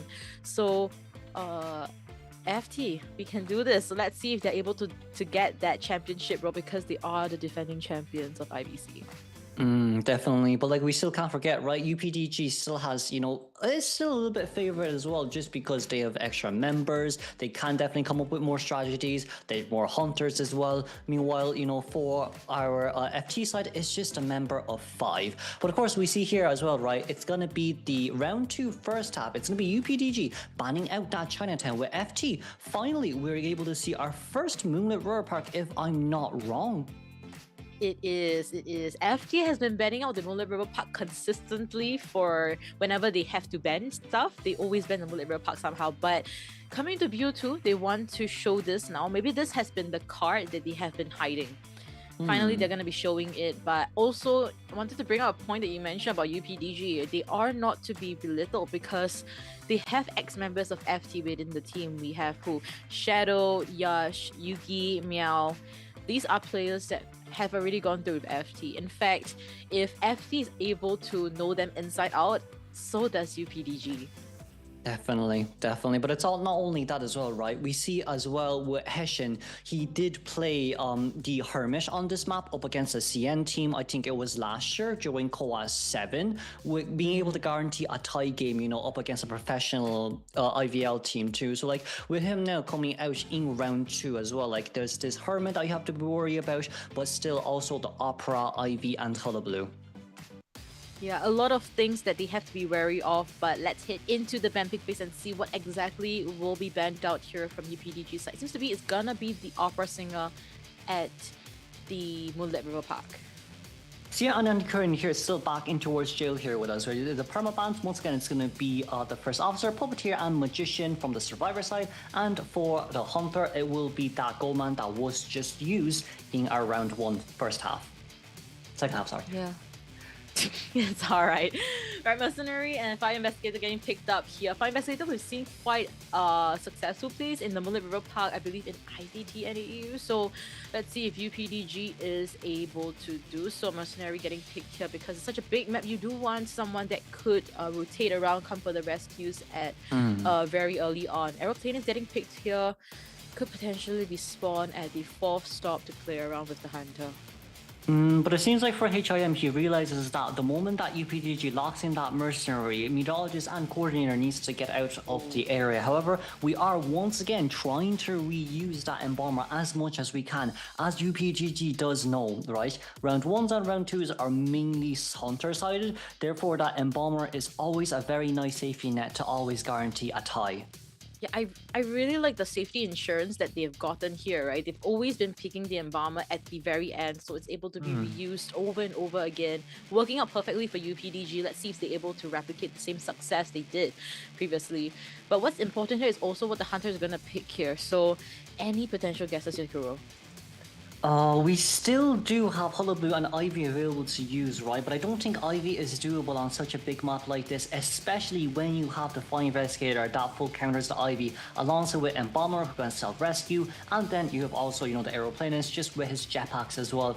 I think best case scenario here for FT would be to choose one of his pocket picks instead of, you know, Ivy or Hullabaloo. It's just that it's way too hard for any of those two main characters to play, but it seems like he's gonna come out with that Joker. Pocket picks, you named it. We're seeing the clown getting picked here, but of course, Kuro, just share with us your insights, because I know that there has been adjustments made to the clown in the game. So maybe you'd like to share a little bit with us, and maybe that would help us, you know, create a narrative for this matchup. It's good on the side that Joker has been chosen here, because, you know, the Aeroplanist hover, you can cancel the jetpack, the rocket dash with it, but it'll immediately be given back to you as well. It kind of works the same with Meowpie's Fire Investigator. Fire Investigator here, if you want to chase after him, you need to make sure that you can kind of use the airbag in your own advantage to cancel the rocket dash instead of actually dashing into it. So in this case, if Meowpie does get chased first, that's something he has to be very wary about. Yeah, a lot of things to consider here, and we are also seeing that survivors are picking up their maps, spawn locations here. Not all of them have brought the borrowed time, so that will be interesting. We'll see that in more detail in our next assets that we're seeing, what we're talking about. As we look into the spawn locations here, PP will be spawning inside the circus area, HIM at the 4th stop. How are you feeling about this, Kuro? This is really good for UPDG. They've really done their homework well here, because with forcing HRM spawning at 4 stop and Meowpie being right in front of him, this just means that Meowpie can go straight in towards 2-story to lock the entrance to allow Embalmer to have a way easier time around that area too, and this prevents this Joker from going in with an instant rocket dash to try catch towards somewhere ASAP. But of course, from this side, it just depends on whether HRM is willing to walk first and pick up items, or is he just gonna dash immediately early game. Yeah, early game is going to be important for HIM, as you see the Insolence trump card as well as a Bling build. UPDG have 3 borrowed time, double Tide Turners here, and Yuki and Yash on kiting builds. So this is going to be BO2, first half of our grand finals matchup between UPDG's Survivors versus FT's Hunter, and this live commentary is going to be brought to you by Chocho and Kurashiro Gaming.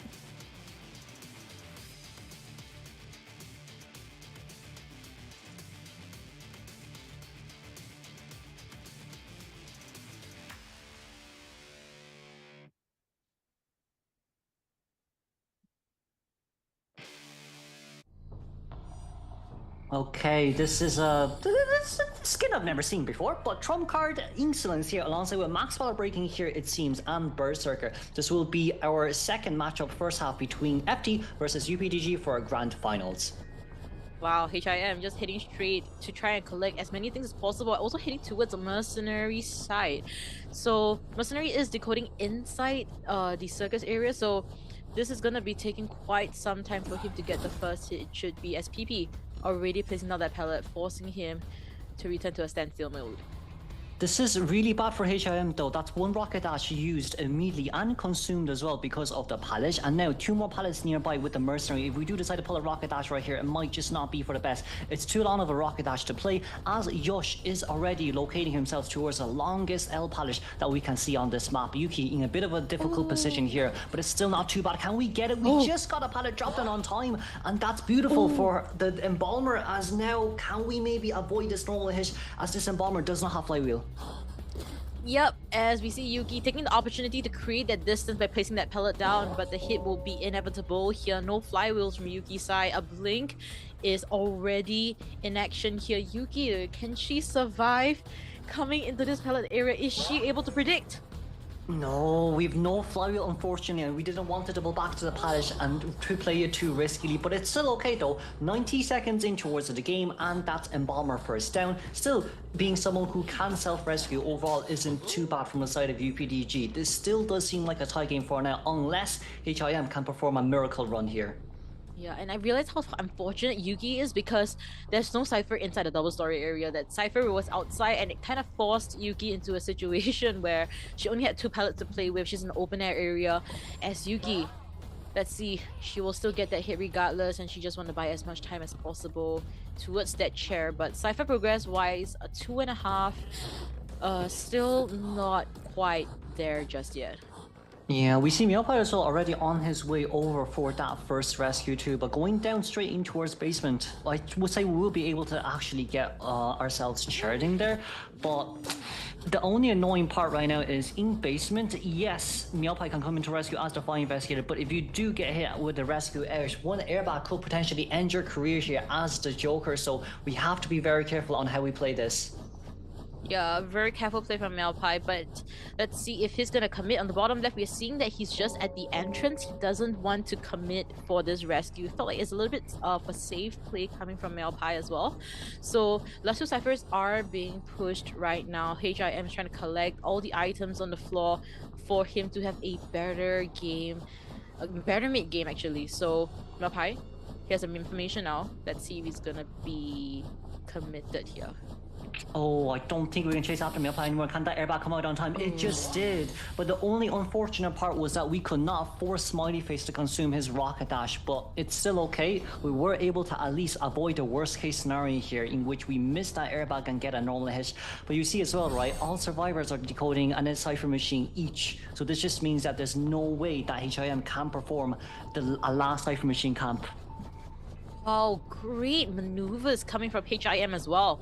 Yash will get that first hit. Unfortunately, he expanded his own backpack already, so that's not the best way to start the first kite off from Yash. But let's see how long he can last. A blink will be up in about 5 seconds, so this is gonna be a crucial play.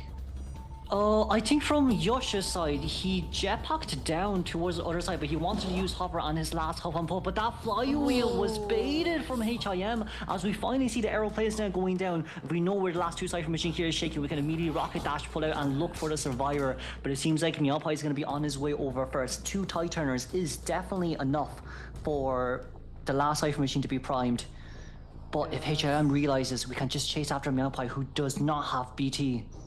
My goodness, crazy outplay, right? Coming from HIM, but at the same time, kind of to show why FT has been hiding this Moonlit River Park pick. Maybe this is the exact thing that they wanted to show us as we see the teleport denying Meowpai of this rescue. Kuro, what can be done here? There is nothing left that we can do unless we can flywheel this rocket dash. Meowpai, beautiful fly on the rocket dash, but no HIM with the 90-degree turn angle and double back.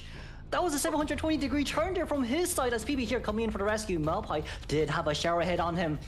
PP, we need to do very well on this rescue. If we get Terror Shock, it'll be the end of the day right now. It's a lot of pressure. You have 20 seconds to play around with it, but you need to make sure that you don't get Terror Shocked here. Denison with the Terror Shock! And that's gonna be the rescue, at least still perform. But we can't forget, Mercy needs to heal Meowpai, but Meowpai takes so long to heal. 20 seconds almost gonna be up right now. Yosh, we're by ourselves at the aeroplane. Yes, that's gonna be jetpack used, but it doesn't matter. Finally, he does go down. Mercy trying to decode that Cypher machine. All what HM has to do here is to either pick up that arrow or go for the fire investigator since we've left him on the ground for so long.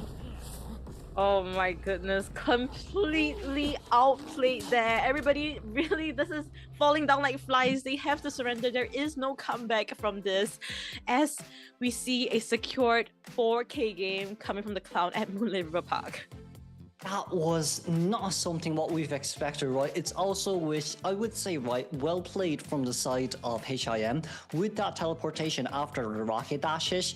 Well, did he rocket? No, he did rocket dashes in that scenario and then teleport over to deny the rescue for our fire investigator too, right? But you know, we baited Aeroplanist flywheel. That's bait number 1. We've baited fire investigator flywheel. That's bait number 2. We've terror shocked a mercenary during that crucial rescue scenario too.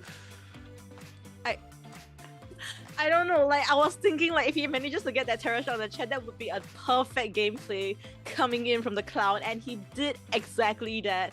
He outmind game every single one of them, outplayed them entirely, and this is the end result that we see of HIM's cloud. Definitely that pocket pick, definitely a hidden card that FT has been holding in all the way for this grand finals matchup. Oh, this is why we chose Moonlit River Park. We see from all survivors' side, right? No one contained more than 50 seconds. But we did also waste a lot of time early game as well, looking for the first survivor, which is Yuki, that we want to chase. But, you know, with so much tie turners, you kind of expect, hey, it'll be enough with the Cypher machines. We can definitely guarantee the tie. But it was mistake. Well, I wouldn't say it's a mistake from UPDG, right? It was just HIM being better. Yeah, definitely. Oh my goodness, I am a little bit speechless with how the performance of HIM's clown is. UPDG, even though I feel like they knew that there might have been a clown, but I don't think they were expecting those baits at all. It was crazy baits. I rarely see Yash getting baited out at all, and he manages to bait out Yash, he baited out Meow Pie, and he did it as if it was nothing.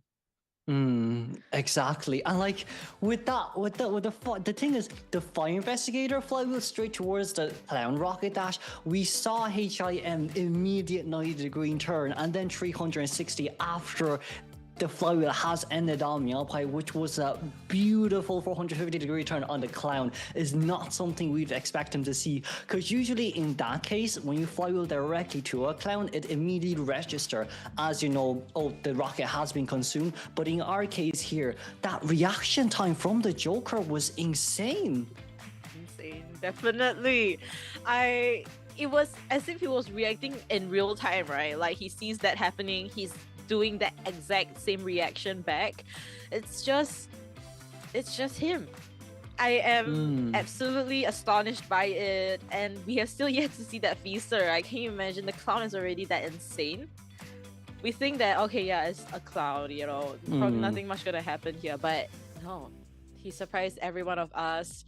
Great gameplay coming from HIM, but of course we gotta stop our praises here because it's still not the end. Definitely. BO2 second half is going to be another crucial turning point for UPDG's Hushin. Yeah, from Hushin's point of view right now, a 4-man elimination kind of does hurt. We're currently 5 points behind.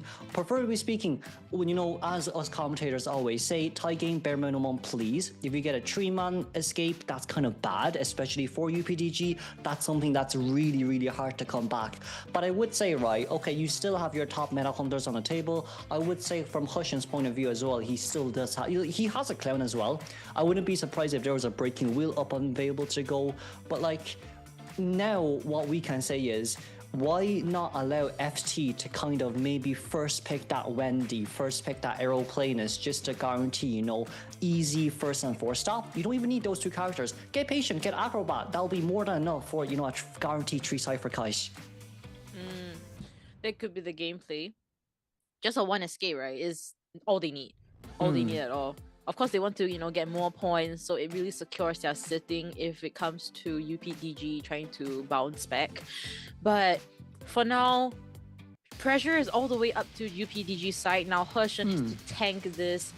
He somehow needs to get a 4K here, but let's just hope for the best for Hushin. Let's see if he's able to outplay this as he lets out the Antiquarian. Oh, Fire Investigators are being banned as well. There's 2 options. Option number 1, Breaking Wheel. Option number 2 would be the Joker once again. But I could see how an opera singer would ban, you know, a Fire Investigator, but opera is in permabans. Yeah, so that's the problem. FT did expand a lot of the great characters that could be used in the later rounds earlier on. So Meteorologists and Aeroplanians will be picked up here. Actually, exactly like you predicted, Kuro.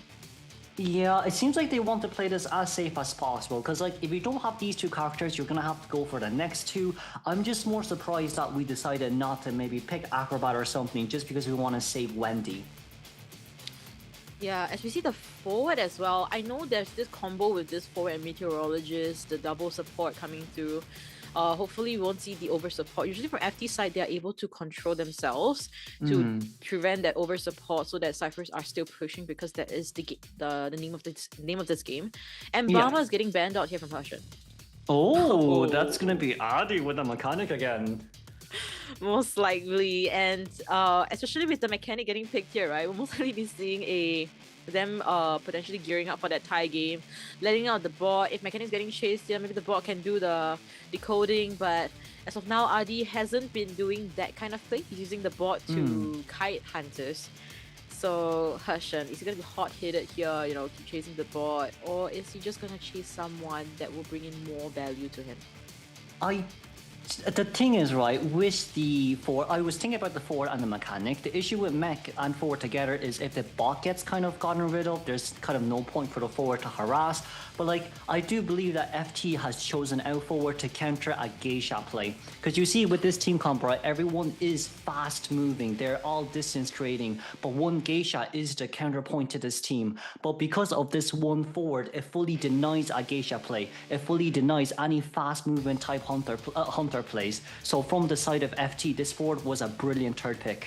As we see a Wu Chang getting picked here, I am bamboozled by this picks here coming in the grand finals. BO2 only, guys, by the way. They denied that Geisha with the forward pick, yes, but coming into this, an Wu Chang, Kuro, how do you think this is gonna fare for both teams? You know what? I hope forward brush flywheel. The only issue here, Adi spawning at the bridge areas is kind of scary as well. But I do think this is kind of, this does work for FT. The only thing that they have to worry about now is you can't use your item unless Wuchan has expended his umbrellas first. So like with this in mind as well, we now need to think how we can play mind games up against the Boo-Boo. Yeah, playing the mind games is gonna be how this game is gonna go. I'm gonna be honest, I've never seen Hershen on this Wu Chang. We've seen him on like Hermit, we've seen him on Fool's Goal, but Wu Chang? That's a first. It's really new, but like we see as well, Hershen spawning at Southbridge. Meanwhile, Mech is just right up in front of us as well. The only big issue here for Mech is we need to be able to predict where Hershen will go. But of course, if you drop down the doll early as well, Hershen can just get rid of it immediately and catch up towards you.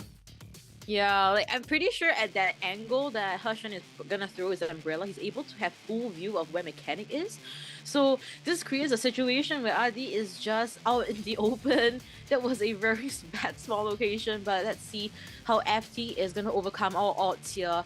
What FT needs here is a one escape. Let's look into this. They do have double borrowed time, a full kiting build on Adi. Kuga has a flywheel and Tide Turner.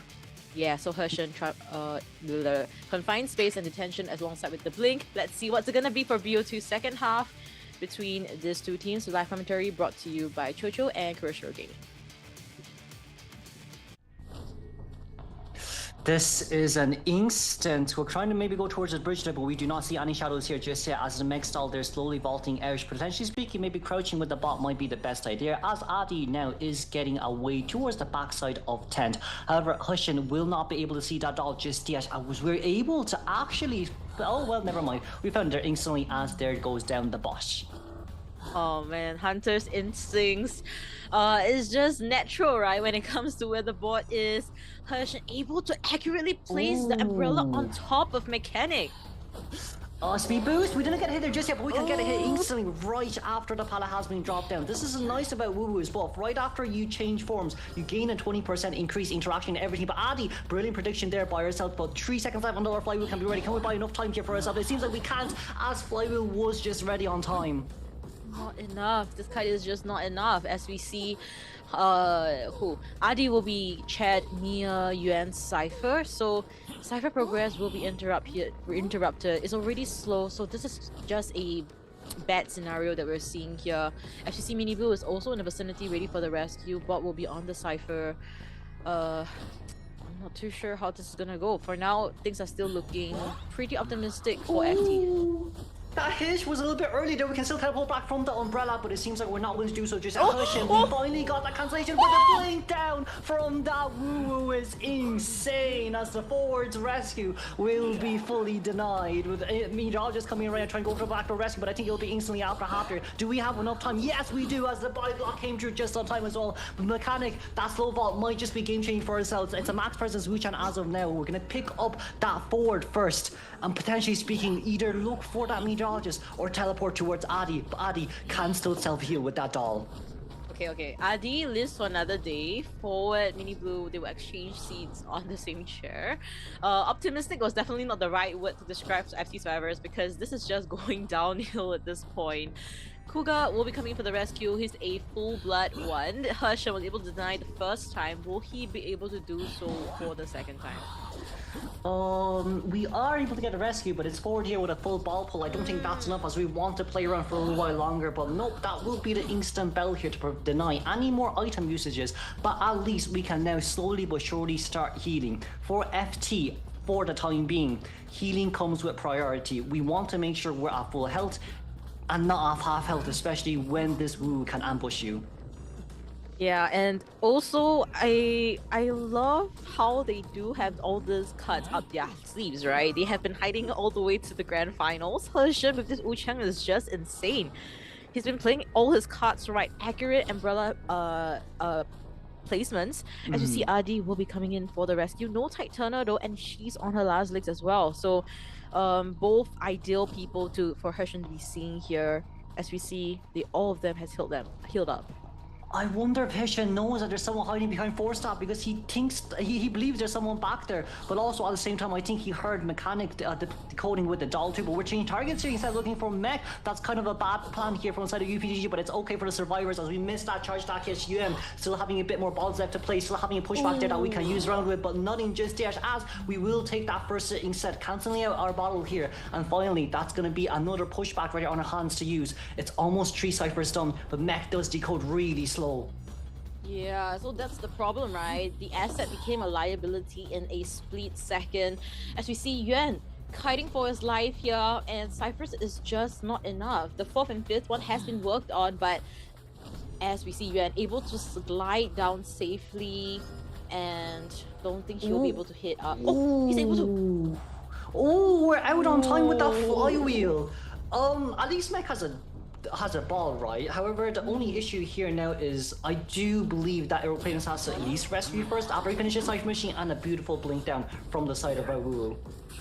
Yeah, somebody needs to come for this rescue early on. Oh my goodness, this is that Terror Shock chair that we saw from the previous half of this round. Hershen has placed Meteorologist on that same chair. Let's see if he's able to get that revenge matchup for his teammates. As you see, Adi behind double story. I don't think we need to rescue, if I'm going to be honest, because we only need a one-man escape and no one kind of has tight turn anymore, no one has borrowed time as well. I think Hershen's just going to try and look to see if we can get to Nidus or not. But like, as long as we don't rescue, it's kind of allowing Mech to decode really fast. But that 49% Siphon Mission, we teleport over here instantly as well. We do have our Soul Siphon to use to catch up towards the chair. But I think for Kuga right now, our main priority will be to stall time as that 61% Siphon Mission is now slowly being decoded. But we're just so far away from the exit. Kuga needs to save his items at least for a little while longer. That's a jetpack over. We're going to try jetpack in. We dodged on the first normal hit as well. Flywheel, if we can come out, it would be nice as well, but it's okay. One normal tank hit is also good to Meteorologist here by herself. 83% Siphon Machine, but 2 survivors that are injured. Kuga in a bit of a dangerous scenario, but it's okay. Flywheel is ready. Charge that hit. Flywheel came through. That's brilliantly done by our Aeroplanus as Yuan is able to safely get out. Yeah, Hershen seems like he's in a little bit of a rush as we see the Terror Shock comes through. Mechanic, can she pop this cipher? It will not matter because he doesn't have borrowed time. But you know what? I do think the pop here is good because now all we need to do is allow Meteorologist to stay near this area and just get Mech to force push open that cipher. Well, exit gate.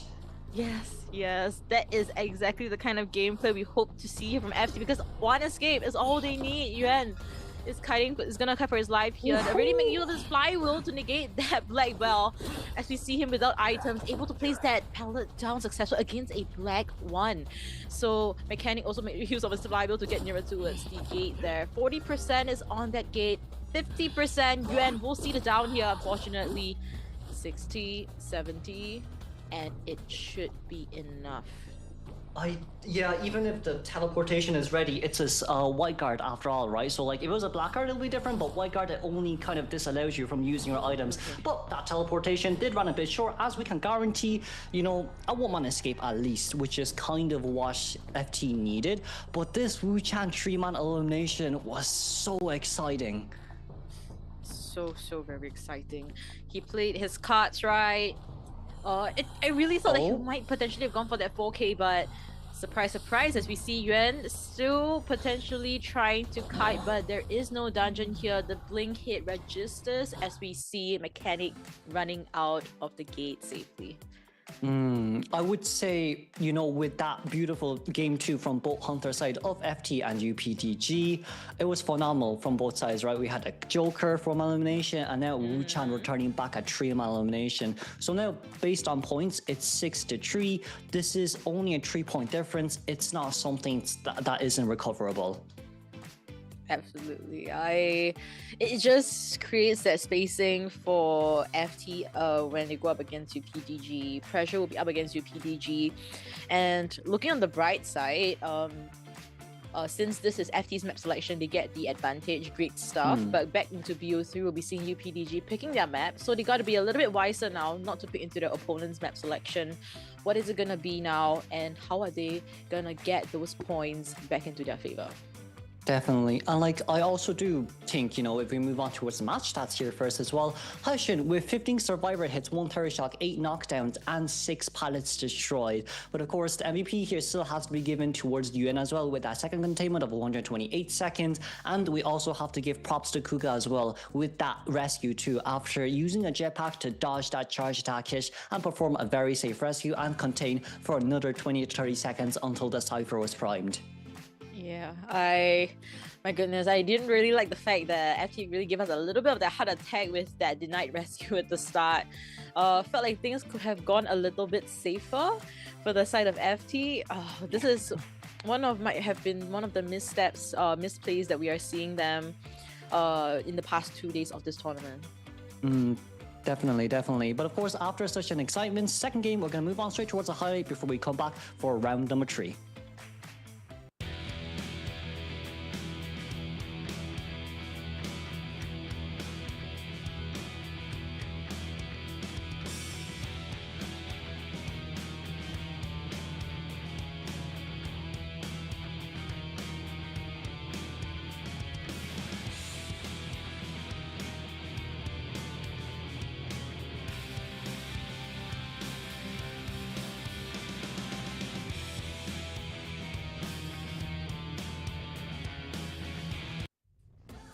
With BO2, we saw a Joker as well as a Wu-Chang, and I can't wait to see what BO3 will be brought to us like.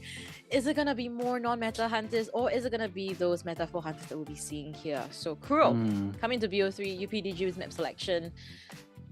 Any guesses?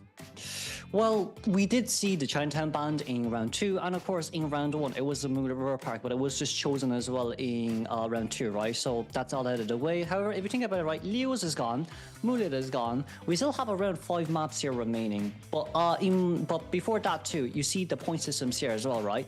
4-man elimination on that Joker, 3-man elimination on that Wu. This going back and forth is quite strong. However, FT is currently leading.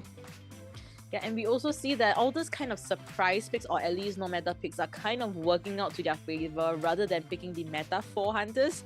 Not sure, maybe because they are just maybe less prepared for it, because they've always been training for those meta 4 hunters over and over again. When you suddenly go up against a hunter that you don't usually meet, that's really where things start shaping up. Only experience can come through, and FT servers happen to pull through it. Definitely. But then I do think, right, since UPDG is the one picking the maps right now, I do believe from the side of FT, two maps that they definitely won't ban would be either Church or Factory. It's because we've been talking about, HIM's Hasher as well. Hasher works way too well on small maps like Factory and Church, in which I think from the side of UPDG, if they do choose a map, preferably speaking, it's not those. If they do get the ban a map in round 4, then of course you need to get rid of at least one of them, because now, because of the lead on FT on towards game 2 here, both teams has used Goldman, but both teams still has the other 3 meta hunters available to use. Yeah, so a lot of potential picks here that could come up from both hunters. Hershen wise, of course, we've really known him for quite some time. We've also talked about the Hermit, the Fool's Goal, but maybe coming into BO3, we might see a different hunter coming in from UPDG. We do know that Emilia is proficient with the Dream Witch. Haven't seen him quite often in the competitive scene. It's been quite some time. So let's see what Emilia, if he's gonna come out, what is he gonna be picking here? Is he geared up for FT survivors, or maybe they want to go with Hershen, which is might be the most consistent hunter that they have right now. Definitely. And like, I do think, with all taken into consideration now, since it's a best of 5-2, I do believe now both teams are kind of wanting to leave the top 3 hunters now for round 4 and for round 5. But we do see as well here for the round 3 first half of our map selection, it's going to be FT banning out that Arms Factory alongside with FT choosing their hunter to come out first to allow their survivors to have a bit of more of a break versus UPDG's survivors who did choose Lakeside as well. We've seen Lakeside being chosen out quite a lot from the side of Southeast Asia too, so I do wonder what else they're willing to kind of garner with going up against, FT's hunter. Yeah, a lot of things to consider here. UPDG and FT has been performing well in the Lakeside Village in the IVT SEA tournament right now. For UPDG, Lakeside Village, previously, Hersham picked up the Opera Singer and got a 4K. As for today, we've seen FT pick up the Lakeside Village. HIM picked up the Hula Bulu and also got a 4K. Yeah, so like in kind of this time of gameplays now, I do feel like from the side of UPDG, they might be feeling, well, I wouldn't say they're too rushed, but if they can get a win in game 3 with their map selection, it would be for the best as well. Yeah, as we look into this, right, we're seeing the survivors of UPDG coming up first, going against FT's hunter, HIM. No changes in the players still. So this is gonna be really intense to see the Hula Baloo and Ivy band out. But it's going to be Seer and Meteorologist from the side of HIM. I do feel like we might be going for more of a slow chase hunter than if that's the case with his band. But of course, UPDG will be replying those 2 bands with an instant coordinator lock alongside with an acrobat pick. Oh, okay. Wow, coordinator actually have been doing pretty well at the Lakeside Village map. We saw Yuki kite with the coordinator at this map. Perfect kiting, solo containment time coming from her, so she could be on this coordinator. As for Acrobat, we did see some successes today at this map actually also with the Acrobat, so let's see if we'll be seeing that happen here. But HIM has banned out the Wilding. It's not a bad ban because you see in our permabans here, right? First Officer is gone, Mercenary is gone. If we get rid of the Wailing, this forces UPDG to choose another stable rescuer. But if the Gravekeeper is their 3rd instant lock, then that just means there are 3 kind of rescuers into permabans, which means round 4, round 5, he might try play chair camp potential hunters. Oh, like a bonbon. So, so that's gonna be interesting. We could potentially be seeing that there, and I love that you're able to dissect that for us, Kuro. As we see this, Antiquarian was open all the way till the very end and now banned out, and UPDG has picked up the cycle. Psychologist isn't such a bad pick. I do think they might want to get a Psycho out for that double rescue, some from the side of Gravekeeper, so at least Cordy can maintain full health, so give more of a balloon pressure or maybe rebound kite pressure here from the side of UPDG's team play. But HIM with these type of bans, Antiquarian's gone, Wailing's gone, Meteorologist's gone, that's 3 harassers, stable harassers that HIM doesn't want to deal with, and of course Seer just being Seer, we can all understand why. Yeah. So in UPDG's map advantage here, let's see how much they can get with this team comp itself. HIM has, honestly, I don't think that he has a lot of pressure. The fact that he's been able to consistently perform and at the very least tie things out is at the very least what we expect from him here. So I am quite curious what is he gonna pick here. I feel like he's gonna surprise us. Okay. I am, to be fair with you, with choosing an opera singer here, I can somewhat see why we decided to go for her, but also at the same time, I do believe it's really hard to play opera up against this team comp. Acrobat's just too strong everywhere in this map. Coordinator is also just too much of a strong solo container. Probably the easiest one is the Psychologist, but she still takes 3 hits, and then you have, Gravekeeper as well, who is 4 hit down and a very stable rescuer. Yeah, so it's gonna be potentially a very tough start for HIM. So let's see whether he'll be bringing in that bling later on as we see the spawn locations here. We have the big boat having the Psychologist, so you mentioned that could be the potential first chase here, and voila, HIM has spawned right on top of Psychologist. So Yuki is in a safe place, Yash as well, PP is far away, so Meow was the only option, right? Yeah, and like Meowpie spawns near towards the bottom, the lower ground of Big Bowl as well. So if HIM can actually catch up towards the Big Bowl fast enough, we might just be able to see him going up towards his staircases too. However, because of the fact that we brought Trump card and spawned that beach, it just means no Cypher Machine here will be locked because it's Acrobat at double 11, but there could also be another Cypher Machine at small boat too. We're going to be able to see Trump card attention here alongside with Blink from the side of our Opera Singer, and of course from the Survivor side, it will be a double tie turner on the side of our Gravekeeper and our Acrobat, with Acrobat also having that flywheel too, and of course Coordinator alongside with the Psychologist having knee-jerk reflex borrow time. This will be day 2 match 3 round 3 first half between UPDG versus FT for our grand finals of IVT Southeast Asia 2025. Professional commentators will be brought to you by Kuroshiro and Chocho.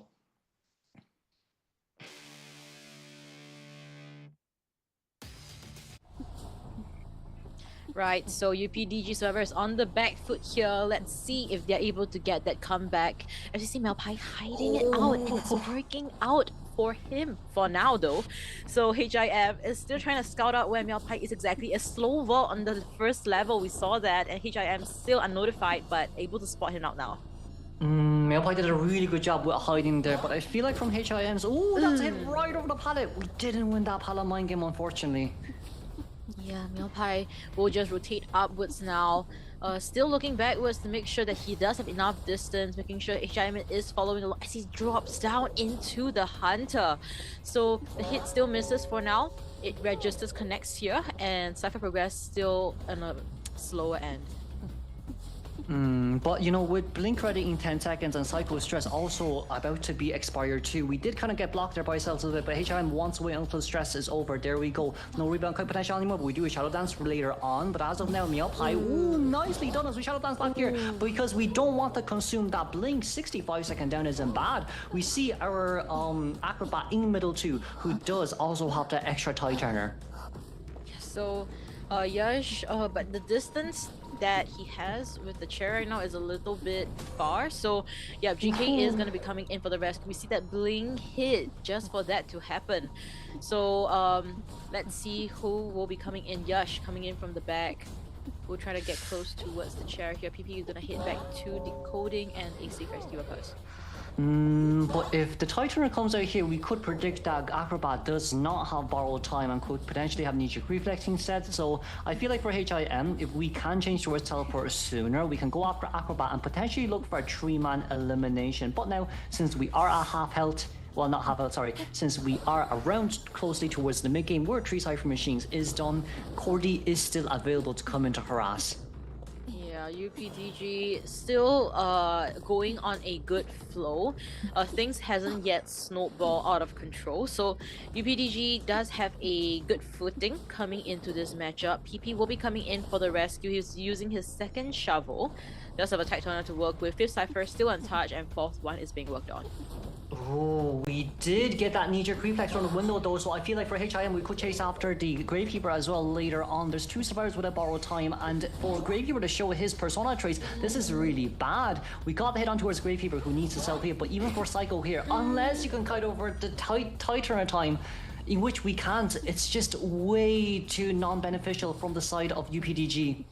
Yeah, and HIM was also very detailed. He sees exactly where GK has ran towards. He's gonna hit back for PP, and that's where the snowball is gonna happen. Now, luckily for them, Yash has already been healed up by Yuki, and so now things are just not looking the best for UDVG survivors, and 5th Cypher, once again, still untouched. Oh, can we see? We just saw Gravekeeper. That's so unfortunate. Because in our case scenario now, it just means we need Acrobat to come into rescue first, as Cordy needs to slow decode. But it seems like we're going to do the complete opposite instead.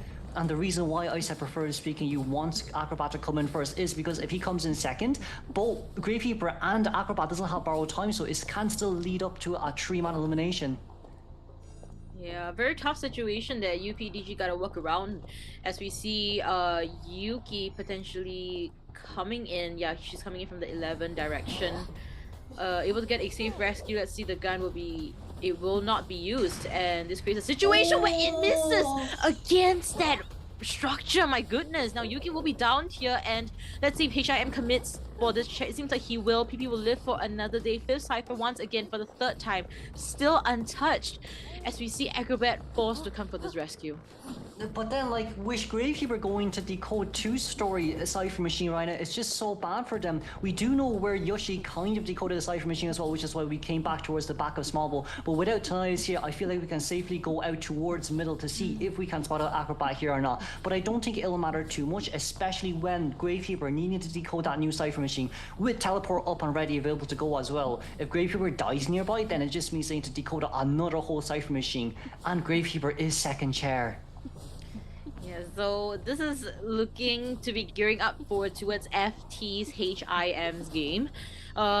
It's gonna be a tough game for UPDG to turn things around. We see a teleport coming in from HIM, but he teleports to the wrong Cypher! PP still not leaving that Cypher Machine, however, though he still does have one more shovel left to use, around half a shovel left now as he slowly vaulted down there. I do think HIM did realize here, as now we need to go into shovel mode immediately, because if we don't, I feel like we might just not be able to survive for a longer time. We do have shovel dance ready, and that's another instant hit out of shovel mode. There's a new Cypher Machine currently being decoded, but I don't think 2 survivors are enough. Yeah, I'm not too sure how this is gonna go, but let's see if the down can immediately happen here. Now Pella has already been down here, so PP will be seeing the chair in a while's time. Acrobat is in the vicinity to come for the rescue. There is that tinnitus that's being propped up by on HIM.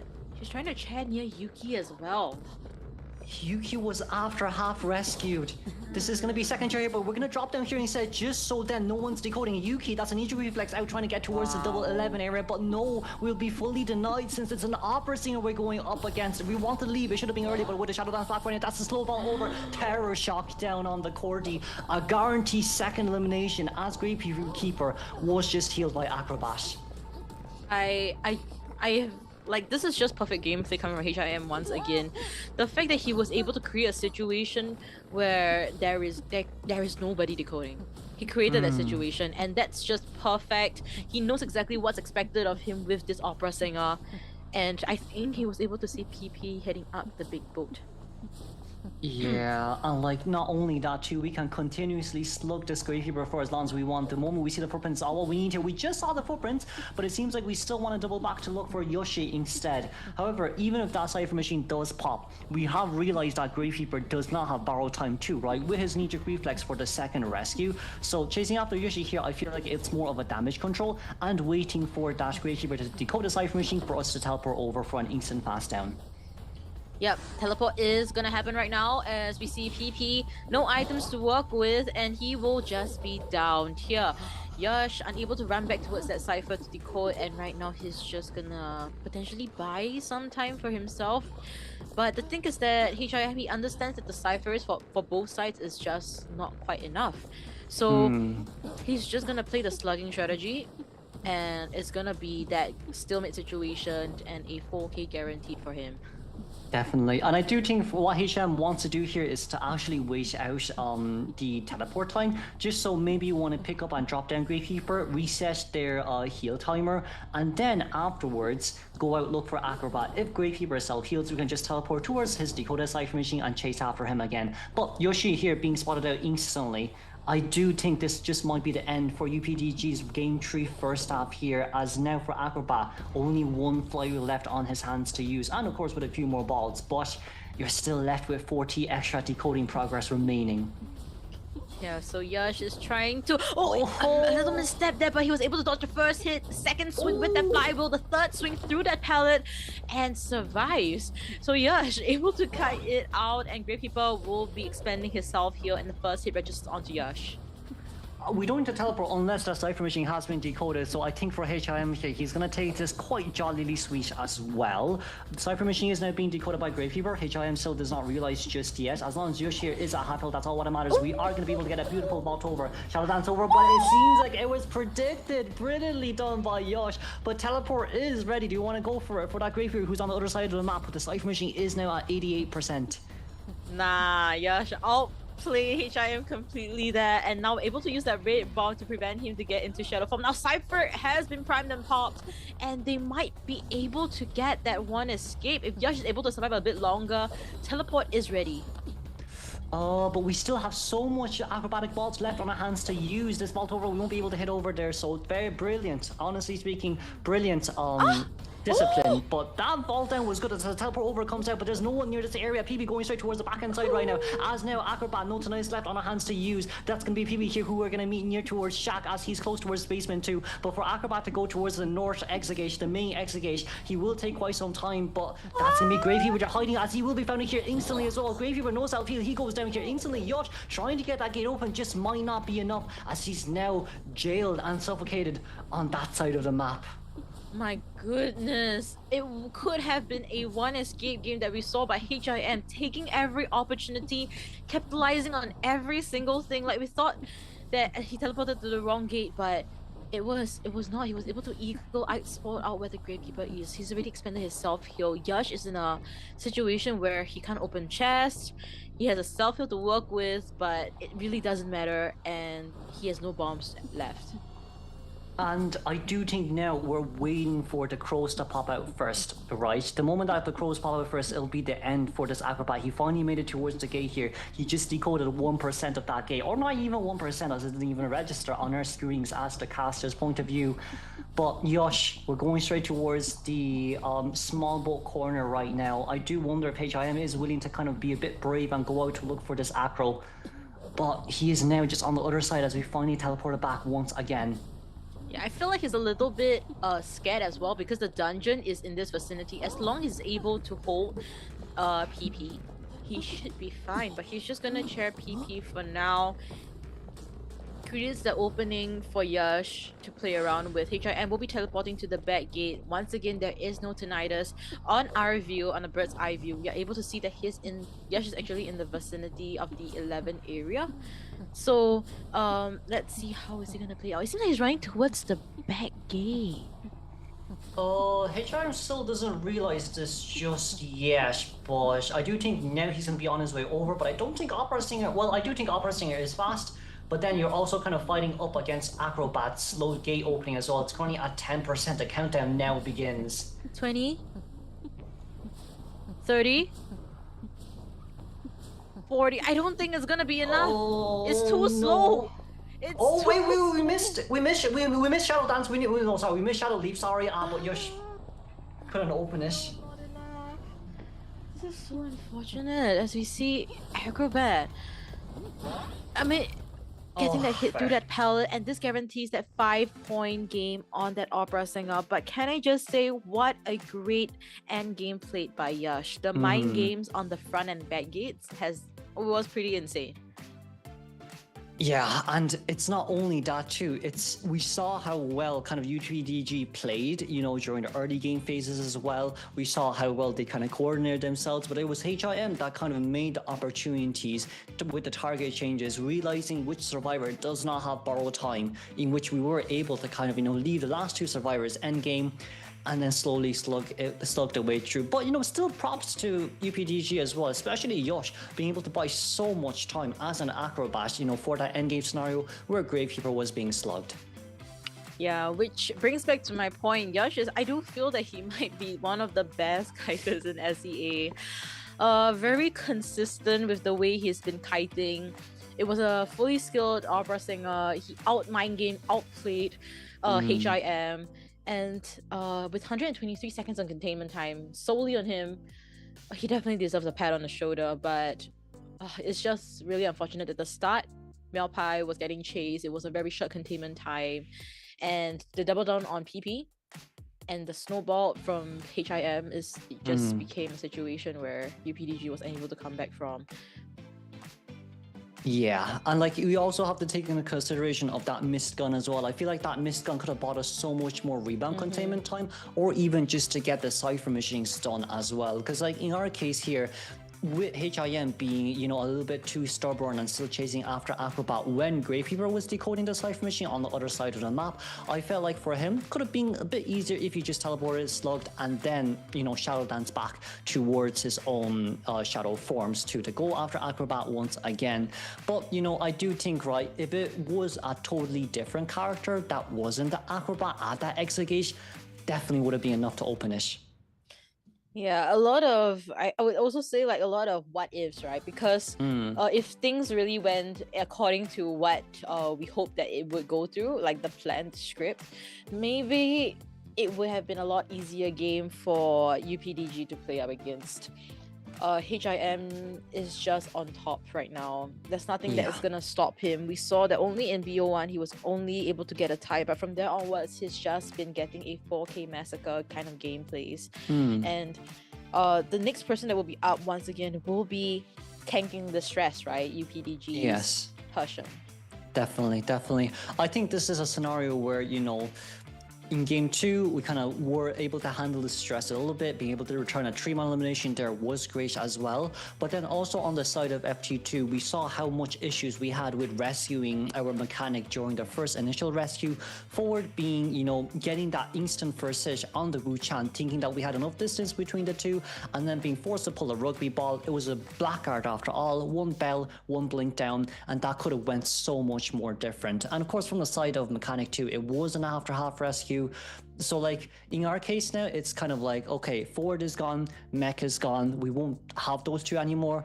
But also at the same time, you don't really have the meteorologist remaining as well, right? You don't really have the aeroplane is gone too because of that moonlit pick.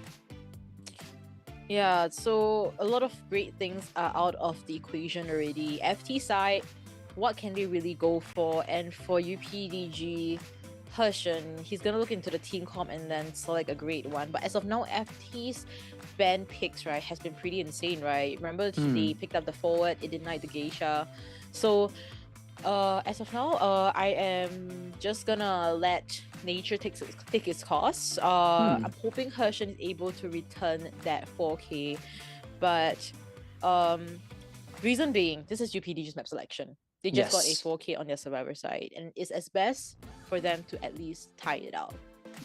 Definitely. And like, if you think about it as well, Hushen now doesn't need to ban Aeroplanist. Meteorologist is also in towards permabans because that was their first pick. You don't have to worry about a forward harass as well if you do want to play opera singer. However, the character they did kind of recycle in this case was mechanic, and mech on such a big map like this as well is kind of, you know, too devious to leave alone by herself, especially with how fast she can decode with it all too. I feel like from FT they will pick out that mech once again to guarantee the tie, especially when they saved it for game 3. Yeah, it does feel like that's their gameplay, to just go for a tie game with those tieable character picks. So let's see what's it gonna be. It's gonna be at Lakeside Village for this second half. FT side, once again, there won't be any changes, but yeah, once again, Hershen will be up and Miller will still be benched out. Definitely. And like, you see the permabans here as well, right? It's the puppeteer, aeroplanist, meteorologist, and of course that forward being put into permabans too. And our first two bans from the Hunter side will be that Seer and Fire Investigator once again. Yeah, tough matchup for Hershen. Ivy is still up for the selection here. Hershen has played the Ivy before, so if it's comfortable with the team comp that FT has crafted out, we could be seeing that happening here. As of now, FT is still taking their time to select.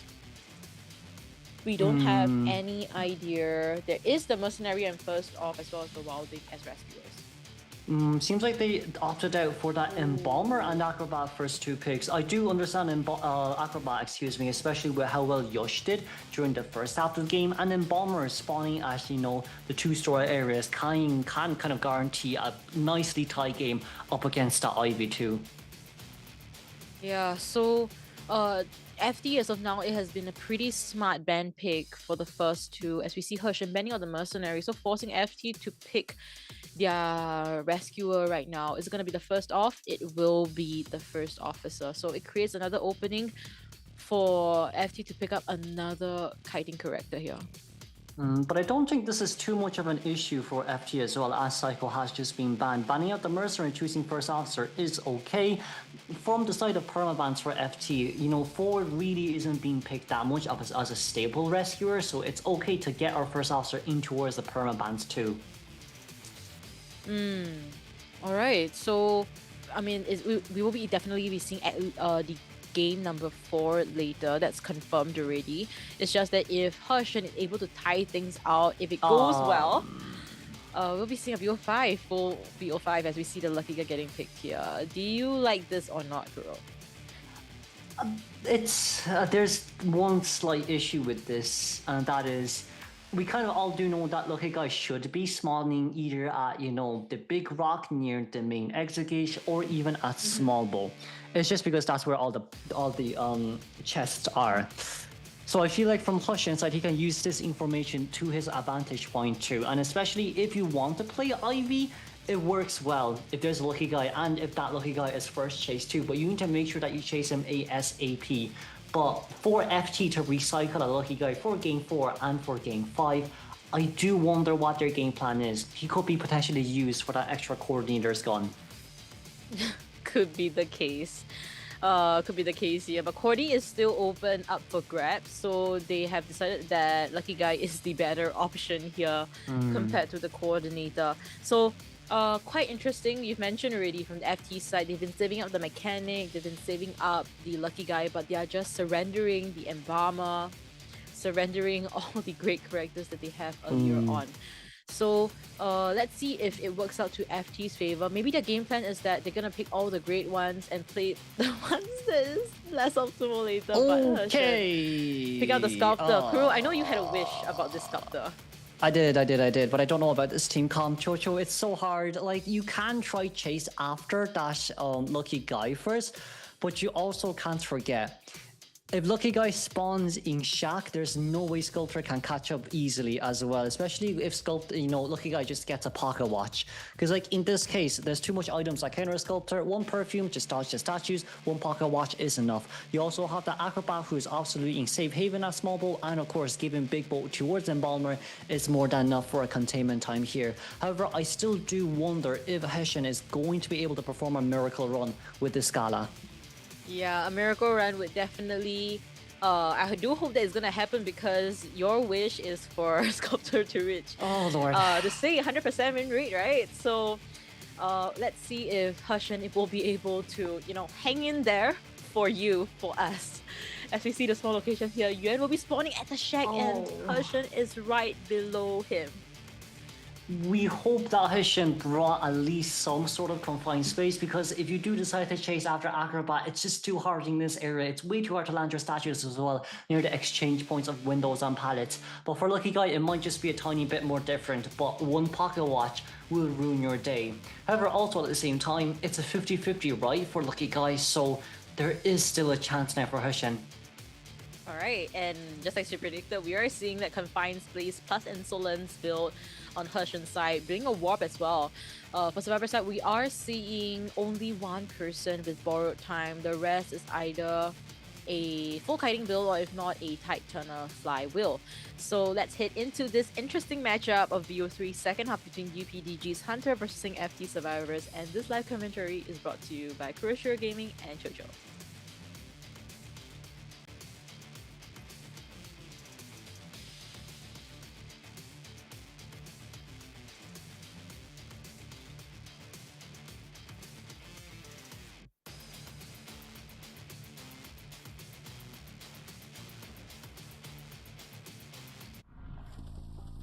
Okay, Sculptor, that's going to be first chase here for Yuan, who's already walking and crouching and hiding. We did not bring quenching effector, so for Yuan right now, seeing where the Sculptor is going to come from, the main point here is to dodge the statues as much as we can, and so that's going to be the first set dodge, second dodge. Oh, second set, didn't dodge it, but that's an elbow pad on his hands. Yeah, elbow pad. You mentioned that the watch would have been a better option here, but Yuan able to dodge out the second blind Sculptor statues over there as he expanded the elbow pads already.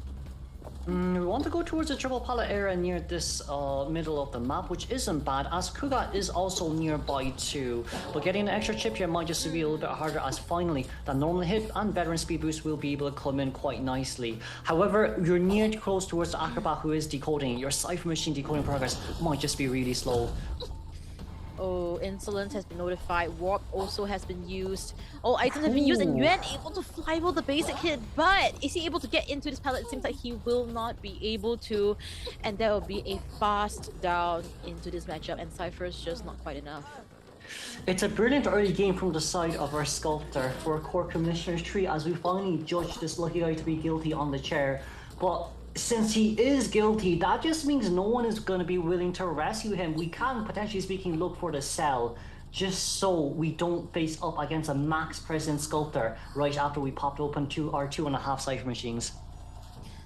Yeah, let's hope all the ciphers do pop up because the main goal for FT right now is a one escape. Hershen is trying to scout out where Mini Blue or whoever is nearby.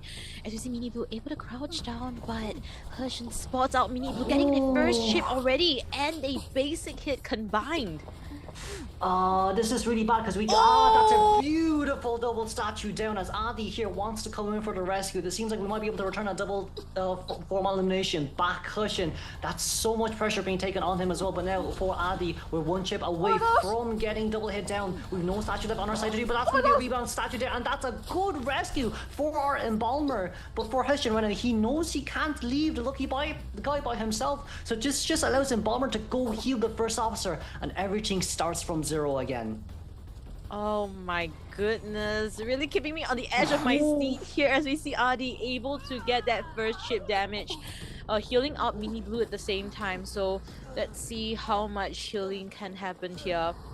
Acrobat is not pushing the ciphers. Everything's on standstill. Alright, the 5th cipher has been touched. But Wanted, that's so bad. Wanted order was not given towards either Embalmer or First Officer here, but instead towards Kuga, who is playing this Acro with so much items on his hands. This just means we can full heal the other two survivors, and everything kind of starts from zero for Sculptor again. But at least she has almost 6 sets of her statues. Oh, able to dodge that one, so great stuff coming from Kuga. Let's see if he's able to dodge the second one. He will not be able to, and a basic hit registers onto Kuga. He does have a flywheel to work with. Bombs will be ready soon. Hershen, this one gotta be really accurate. He misses the second one once again. But we don't have statues left on our hands to use, so this just means Kuga is going to be able to safely get up towards the upstairs area. No statues left on our hands that can be used just yet. This vault down is going to be more than enough here as our other 2 cipher machines is at 60%. But we're not healing Embalmer, which is quite surprising, as well as Acrobat. Beautiful flywheel from Kuga. We're now currently going upstairs with a short drop down here as well. Do we have another ball on our hands to use? Is there a potential? That could happen, but no pallet stun coming from the backhand side as well. And that's finally the Acrobat going down. Yeah, that was the correct play from Kuga. He got a bet on that pellet stun.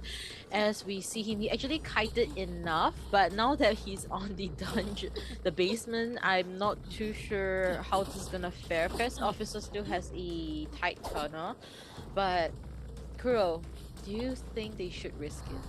No, I think this is too much to risk it, to be honest with you, Chocho. You First Officer going upstairs right now, which is the best choice of it all. But if we want to, we need to pop open the pocket watch right as of now. Can we dodge this? Yes, we can. We need to jump down here immediately and then go straight downstairs here as Sculptor. 4 sets of statues on our hands to use. 16% decoding progress here. As long as First Officer can perform no damage rescue, that's all we need. But statues is one thing that we have to worry about. That's going to be a double chip instantly. We got the rescue here. Acrobat manages to get out, but that just means First Officer is stuck here by himself. Pushing. If we have statues, we could probably try to get some, but Adi now by himself, 1 chip remaining on our hands to use. Can we get it? We flywheel past that chip. That's brilliant done by him, but this just means Acrobat is now free outside. No one can find the Acro anymore as Mini Blue cannot leave this prison. He will not be able to, and this creates another situation where Hershen is able to capitalize on what the survivors can't and can do. And Adi is trying to push that cipher. Mini Blue has already run out of Titan. He couldn't run out of the basement. Acrobat is, I have no idea where, but he is down. He's unable to decode the cipher, and he might be forced to use his self-heal. But look, Embalmer Cypher Machine's almost done. It's currently at 85%. Yes, Hershen will finally go down, but look, it's currently at 90%. No one has self-heal here. No, it's not self-heal. No one has borrowed time aside from our character here, but that fly will not be able to come through. It's a 97% decoding progress. We need, no, you know what, Acrobat got up. It's okay, Acrobat goes over to pop open Cypher Machine, and Embalmer can come down for the rescue, or maybe just to stay nearby and give tinnitus.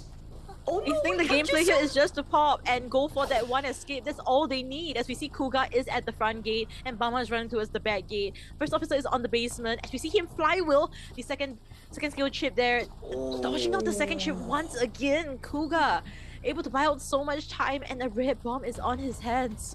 Okay, red bomb is all we need right here. We need to jump here perfectly. That's a beautiful jump there, but it's only 1 chip. That's no problem at all. It's not a double chip down. That's an instant chip down. But if we do decide to chair here, and Bomber would be able to get out on time. Yes, we may have Chisel, but we don't have enough statue sets left on our hands to use. It's going to be a 60% decoding progress. You do have Chisel on your hands to use, but it seems like we're going to warp over here first. But it seems like Cypher Machine's at 90%. That's going to be a Chisel over, but by the time you Chisel over, the gate is going to be open, so it's going to be more than enough time for Addy to get out. We have Flywheel on our hands as well, so that's going to be a beautiful one-man escape. And it's so unfortunate for Hushin. Another 3-man elimination. It's so close. Yes, so far. So close yet so far indeed. But we gotta commend FT survivors, right? In such a crazy dire situation, they were still able to get at least that one-man escape. And that's at least the very least that we've been seeing from FT. Nothing less than that. So yes. I love how we are seeing all these non-meta picks, right? And thank you, because right now we are seeing the Sculptor still 100%, right? Technically, so definitely. things are still looking pretty good for the statistics wise. But Hushin, it's just too much pressure for him. If at least UPDG survivors is at least getting a one escape, Hushin he doesn't have to go into such lengths to keep wanting to or having to get all these 4Ks. Definitely. And it was quite sweaty there from the side of, FT as well. We were just that close to getting a 4-1 elimination once again, but we were able to at least break through from Heshin's prison as well. However, now comes with one issue, Chocho. FT is 2 wins and 1 tie-up. Yeah, which means that if this kind of consistency of a 6-3 since BO2 keep continuing happening, and BO4 we see the same thing, then FT is just gonna take the win home, and we gotta commend it to their hunter for sure, HIM, tanking everything. As we see FT side, statistics wise, 49 seconds of containment time, definitely very short, but Kuga definitely did make it a lot better. Definitely. And it's not only that too, because they are now currently 2 wins up. This just means that if we tie round 4, it'll just be a complete victory here from the side of FT, because even if you go on towards round 5, you can't beat those 2 wins, right? So in our case now, it's kind of the good news for Heshin here is he used a Wu Chan and a Sculptor in order to kind of tank the pressure.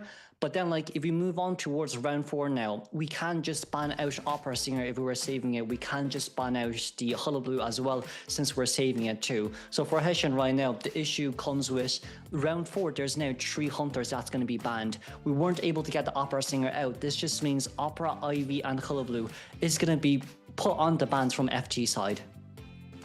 Yeah, but let's put that on the top first. We'll see the ban picks later as we head into the highlights for BO3.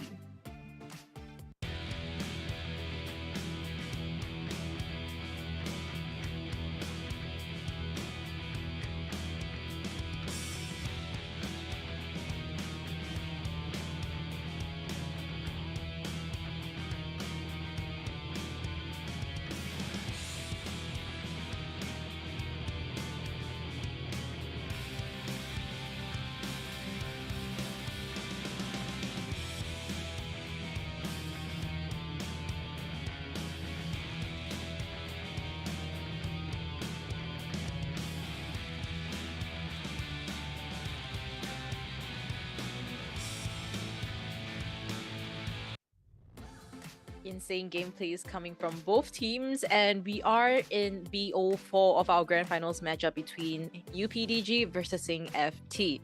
Kuro, we have come all the way to BO4 already, and as of now, FT has won 2 full games and UPDG has only tied a game with FT. And we see with the match stats here as well, right? Round 1 was a fully tied game between the both Goldmans. Round 2 was, 6-3. Round 3 being replicated with the same kind of results and with the same stress level from both Hunter side as well. Moving on towards round 4 here, UPDG will have to stand up and at least win from their survivor side, because if they don't and they just tie the game, there's a huge potential in which FT can just take this game home within the first 4 rounds. Yeah, which is, I would say, it's gonna be a very hard comeback for now for UPDG, because from what we see, we've been seeing 4K happening from HIM side, which means that for BO4 and BO5, somehow the 4 escapes or 4 kill must happen from UPDG side. So it's gonna be a very, very tough matchup here, I gotta admit. And it would take a very, very big miracle for UPDG to turn the tides around. Definitely, yeah. And it's also now which, both hunters there needs to pick pocket picks. Meta hunters are definitely out of the way now. However, we can't forget that UPDG still does have a meteorologist that they can use. They still do have the aeroplanist that has been highly, well, maybe not the aeroplanist because we used him during the second round, but that meter is still there that can be played. But FT now is the one that actually gets to choose the maps. Yeah, FT now has I think that's a very good point that you mentioned, because now that FT has won 2 rounds, now they have their map selection in BO4, which means that they are just one step even closer to them touching the champion trophy here, being the champions for IVT SEA as the defending champions of IBC last time as well. So this is gonna be something that FT has been hoping for. They bring in bringing HIM as a new hunter, and it's worked out perfectly for them. So it's just something that we kind of would have expected if they do win this, but we still do hope that UPDG will surprise us further in a very good way from the Survivor side.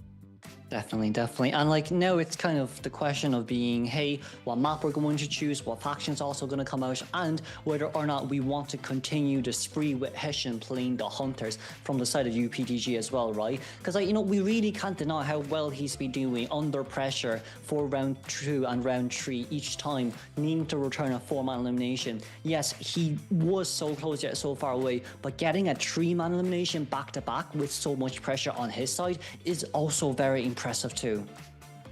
I really like the momentum that he had with the Wu Cheng and also the Sculptor, right? It really felt like from the get-go he had the 4K momentum, but it's just that all the way until the very end, FT Survivors just happened to play the end game better. It's always the case like that. They know how to play those end games. They've seen it tens and thousands of times. So I just gotta commend FT Survivors that this just comes through all the experience that they had for the past 2 to 3 years as a team itself. And for Hessian's side, still very young, but so much potential that we've been seeing from him as we see FT picking up their most comfortable map ever, Slipping Town. Right, and it seems like I forgot that round 4 you actually don't ban any maps, so excuse me for that. But it seems like UPDG Survivors will be coming out first up against FT's Hunter. In this case, right, in order for FT to kind of close out the game, that just means HIM needs to get a 4-man elimination, and we will close everything out in the first half just because it's not enough point-wise to kind of get a return. And with the fact that, how strong HIM has been performing as a round 1 hunter during, game 2 and game 3, we have seen how, how monstrous he can be as a hunter main. Yeah, so this is very, I would say that it's quite interesting because I feel like UPDG, if they have Hessian up first, I would feel like there might have been an opening that would make it easier. But because why I'm saying this is if they are allowing their survivors to come up first, which means they're facing against FT's Hunter. FT's Hunter have been consistently getting a 4K. Yes. If another 4K happens here, you mentioned already, it's just the end of UPDG, and we just gotta congratulate FT later on. So a lot of things are at stake here. First thing is of course the prize pool. 80k guys, 80k Chinese yuan. The second place is half of it, 40,000 yuan. So it's just half that prize pool of whatever first place is gonna get, and of course, as a team, you want to get the highest prize pool. You're already so close yet so far. It's always the second place that would feel the most despair. But UPDG, I trust. Let's see what they're gonna bring to us to this table here. As for HIM, Feaster? Potentially, but I do think it's kind of a bigger map for Feaster, so maybe we want to go for Wax Artist. He's played that in the round 1 up against yesterday's matchup between FK, which is maybe something I'm kind of thinking about that he might do. But, Churchill, it's also not about the prize pool too. I think the winner of our IVT Southeast Asia 2025 will also get an invitation to IBS as well, that I think will also happen next month, if I'm not wrong, because the dates are now slowly closing in. Right after, I think, IVT SEA ends, and then IVL ends, there will be the IVS invitations. Yeah, crew, I know you will be there, so I'm not too sure if I will, but we'll just have to wait and see if that's gonna be happening, and we'll see if our co-casters will also be joining us. It's gonna be a huge mystery, but of course, we would hope that you guys will be joining us for IVS as well. And this is going to be a huge invitation, right, for IVS. Whoever that wins this is going to be a representation, SEA representation. And Definitely. we want the best of the best to be placed up there. As of now, FT is showing that they do and they will represent us as of now. Yes, and like it's also now with so much advantage points here as well. We need UPDG to win, excuse me, and like we need them now to step up. They've a lot of characters that they can use during the first 3 rounds. It's main characters that did put into permabans are usually the ones that counter the meta characters, which is okay compared to FT. You're an aeroplanist down, you're a meteorologist down, and of course you are a stable mercenary rescue down alongside a gravekeeper and that first officer too. Yeah, and also just to reiterate why Ever Stepping Tom is such a crazy map for FT is because their starting matchup in day number 1, they got a 10-0 in this map. So they are just making a statement, then they will potentially make it once again. You see the Lucky Guy getting banned out. It's not a bad ban. I do think Lucky Guy ban there is great just because you can't skip an extra item for the forward. However, you keep picking up a female dancer here. It's not a bad option to use, especially from support wise, as the mech gets banned there as well. But from what I would say is a lot of the early games, you'd be wasting quite a bit of time when it comes to setting up those support music boxes. Yeah, a lot of time is going to be brought out here, but of course, once that's set up, then there won't be a lot of support coming in from the female dancer anymore. So cipher decoding will still be focused later on. But let's see, the lawyer is getting picked here. I think this is the debut pick in IVT SEA with this lawyer. So I am quite intrigued by it. Maybe they just want him for the cipher decoding.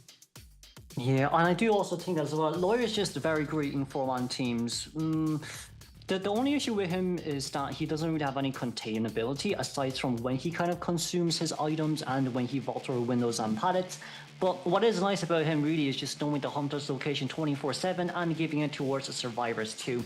I would believe that this lore is chosen to force HIM to not play a slow moving hunter like Wax, or else you're just gonna get looped and distance created forever.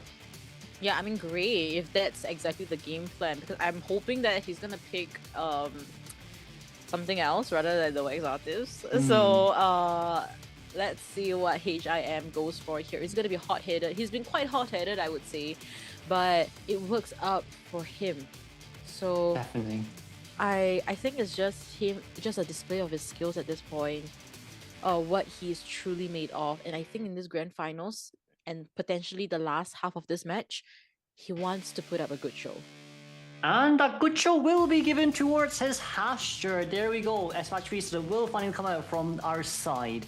Preferably speaking, if that's the case, we might want to go Patroller just because of how fast these characters can create distance against you. There is still an option for Warp as well, but as HIM is a Hasher main, we'll leave his talk for his in-game plays. Yeah, I've been talking about this since day number 1, but let's do this, guys. I know you guys have also been talking about his hairstyle. It will be my first time seeing it though, so I'm excited as we look into the spawn, right? Center, we'll be seeing Yashi on that forward, Yuki's on that female dancer, and 2% outside of Graveyard is Lawyer and the Meteorologist. HIM will be spawning inside Graveyard, so potential first chase Yakuro.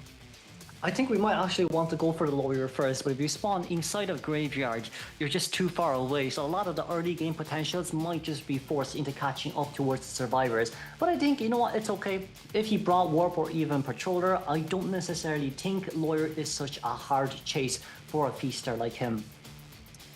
Alright, so I am super excited. I'm also looking forward to his personas, right? You mentioned the Patroller, but he has decided to bring in the Warp. He's confident.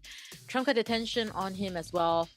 All of them have borrowed time. Let's see if they do last to the end game. 2 double flywheels as well as a knee jerk as well as a tight turner on the Meteorologist. So potential last half of this matchup between UPDG survivors versus FT's Hunter. Who will come up on top? And this live commentary will be brought to you by Chocho and Kuroshiro Gaming.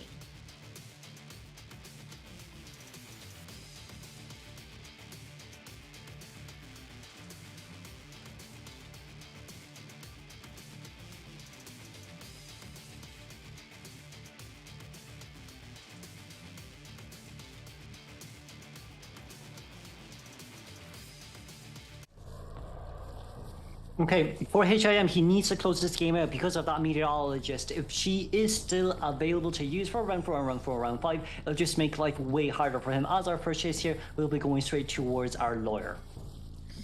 I can't wait as we see him looking downwards for that speed boost coming in. As we see Lawyer already placing down the pellet. The dungeon, the basement is in this area. He's probably gonna kite a lot for a little while and get off here after getting the first hit. That could be the plan here. We see PP establishing great distance.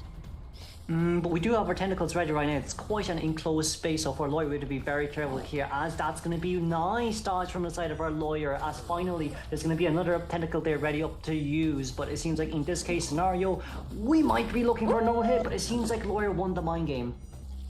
Exactly, PP. I feel like this is kind of his comfort pick with this Lawyer here, finally.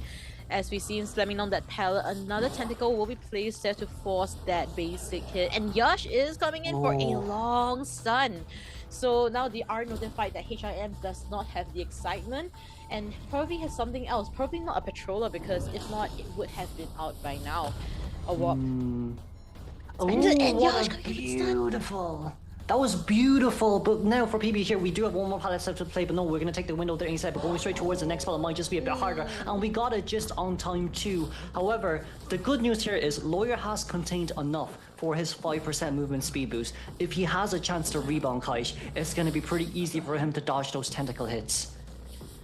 Yeah, as we look into this, right, let's see who the first person coming in for the rescue is going to be. Yash, but no tight turner on him. So HIM is just gonna place a tentacle. Could he potentially deny Yash of this rescue? Ooh, nice flywheel there used, but we're trying to get a turret shot. Okay, we finally got the no damage rescue there, but it just seems like that ball hit the tentacle that just spawned after we got the Lawyer down. That's so unfortunate for our forward. Right, a charge attack hit will be used, but it seems like a little bit of ball will be expended in exchange. But Yash can still harass here for a little while longer. We're gonna pick up here on time, and that's a beautiful push back down as forward finally taking that hit. But it's okay, we have another tentacle left that we can use. No matter what forward does here, we're going to be able to get a slam down beautifully done. There's another tentacle right in front of us. Do we have enough time to get it down? No, it's in a 2-second cooldown here as of now. But one more tentacle, that's gonna be a drop down there, but we're not gonna do it. No, we did do it as that speed boost came in clutch. There's another pallet speed boost that we can't use, but the slow music box saves the day. My goodness, what a crazy play there. As see the meteorologist also coming in with the gill pushback there. Lawyer able to gain so much distance, and in fact HIM has decided to let him off the hook for now and will commit to Yashi instead. But for Meowpie right now, that was a brilliant wind pushback there. Yes, it wasn't that long of a wind, but it was enough to allow this Lawyer to safely get out. Our 4 cipher machine is just done, so just means that UPDG is now looking for a 4-man endgame, especially with how fast a Lawyer can decode. He just started that cipher inside Graveyard. Alright, able to do the levitation, getting nearest to the chair. Tentacle hit and able to get that safe rescue. So Phenomenal Pie is okay, he is safe, and HIM unable to get that double down. Oh, but the hit still will register on towards forward here, thankfully. But forward did not have tight turner, so I think it makes sense to know that he has power time as well. Now then we're going to go for a PP here. Second rescue there, can't come in clutch, but that's going to be instant slap down here on our tentacles. New cipher machine has yet to be decoded. Double down from our side as well, as Meteor has to go decode, and now Female Dancer is the one that has to come in to rescue. Yeah, I think the game plan here from HIM is to just make them really busy. They have so many things to do and they don't have enough time to decode. That's probably the game plan. But as we look into this, right, Meow is decoding that cipher. Yugi is coming in for the rescue. There is no tight turner. PP will be expiring really soon, and Yuki, I think they're not gonna bet on this. Yeah, I think it's too risky, especially when a tie game is kind of, the bare minimum we need to have. But also kudos to HIM as well for that brave teleport to look for the lawyer right after losing him too. But Yuki here, we're in a bit of a trouble. We didn't get a technical drop down there because it was placed too far out. So that's at least our female dancer who's able to dance for another day. But the Cypher is now at 80. Yeah, it's at 80, is being double decoded, and teleport is not ready. So they are potentially just gonna go for this pop, no teleport, Feaster, and they are geared up for the endgame. It is a 4 though that we're talking about in this area. Dungeon seems like it might actually be in middle, but we see Meowpie as well as the meteorologist who can come in for the support. Oh no, never mind, Dungeon's at graveyard. So now in our case, Meowpie will get a chase, but he still has another bottle. He can still use clouds to get away. Yeah, I think everything is working out towards UPDG's favor. If the miracle we were talking about is this, then we should be expecting, as we see the gate being open already. Yash is on the back foot. He was unable to fly well as well. That's very unfortunate because if we were able to get towards the gate on time, that's Meowpie, one cloudy wind to go out of the corner house and then straight towards Dungeon that's close towards graveyard. But in this case, that teleport kind of saved HIM as well, just about on time, as Meowpie is going to be able to get out, but it's a tie game, which isn't enough for UPDG. Yeah, not quite enough at all. And I think as of now, this is the hope that UPDG is holding on to. They're hoping that Hushan is going to create that miracle for them. And before we move on, of course, is there any highlights you'd like to mention about this Feaster match? I think it kind of does show how Feaster perform in current day meta, but it's also, I would say, because of UPDG, their kind of team comp wise was really good, and I do feel like with a lawyer pick as well, it was a base for the Feaster. It's hard to play Feaster up against a lawyer. It's just because his movement speed 5% extra, vaulting speed as well, and alongside the fact that you can't really terror shock him. Yeah, I think also the thing is of that Yash, the forward support coming in, just right. He was able to predict also where the warp is gonna come through, able to do that stun through, and forcing Hunter to change targets to him.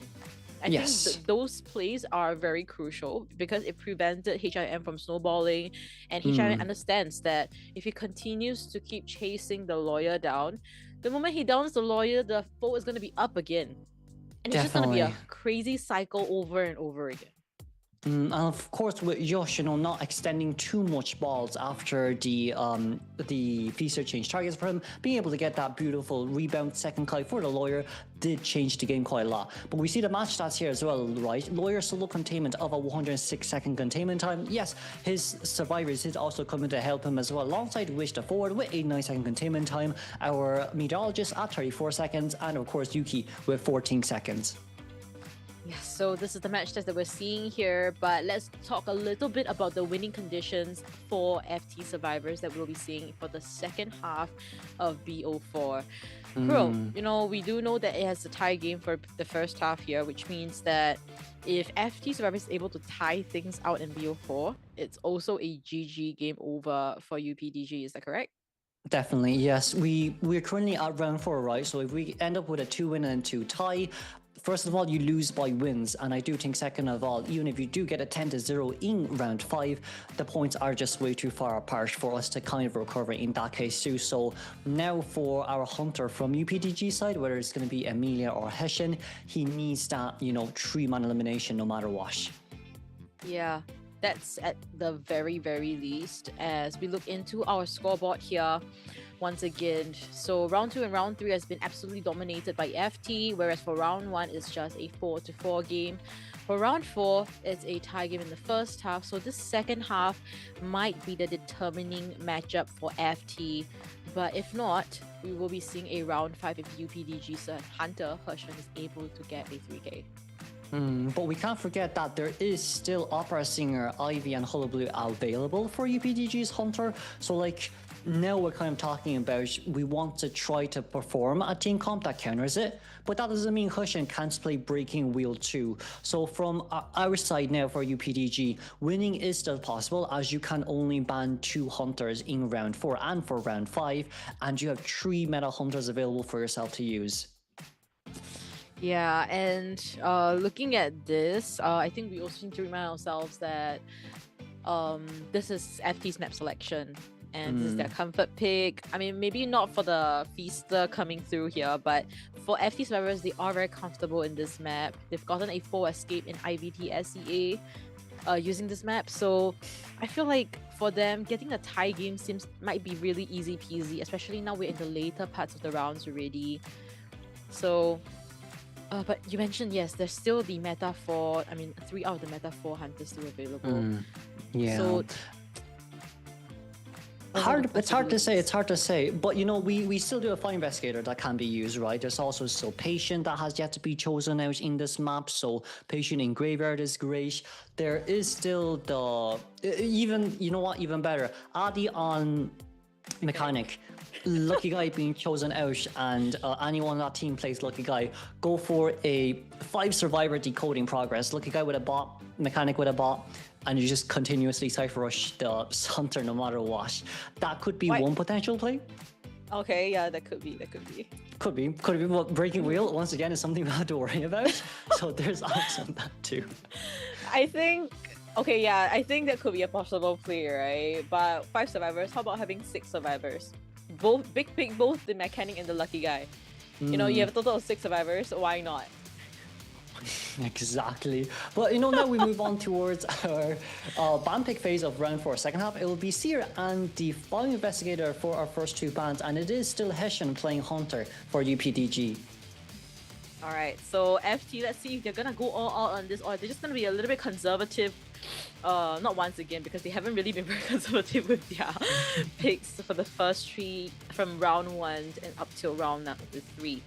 So yeah, 5 Exits are getting banned out here, so it opens up the Antiquarian, but FT said they might just want to focus on that Cypher Rush, get those Cyphers pop, get out the gate, and guarantee a tie game at the very least. But it seems like we're locking in Mercenary first as the most stable rescuer, and since Antiquarian wasn't banned, why not get her out as well? The IV is still the potential, right? But even with Antiquarian here being chosen out, spinning is available for her to use to get out of the Ostracon range. Yeah, so a lot of things is gonna be happening here. So they are gonna pick up the Lucky Guy, so we have our 5th survivor, maybe with the Mechanics board. And Hershen, we'll see what he bans out lastly. A lot of picks from him. I feel like, honestly, I've seen his Hermit at Everslipping Town before. So. Weeping Clown of a ban is interesting for me. If it was me, I probably wouldn't have banned Weeping Clown, because with this team comp, mech is still available in which we can still use. You could even possibly say like Psychologist would be quite strong as well, especially with the amount of harassers and allowing Mercenary to rescue twice too. But it seems like we're going to go for a decoder comp on that Prisoner from FT's last pick. Yeah, Prisoner is also quite a pesty little decoder, right? And not just with the Mechanic, but Prisoner coming to the mix here. Then Adi will be on this. Always on the decoder, yeah, Adi. As you see, Mini Blue, Mercenary Yuan will be on the Lucky Guy, Kuga on the Antiquarian.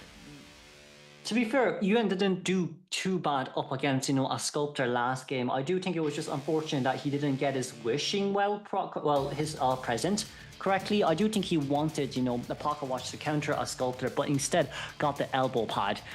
But you know what? This could be a redemption for Yuan, and also at the same time for Adi. He did do brilliantly as the mech on this map as well, but it's just, I would say the safest place for Prisoner to play is either Corner House or Graveyard. Anywhere else is not really that doable for him. Yeah, as we kind of wait patiently for Hershen, right? Not sure what he's gonna go for here, but I'm quite confident Hershen might be able to turn things around, right? Because for round 2, round 3, he was able to get 3Ks consecutively, and in fact had the 4K momentum. So let's see what Hershen is gonna be bringing up to the table here. I'm sure that's gonna surprise us, honestly. Okay. Breaking Wheel. There's one slight issue with Breaking Wheel is, aside from Mercenary, none of the other survivors on this kind of, playing field, you can change towards human form to kind of land that max presence spike. Because, look, a guy with a gun or even with a perfume, Prisoner just a mini electrocution, and Kuga with his pushback and bamboo sticks to use as well. Yeah, so a lot of things that FT could potentially go for, because I like that you mentioned that, because right now we're seeing the spawn locations. So Hushan is gonna spawn inside the graveyard. Lucky Guy could be the potential first chase. Prisoner is in the vicinity. Yeah, all of these are not gonna be good first chases. He's probably not gonna go for mini blue at all, honestly. So even though he might be the quote unquote easiest, just because he has no like a way of anti-removing those spikes, right? So Yeah. Honestly, from your perspective, you know, if you're the breaking wheel, is it gonna be the Lucky Guy or the Prisoner?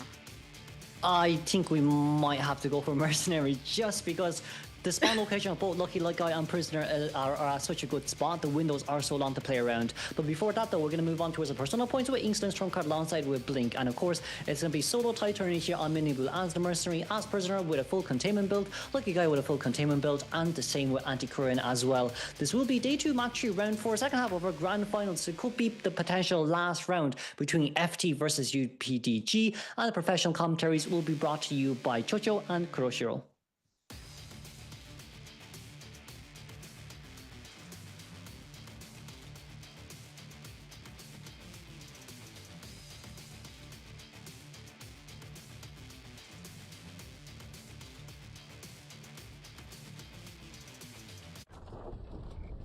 Let's see who he goes for. Picking your poison here.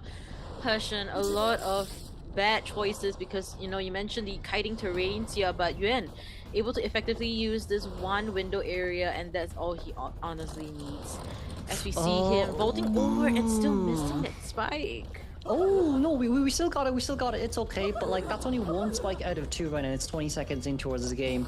Not only that too, oh, we changed towards...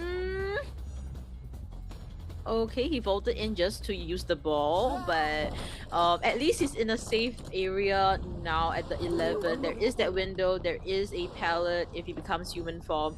So there's the insurance that Yuan is going for here, playing around this area, and it seems to be it's working out for him. We are seeing the trap, but it's kind of misplaced in some sense. Yeah, I mean, it is a good trap that's being used, but it's just that it should have been done when the pallet has been dropped down, just so we can guarantee that, you know, trap usage. But double spike here did just barely land on towards our Lucky Guy. He does have a fly with weapon on hands to use, but Blink cannot be avoided, unfortunately. This is a 65-second down.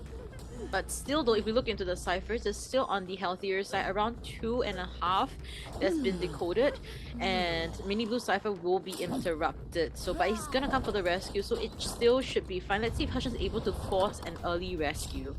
Oh, we just missed that spike. If this is a no damage rescue, that'll be really good from the side of survivors. But there we go. Lucky Guy, one spike on his hands to use. That's not did it land? Oh no, and we missed a trap on Lucky Guy. We have a flywheel left to use. This trap comes out. Lucky Guy immediately flywheels, and we could have a potential really nice ribbon kite, but it seems like Hushan wants to play around. Beautiful flywheel from the side Lucky Guy. We can vault over this window right here and get straight towards the next nearest pallet, but the pallet mind games is going to be crucial. But no, Yuan is not playing with you. There's no games to be played today. All what we want to do is to get out of the containment areas, decoding areas, and straight towards this window. Oh my goodness, I feel like Hushan got a little bit greedy there, trying to get both of them having those psych damage, right? But in the end, none of them got it. And Yuan is finally down, like way after the Psych Turner has already ended. As we look into this, 2nd minute into the game, and 3.5 ciphers have been done. We can't stay around this chair anymore. Kuka's decoding the Cypher Machine at 39%. Prisoner being a Cypher Machine pusher as well on the other side of the map. He's not at the best place possible, right? So potentially speaking, we want to push Prisoner Cypher first, but Mini Blue at full health. Still so much time we can play around here, but no, we're going to go for the instant elbow pad, instant rescue here, just so we give no more potential double downs for this wheel. Yeah, just giving 0 opportunities, right, from the side of FT. As we see Yuan kiting for his life here, missing that swing, unfortunately.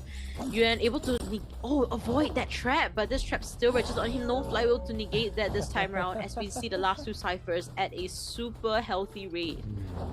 We just heard Max Presence being opened there as well. I think Hushan thought that he opened Max Presence because of, you know, the progress bar up down below 2, thanks to Insolence, but that was a curse that's been placed upon him, which is why he changed towards, you know, human form right after getting 1 spike on. Now, one last Cypher Machine remaining, 1 at 69% here, in which Adi was decoding, and it just seems like Mini Blue opened a completely new one that's already at 35, and a normal kick. Why? Why? Oh, I don't understand why. As we see, Mini Blue is pushing that 6 cipher. He's trying to prolong the game as much as possible, right? I get the idea from Hershen, but now he's in a... Oh my goodness, now Mini Blue is able to kite well without... using the last apple pad. Now he has no items to work with. Maybe he should open a chest so that he has a better endgame standing. As you see Adi just in the vicinity to decode that cipher if Hershen decides to commit to someone at the other side. It's so bad for Hershen right now because he doesn't see any of the other few survivors, so he can't predict whether or not they've borrowed time or not. So now that's going to be a double immediate pessimistic spike. That's going to be a nice patient here from the side of Mini Blue as he will go down without any items left. But see on the map right now, it is currently Kuga who's pushing the Cypher Machine for that prisoner, as now prisoner Cypher Machine at 84%. Kuga can't just come in here immediately to perform the rescue. And let's not forget, the one with borrowed time is Merc, who chased after the wrong character. Oh no, especially Kuga coming in for this rescue. It should be okay, unless Kuga really messes up big time here. I don't see anything as we see Antiquarian also flywheels and do that hit back twice.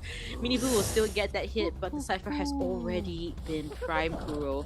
What can Hershen do? He needs at least a 3k. Oh, for now we need to get as much spice on ourselves as possible from the side of Mercenary. We've 12 seconds remaining on the hands until Pessimistic is ready before Merc right now. That spike did not yet just land. Mini Blue's tanking up so much pressure from the side of this Breaking Wheel. Breaking Wheel also trying to get as much as we can, but we're panicking now. We changed towards the wrong side. We didn't get the Pessimistic on towards that Merc. And Merc is such a great area here. The trap will be denied as Mini Blue, no items left, no dungeon nearby, but the gate is currently open from the side of FT as they will guarantee their tie game to win up against the upper dogs, as UPDG will have to change their name after this matchup. The winners will be FT, as we will congratulate them once again for winning IVT Southeast Asia 2025. Congratulations, Team FT. As the defending champions of IVC, they have once again won against all odds. Switch up in teams, in survivors, in the hunter side, and yet they still come up on top, beating the upper dogs in these matchups. Definitely, and like it's just so close yet so far away here. The round 2 and round 3 from Hershen's Hunter play was absolutely brilliant from him, being able to return a 3-man elimination, but it just wasn't enough because we needed a 4-man elimination to kind of get the points back up. And for FT, being able to handle so much pressure from that Wu Chan and from the Sculptor as well in the second and third rounds was just enough to guarantee us the championships of our IVT 2025 short SEA. Yeah, and this has been an intense run for them. These players themselves, from 32 teams, now we have our champion, it being Team FT. I know a lot of us are supporting FT, and of course, we'll be seeing an interview session with them. So do give us your questions. If you have any, we will ask the person that we will be interviewing. But at the same time, Kuro, we've always been having this question, right? Who do you think the MVP is gonna be, and what character is it gonna be on? I think you're gonna have to give it to that Joker, right? For HIM from the FT side. I do believe his double back-to-back format elimination was the core reason of us being able to close this game, of FT being able to close the game within 4 rounds. Yeah, it seems to be the case, and the Joker really did outplay the entire UPDG survivors, and it has been pretty intense from what we've been seeing, and consistency is the name of this game. We did see that from FT HIM, and towards the end, of course, FT survivors also outperformed Hershen as well. Yeah, it's just so unfortunate as well for Hershen as well, because he's been performing so well too. We see the match stats here as well, right? The first containment there was given towards that lucky guy. It's a solo 130-second containment from his side as well, which was definitely more than enough for the Cypher Machines to be done to guarantee that tie game. Yeah, and I think what's really on right with FT survivors is that even if one person do fall short, they have the other 3 that can tank that end game, the mid to end game, and they play it extremely well. 4K momentum from Hershen, they were able to at least get a 1 escape, and I think from FT's side, of course, they have things that they could work on, but as of now, they are crowned the champions, and you mentioned that they will also be invited straight into IVS, and also the 80k Chinese Yuan prize pool will be given to them in due time. Definitely, yeah. It's a huge amount of money, so that's going to be money well spent there. And we can't forget they've only 5 players on their team as well. So Yeah. you know everyone will be getting quite a big share too. If you think about it, I think in total probably around a 14k prize pool for them each. 14k each, yeah, for CNY divided by 5. But it is kind of very nice as well to see now. Okay, we have new teams, UPDG. They did come in second place as well, which is highly respectable too. Hessian did perform brilliantly, but HIM was just better and was just on top. Yeah, I think at the end of the day, we just gotta commend FT for their effort. But of course, UPDG, great efforts to be put up here. They've also won everything that's going against them. It was also a very tough matchup to go up against 4EW in their day number 1. They were also able to work around it, show us the perfect gameplay. But at the end of the day, they also bring in the experience. They bring home the experience, they bring home the money, and hopefully next time we'll see them in a better version of themselves, hopefully in the same team still. Yeah. Yes, that's for sure. And it's also just kind of a learning point as well, because we can't forget co-op, it's not around the corner just yet, but it will be around the corner after IVS has ended too. So with these two teams, if they can continuously perform, especially with 2 slots available for co-op for the Southeast Asia region as well, this would be really, really, really, really impactful for our region here within the Southeast Asia, and of course to fight up against top regions such as IGL and IVL. Ooh, as predicted, Kuro, the FMVP of our SEA tournament here will be on HIM's Clown, and it's just next level. Yes, it is very, very, very well deserved. After a not so good of an early game and then finally finding the Embalmer after consuming 2 of his rocket dashes, being able to successfully secure, a brilliant stuff camp on towards the Fire Investigator's second rescue, and to chase after an aeroplanist at first stop with 3 jetpacks on his hands to use as well to guarantee that win game. And then last but not least, just the icing on top, Terrashock on towards that mercenary when it matters. Yeah, I think he played every single cards right. I definitely would have to rewatch that matchup again and see all those detailed plays that he did. Actually, honestly, I thought he was possibly gonna have a bad start, but he did turn the tides around. And that's exactly what we expect from a top tier hunter coming in from FT side, HIM. But at the same time, RD, Mini Blue, Yuan, and also their final player, Kuga. They all did an amazing job individually, so highly skilled individually, and I hope to see them come up with even stronger synergy and band picks that we've seen today. Yeah, and especially from Kuga's side as well, now that we've mentioned it, from, changing from Hunter to Survivor faction during the co-op days, and now just 3 to 4 months later, being able to perform at such a top-notch, exceptional professional level too, we can't wait to actually see him back in towards co-op here once again. I'm really surprised of Kuga's improvements too. Within these 3 months, he's now the most solid survivor within FT. And for each players as well, if you remember, day 1, it was all AD containing, and everyone realized you can't chase after Adi. But now moving on towards day 2 with the semifinals and finals, Mini Boo being chased as a rescuer, and you've Yuan as well being chased as well as Lucky Guy, and within the last rounds as well during the semifinal phases, and Kuga being able to perform spectacularly with the rescue on that aeroplanist and with other characters as well. No one on this team is the weak point anymore, especially after Koa. When Koa started, we all said Kuga was the weak point. Now it turns completely towards the opposite. He's now a core member of the Survivor team. Yeah, so that's the thing, right? I really love how this actually shaped out. Kuga did an amazing job. He transitioned since COA, had many months to work with, and this is the final version that we're seeing of him. Great stuff. We also did see Meowpai kind of did a mini transition coming in this tournament from Hunter to Survivor, but I think some time is still needed for the team synergy to pull through. So at the end of the day, I think it's still a good job well done. They were going up against a really strong Hunter. Definitely, yeah. And I do think maybe from UPDG side, this is also a good learning curve for them too. They didn't do bad, if we're going to be fully honest. It really was just HIM being way too strong on that regards too.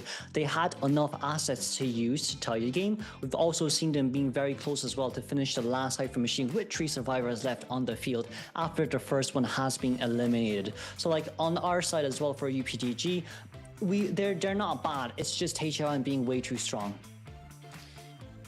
Yeah, just HIM being way too strong. I think that's definitely the way to kind of describe how the entire IVT SEA has been.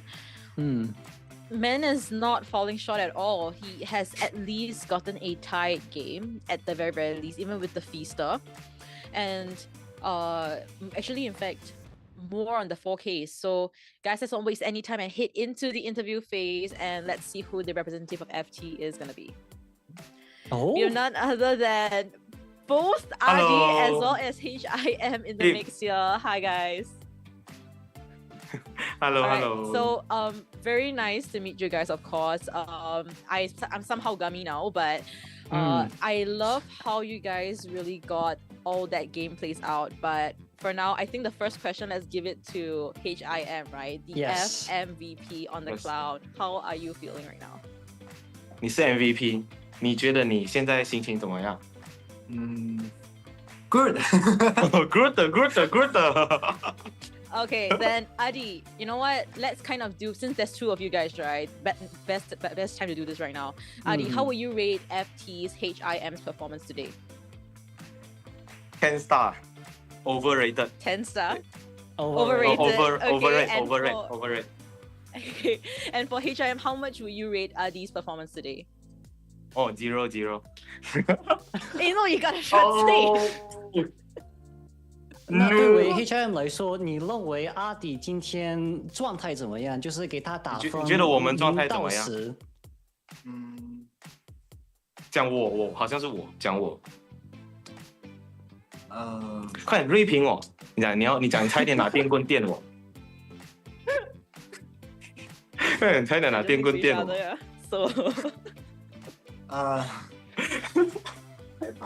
He's being careful with his words. It's okay. No, it's okay. But you know, once again, good. Good. Okay, it's good. We won't give him a ranking just yet, but they've been performing really well today as well. But of course, for Adi and for HIM as well, very big congratulations to you guys for winning the championships of IVT SEA.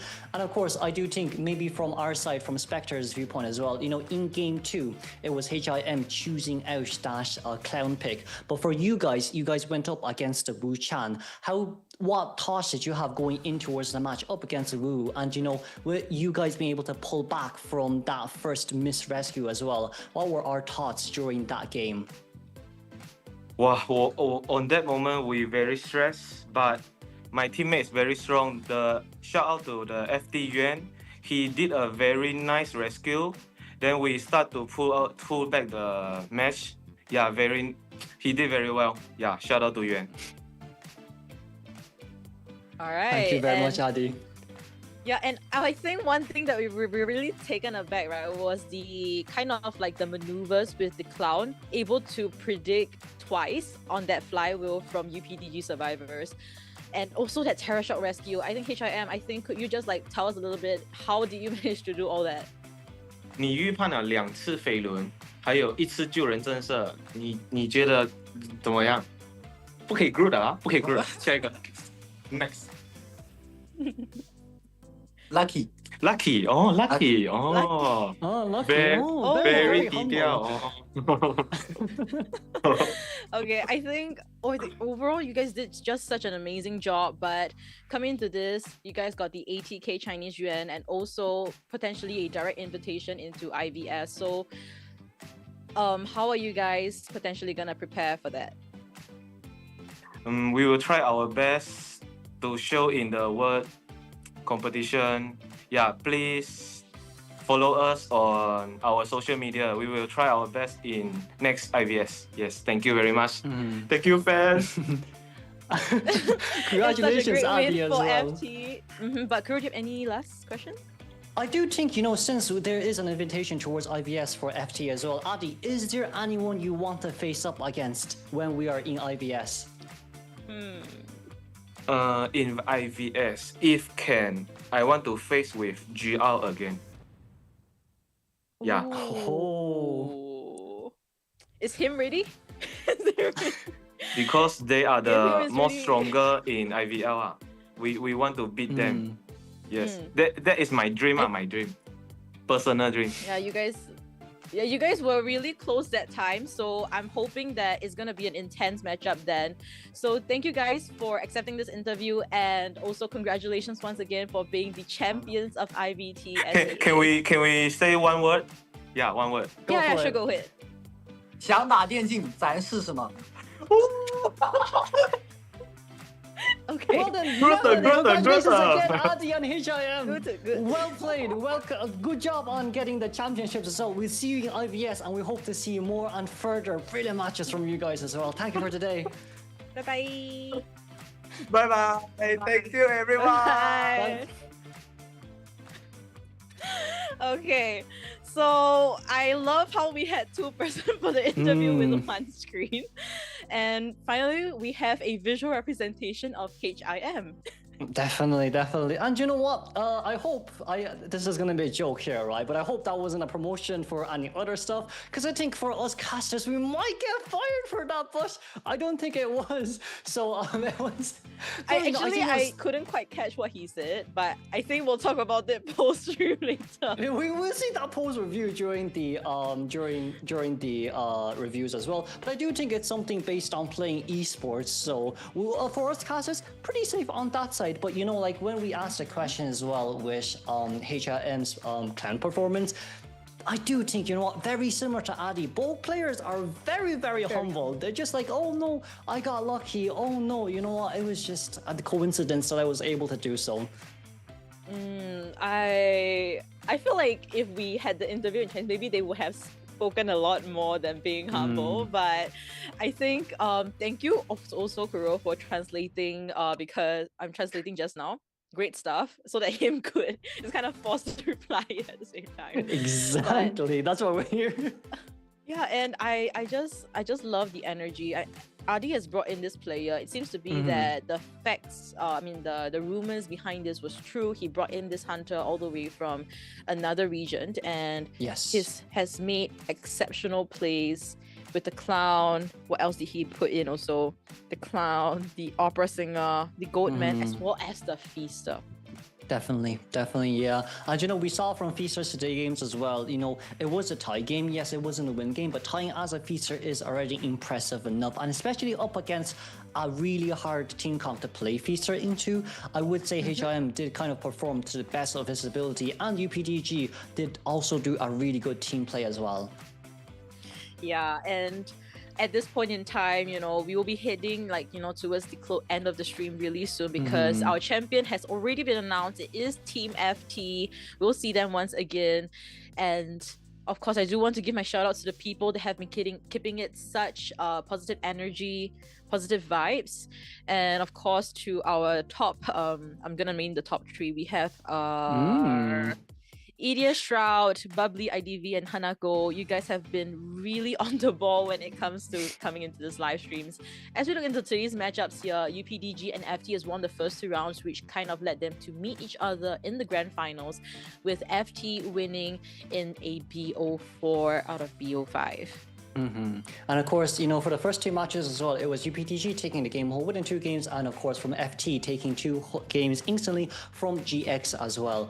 But for match 3, it will be a completely different scenario, where game 1 was tied up, and then there's 2 wins on game 2 and 3, and then of course the final round 4 was a tie game in which it secured FT to win. And you know what, Chuchup, the good news is that we won't get fired, because it was not a promotional. The direct translation of what HIM said: let's play, if you want to play esports, let's give it a try. And of course, for last but not least, this was our brackets for today. For our quarterfinals, as you can see, it was a top 8 teams, then for semifinals, the top 2 teams up to play, that play for the first 2 halves, and then grand finals, FT being able to take the upper hand up against Upper Dog. Yeah, and this has been a beautiful run from yesterday's day number 1 all the way to our grand finals matchup. For us, it has been only 2 days, but for these teams, it has been 2 entire weeks of tournament competitive plays and Yes. trainings for months already. Maybe some of them for FT years actually. So this is a great start for SEA, and I love how the matchups really did turn out to be. And what we have up next would, of course, be IVS. So Definitely. we will just have to wait and see. But Kuro, is there any last words you'd like to give? I would say probably it's been nice as well. We're back to IVT SEA. It's been a year since we've done it, but I do think with today's matchup, once again, congratulations to FT. We hope to see UPDG back again during the quad phases. And yeah, that might just be at the end until we see you guys back at IVS. Yes, and that will be it, guys. And see you guys in the next live stream. Bye-bye.